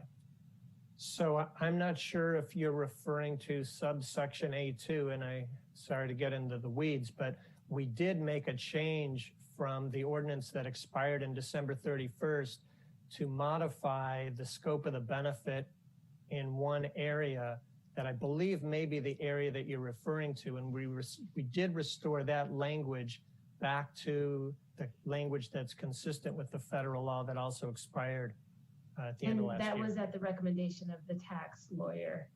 So we aligned it so that the businesses would best be eligible or would receive the credit.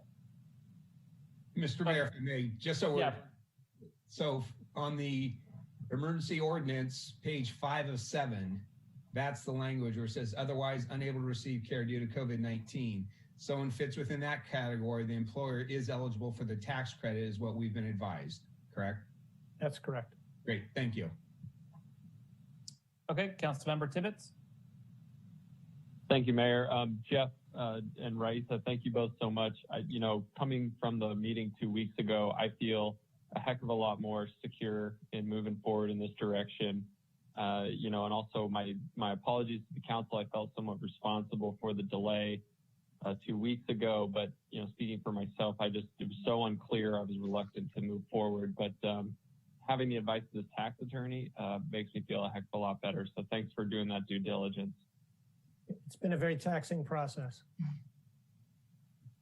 All right, Jeff, I can appreciate that. So I do want to, Raisa, you had raised the language that you said staff was comfortable with that had been submitted from Comcast, specifically from Brian Batari. I did want to just read it so that the public, before they have public comment, has an opportunity to hear that in case they have any concerns or comments. And it's for section 10.47.050, and it's subsection A. It says an employee can use paid sick leave if he or she is unable to work due to any of the following reasons. And so I did want to introduce that. The other, and this is a question for you, Raisa, we have heard from a number of folks a desire to have that posting requirement consistent with Oakland and other jurisdictions. I hear from you that it would potentially be extremely onerous for staff and businesses given the short window. Is there a way that we can accomplish the same level of outreach is there a way for us to accomplish that in a less onerous manner? Well, yeah, I mean, it's not going to be the same, but we do work closely and communicating with our business community through the Adrian's shop, through the PIO section. And so we could make something available online for download, and then, just through the means that we have, make sure that it's put out their social media, website, working with the Press Democrat, for example. And then also we would ask the labor organizations to help us spread the word as well. It does take us quite a bit to do something akin to what we do for minimum wage. We have to write it clearly, vet it, mail it, and there's an expense, and print it. And then also have it online. If we could just not do the printing part, yes, we can do some concerted outreach efforts. Okay, I appreciate that. And I'll be looking for public comment on that as well, of ways that we might be able to strike that balance. Council, are there any other questions before we go to the public? Okay, let's go ahead and go to public comment. Folks interested in speaking should hit the raise hand feature. And you'll have 3 minutes to address the council. I know lots of folks want to wait until they're last, so let's go and get those hands up now and see what we can do. First, I have Peter Rumble. Thank you, Council. Peter Rumble from the Santa Rosa Metro Chamber. Just on that last point first, so I don't forget it. The Chamber is also happy to help distribute information that the city produces. So granted, we don't cover every business in Santa Rosa, but we do have a large chunk of them. Happy to deliver it. I'm not sure if a mandatory posting would be best, since many employees still aren't coming into the office, so wouldn't see it. Although if they were encouraged to make it available to employees or inform employees in some way, that might get to it. I do want to just keep my comments beyond that limited to my appreciation for hearing our input, taking time to consider our input, and going out and getting that additional advice from tax counsel based on our concerns. So I really just want to express my appreciation for taking a look at that and taking it seriously and adjusting the ordinance based on that input and feedback. So thank you. On behalf of our hospital members, I definitely want to echo the points that came in from the Hospital Association. I think those are critical as well. But again, thank you very much for hearing our input. Thank you, Peter. We'll go to Ananda, followed by Jack. Good evening, Mayor Rogers and members of the council. Ananda Sweet, Santa Rosa Metro Chamber. It's important to continue to emphasize that we completely agree that employees shouldn't be put in a position to have no option but to go to work while sick. And I'll echo Peter's comments, thanking you for your thoughtful conversation through this process and at your January study session on the item, in consideration of the position of local employers who've worked extremely hard to make sure employees are safe and healthy while figuring out how to stay in business and maintain staff positions while under the government mandated shutdowns. While any form of additional ordinance is a burden, particularly in serious financial strain on small businesses at an incredibly challenging time, the alignment of Santa Rosa's new ordinance with access to the federal tax credit is much more manageable. The ordinance being considered this evening, I do still have concerns that goes beyond those tax credit. If you look at the expanded definition of someone needing care under qualifying reason for, creating coverage that wouldn't be eligible for a tax credit, meaning that if an employee uses it for someone for reasons beyond reasons 1 or 2, who is not a minor child, there is no option for a tax credit in everything you can read about FFCRA. So again, just urging you to just align the language of those reasons 1 through 5 to align with FFCRA, just for crystal clarity for our employers who are trying to implement this, as well as access to the tax credit being critical, and ensuring employers have access to the tax credits and a better chance to stay in business long enough to claim them it's really important to adhere to that specific coverage definition that's spelled out in FFCRA.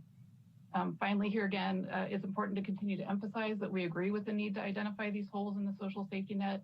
And as this discussion arise that focus around social safety net programs that are needed as a result of the COVID-19 health crisis, it's critical that they come with an identified public funding source. Continuing to add financial burden on the shoulders of employers now, while businesses are closing or struggling to remain open and maintain local jobs, will magnify the impact of COVID-19. Thank you. Thank you, Ananda. Jack, followed by Marty. Yeah, good evening, Honorable Mayor Rogers, City Council, and City staff. My name is Jack Buckhorn. I'm the Executive Director of the North Bay Labor Council, and I do want to thank you and just appreciate the work that you've done on the emergency paid sick leave ordinance. You really have led the way here in the North Bay and done your best to make sure that workers are not forced to go to work while they're ill with COVID-19. As we know, we're starting to get a handle on it, but it's still rampant. And we also know that essential low-wage workers have to go to work. They do go to work. They're not working from home. That's just the reality we're facing right now. I would like to thank you also for the language that is setting a floor for the Santa Rosa urgency ordinance, yet opening the door to extend this ordinance should the Biden plan get approval. I think we all believe that that will happen. It's the top priority of the administration, and you can look on the news every day and hear just how important this is to our nation and to workers. We also see that there's a substantial amount of money for our business community. We appreciate the Metro Chamber and their work with us and not opposing this. We also want to make sure that our employers come out the other end of this pandemic and can continue to be successful in the future. There are no jobs without employers. We all recognize that, and we appreciate the Metro Chamber. I would ask that we also come up with some posting language. I do believe that this ordinance has the opportunity to run through the end of September, like the recovery plan is, I guess, predicting or maybe trying to achieve. So it's critically important that workers understand that they have this benefit. And we hear too many workers who have been sick and did not receive the benefit. They just did not know that it was available to them. We absolutely will help with the distribution of any notice that is produced. So thank you for considering extending this to match and coincide with new benefits or tax credits. We will help with the notice. And again, thank you for leading the way and have a great evening. Thank you so much, Jack. Marty, followed by Maddie. Hi, am I on? Go for it, Marty. Thanks, Chris. Yeah, I want to talk about the noticing requirements, and I do hear the concerns of staff, but here's the challenge. If we look at all California jurisdictions with labor standard laws, such as emergency paid sick or living wage or minimum wage, they all have a noticing requirement.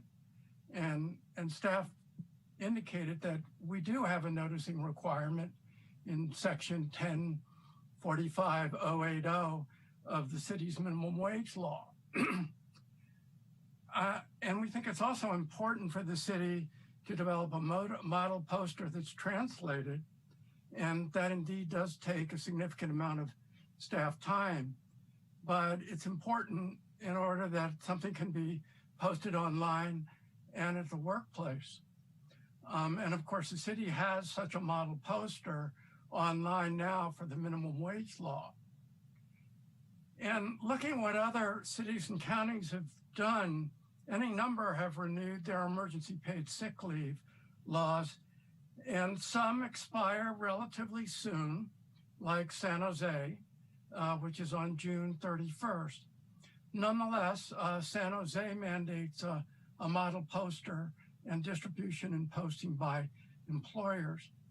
The other issue, it may be a poster is important insofar as there may be some need to clarify for residents the applicability in terms of the different paid sick leave benefits, local, state, and federal. And I guess we kind of see noticing as the first step for both enforcement and public education, and creation of a web page, as the city has done for minimum wage, would be an important second step. But we just have gotten this anecdotal evidence that some city residents and even workers who are members of unions affiliated with the Labor Council do not know about the benefit. So we would urge some kind of noticing requirement, even if you have a shorter timeline on expiration of the ordinance. And just to reiterate what Jack said, we really want to work jointly with you and staff, with the chamber and other organizations to make sure that city residents know about the paid sick benefits. All right, thank you, Marty. Maddie?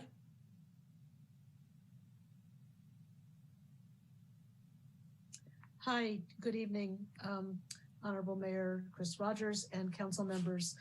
I'm just going to be brief and reiterate what you heard, how grateful we are, the obvious thought and time that you've all put into this, and appreciate your willingness to look at extending this ordinance, because March 31st is like a minute away. It's just not going to be that long. And when we originally came up with the first expiration date of December 31st, we all knew that we weren't going to be out of this by December 31st. So I think it's prudent to plan ahead. As for the noticing, I just think it's really, really important that people know their rights. If we noticed for minimum wage, which is important, but this is a global pandemic. People need to know that they can take time off and not lose pay because of it. And I want to thank Peter Rumble for offering to help with that. Really, really appreciate that.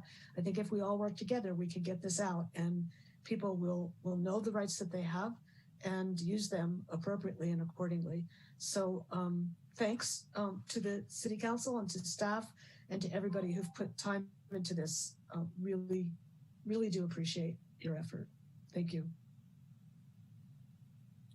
Thank you, Maddie. So that's the last hand that I have on Zoom. So I'll bring it back and see if we have any voicemail public comments. Did not receive any voice message public comments, Mayor. Okay, great. Let's bring it back to the council and see if there are any last minute questions before we put a motion on the table.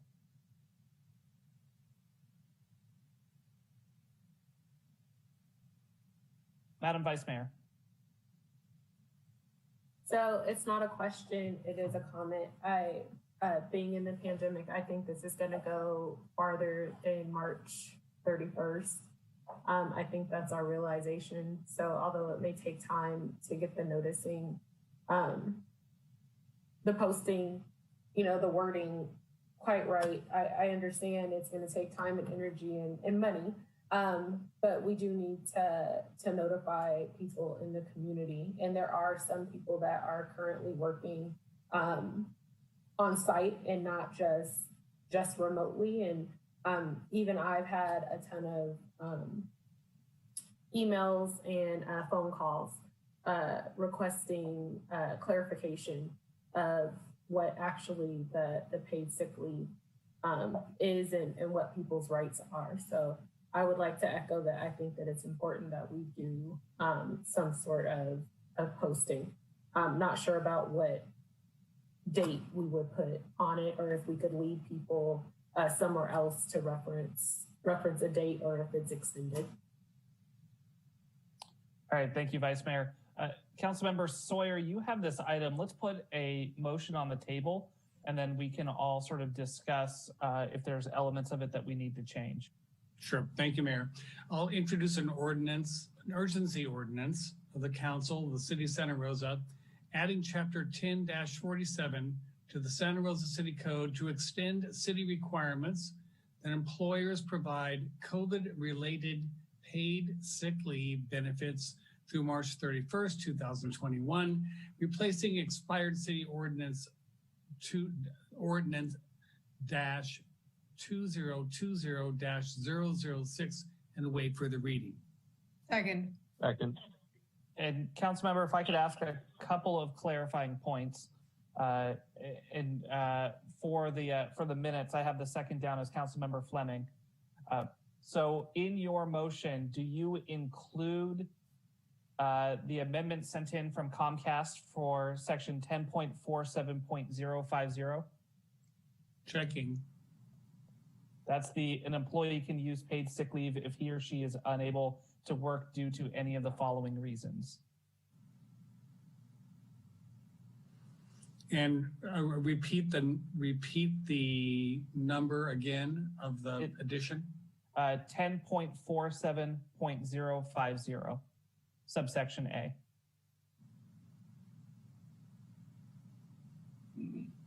This is a nuance, but if I may, it might be more inclusive if we say, instead of he or she, if we just say they. Okay. Because I'm not seeing it. Am I missing it, Raisa? No, it's not in the ordinance. It was Okay. an amendment to the ordinance. Okay. Requested by the public. Yeah.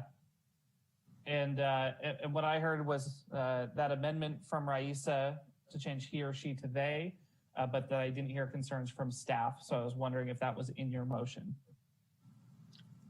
So I can just add it by including staff's recommendation? Correct. Madam City Attorney or Jeff? Yes, I was going to say, if the mayor would simply read that again, you can reference that language. Okay. To include the following language. Yeah, the language reads, an employee can use paid sick leave if they are unable to work due to any of the following reasons. And we'll just need a second to that. Yeah, Councilmember Fleming, are you good with that in the motion? Second, yes. And then I have a couple more questions for you, Councilmember Sawyer, on other things that are included in your motion. Does it include the language around noticing requirements? You know, this is 7 pages long. Jeff, would you know? I doubt that the noticing requirements are anything different than what they normally are. It is, and I apologize, Councilmember Sawyer. I'm putting you on the spot a little bit just to gain clarity for the council in some of the comments we heard from the public. And so the conversation around the noticing requirements, do we want to make that a requirement in the motion, or do we want to have a separate conversation about that?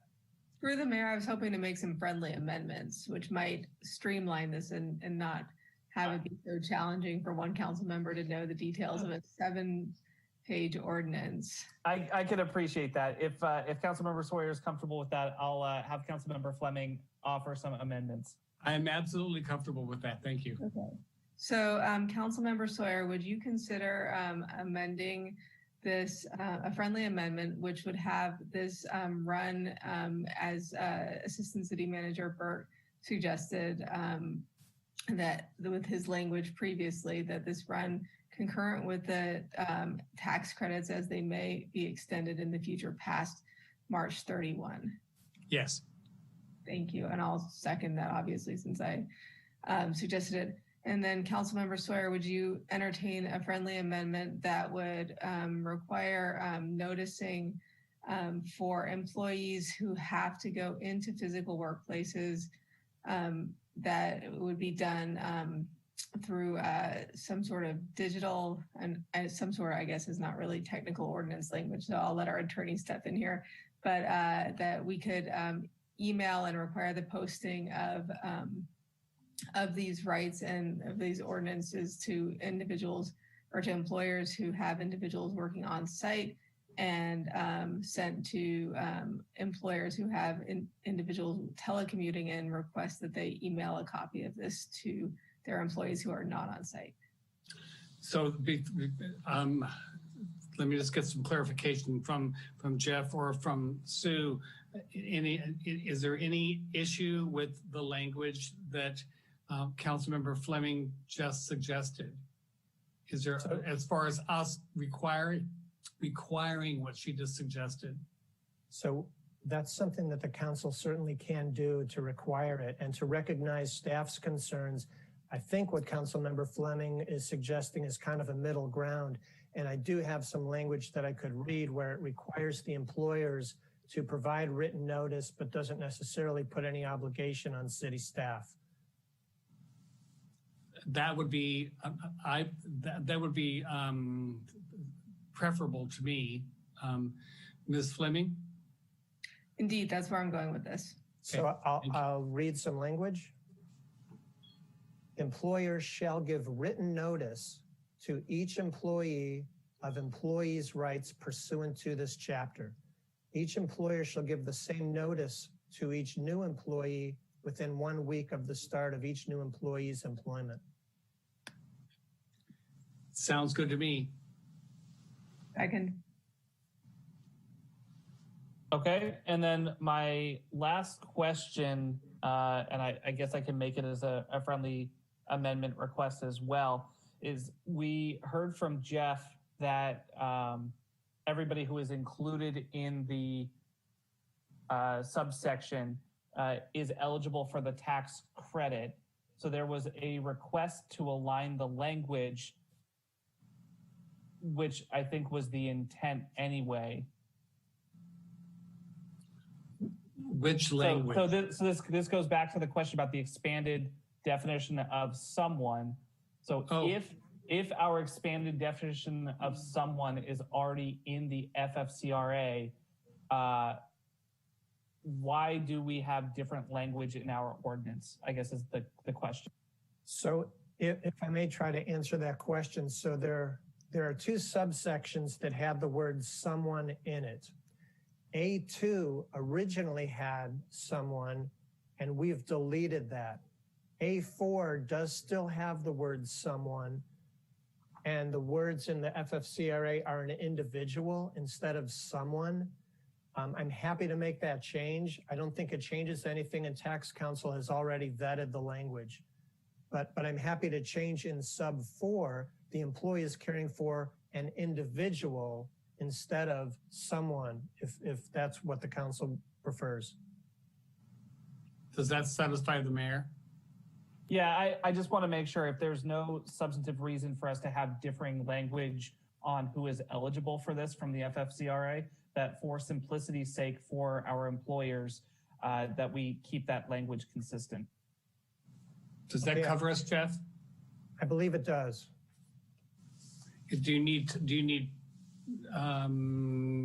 any time to confirm that, or are we good to go? I think what I would like to do, I have 4 amendments, and I would like to just confirm those. And I do want to clarify because one of them I think has 2 parts to it, and I want to make sure that's what council's direction is. So for the first change, I have as the change to section 10-47.050A, scope of benefit, will now read, an employee can use paid sick leave if they are unable to work due to any of the following reasons. That's the first change. The second change is to address the issue of the continuing tax credits and to try to harmonize what may happen with federal law. So at the end of the ordinance in section 7, it says, this ordinance sunsets on March 31st, 2021, and then I would add, consistent with, I think, council's direction, or upon expiration of the applicable tax credits, whichever is later. But in addition, I also read you some other language that if the federal legislation passes, that federal legislation or the city ordinance will apply, whichever provides the greater benefit to employees. So that had 2 parts to it. Right.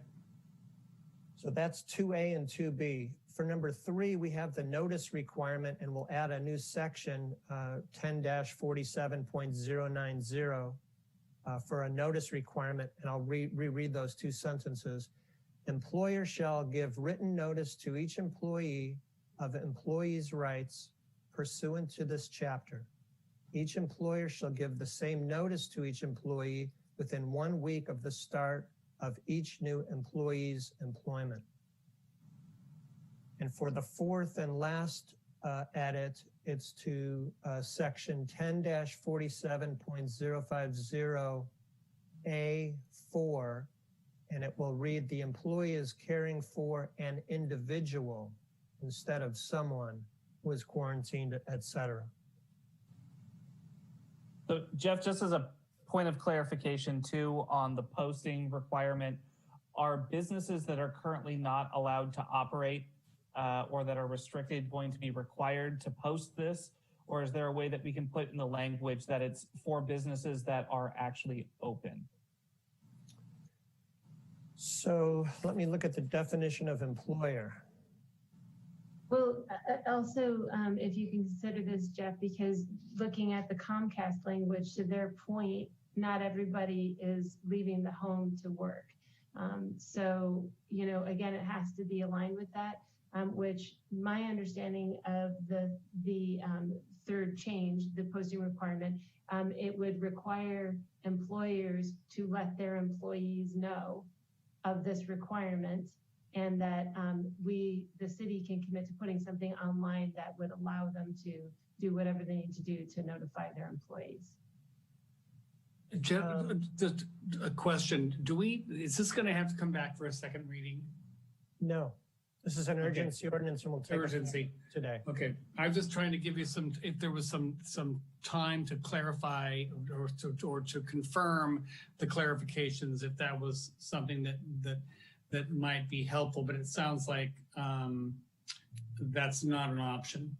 If the employer's not, to answer the mayor's question, if I may, if the employer's not operating, then there won't be any obligations under the ordinance if there's no employee, if there's nobody working. But to the extent that they're open, they're going to have to provide written notice. Right, yeah. And I guess it's just as you question, what does open mean? If it's a physical plant, some people are not at the physical plant, but the business itself is operating. Then they have to provide I think I mean notice. operational more than I mean open. Right, and I think Jeff's language speaks to that, in that an employer, if you keep it broad, the employer is required to notify their employee, and it doesn't get specific on whatever they are, but we do get specific on that under 10-47.050 per the Comcast language. That was the intent of what they wanted to add. And this covers that. Right. Accepted by me. And Ms. Fleming just gave us a second. Yeah. Councilmember Schwedhelm, do you have a comment, question?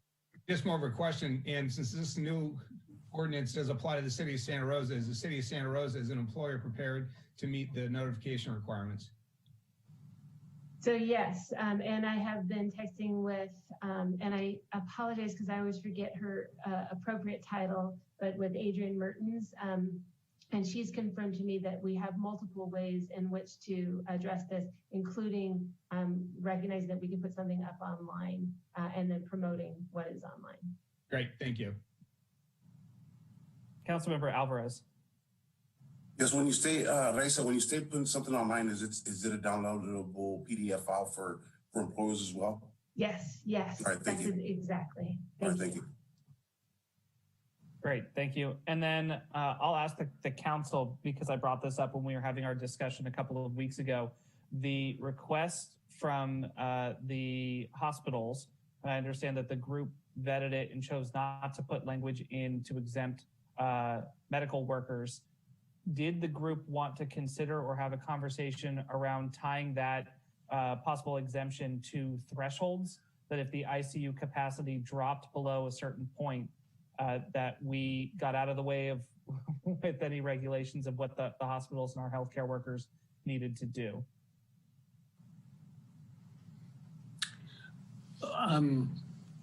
I would be concerned with getting involved in their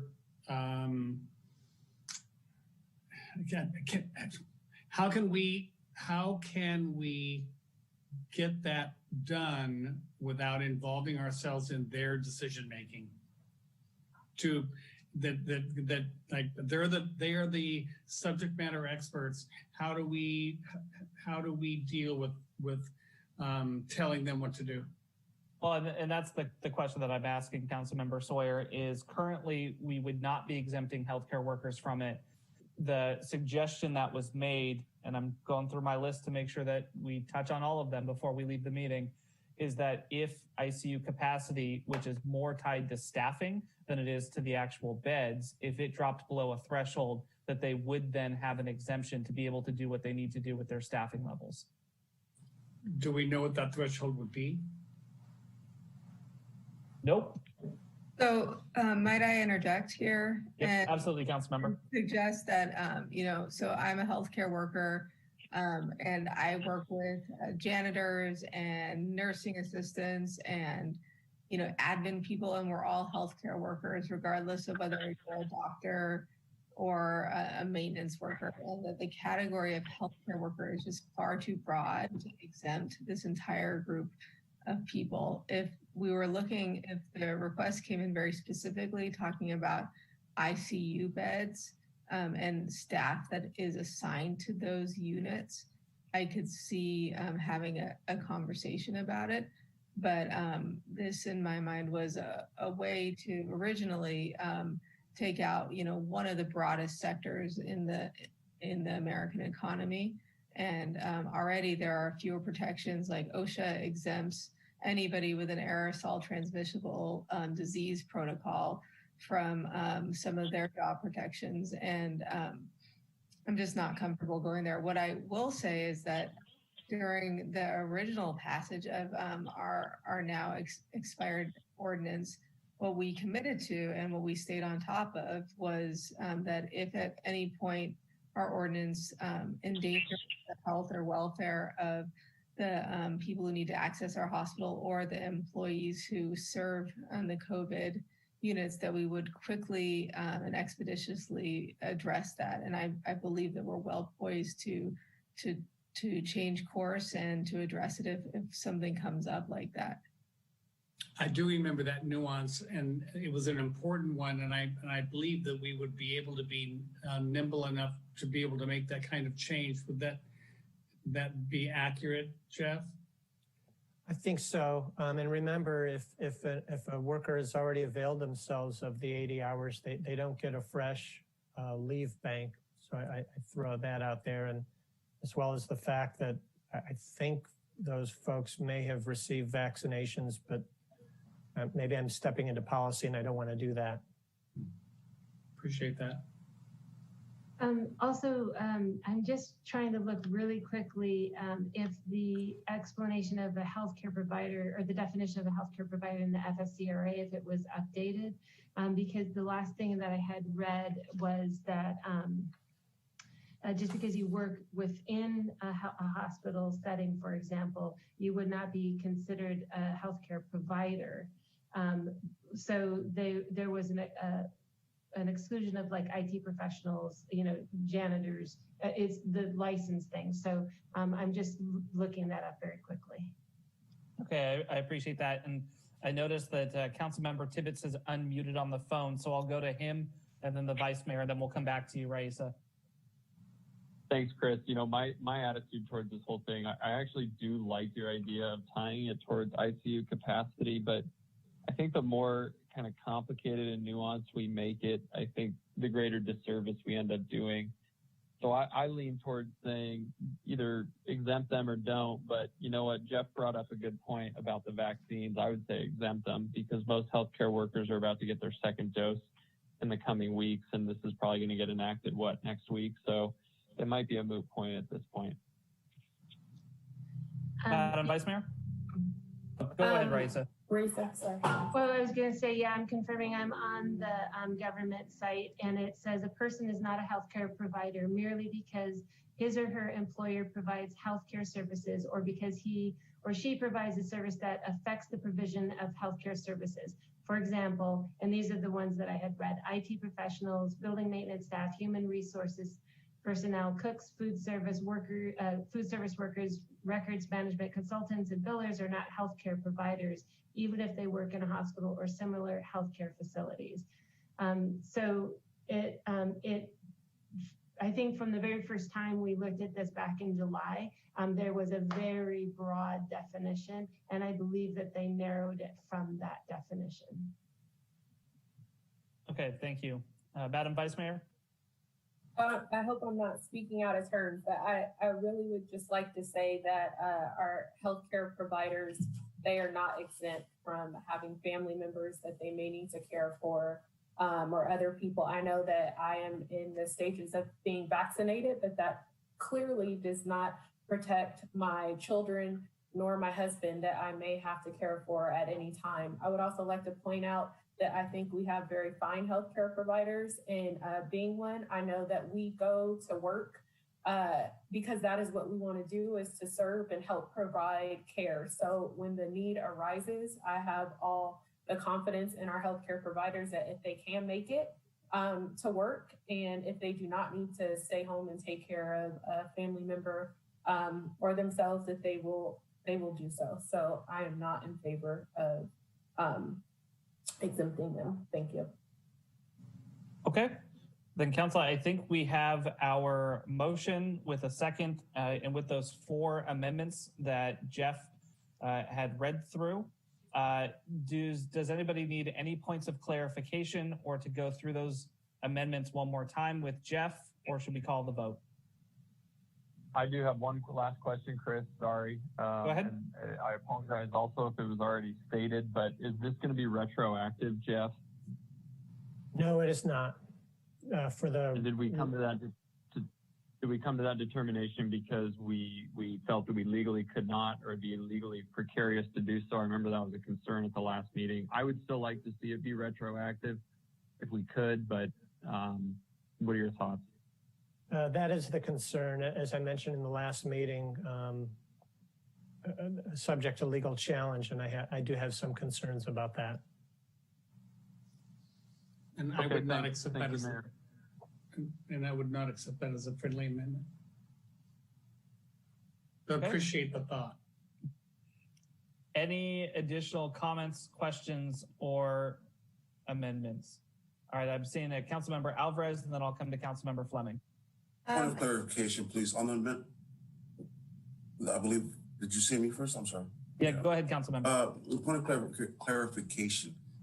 In regards to the comment that Vice Mayor Natalie Rogers just made, on that amendment, are we saying that we will protect the healthcare workers, especially after she's making a great point that that a healthcare worker might be the person that's caretaking opposed to being the sick individual? Yeah, so what I heard from the Vice Mayor and from the motion in the second is that there will be no exemption for folks who work in healthcare. Councilmember Fleming? Yeah, one other thing is it possible to have this translated, the PDFs that will be online translated into Spanish? Yes, we, for any public notices, we translate those, same thing as minimum wage. We have it both in English and in Spanish. Thank you. Sorry for the extra work.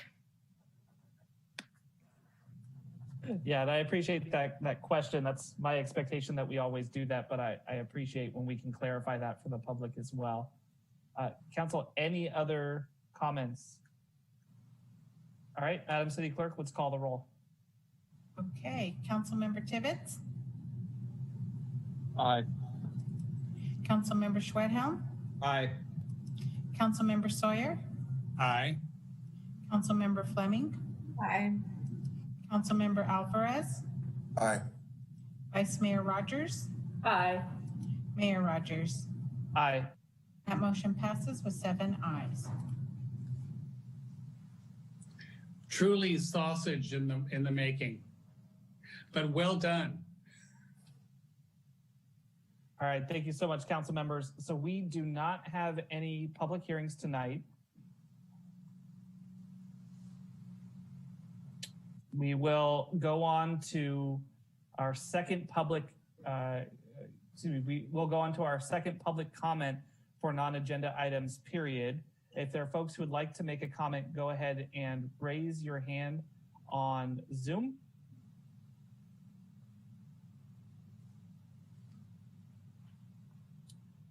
Okay, seeing none, we already played our voicemail public comments for the evening. We have no additional items, and so we will adjourn. Thank you, council, so much. We'll see you soon.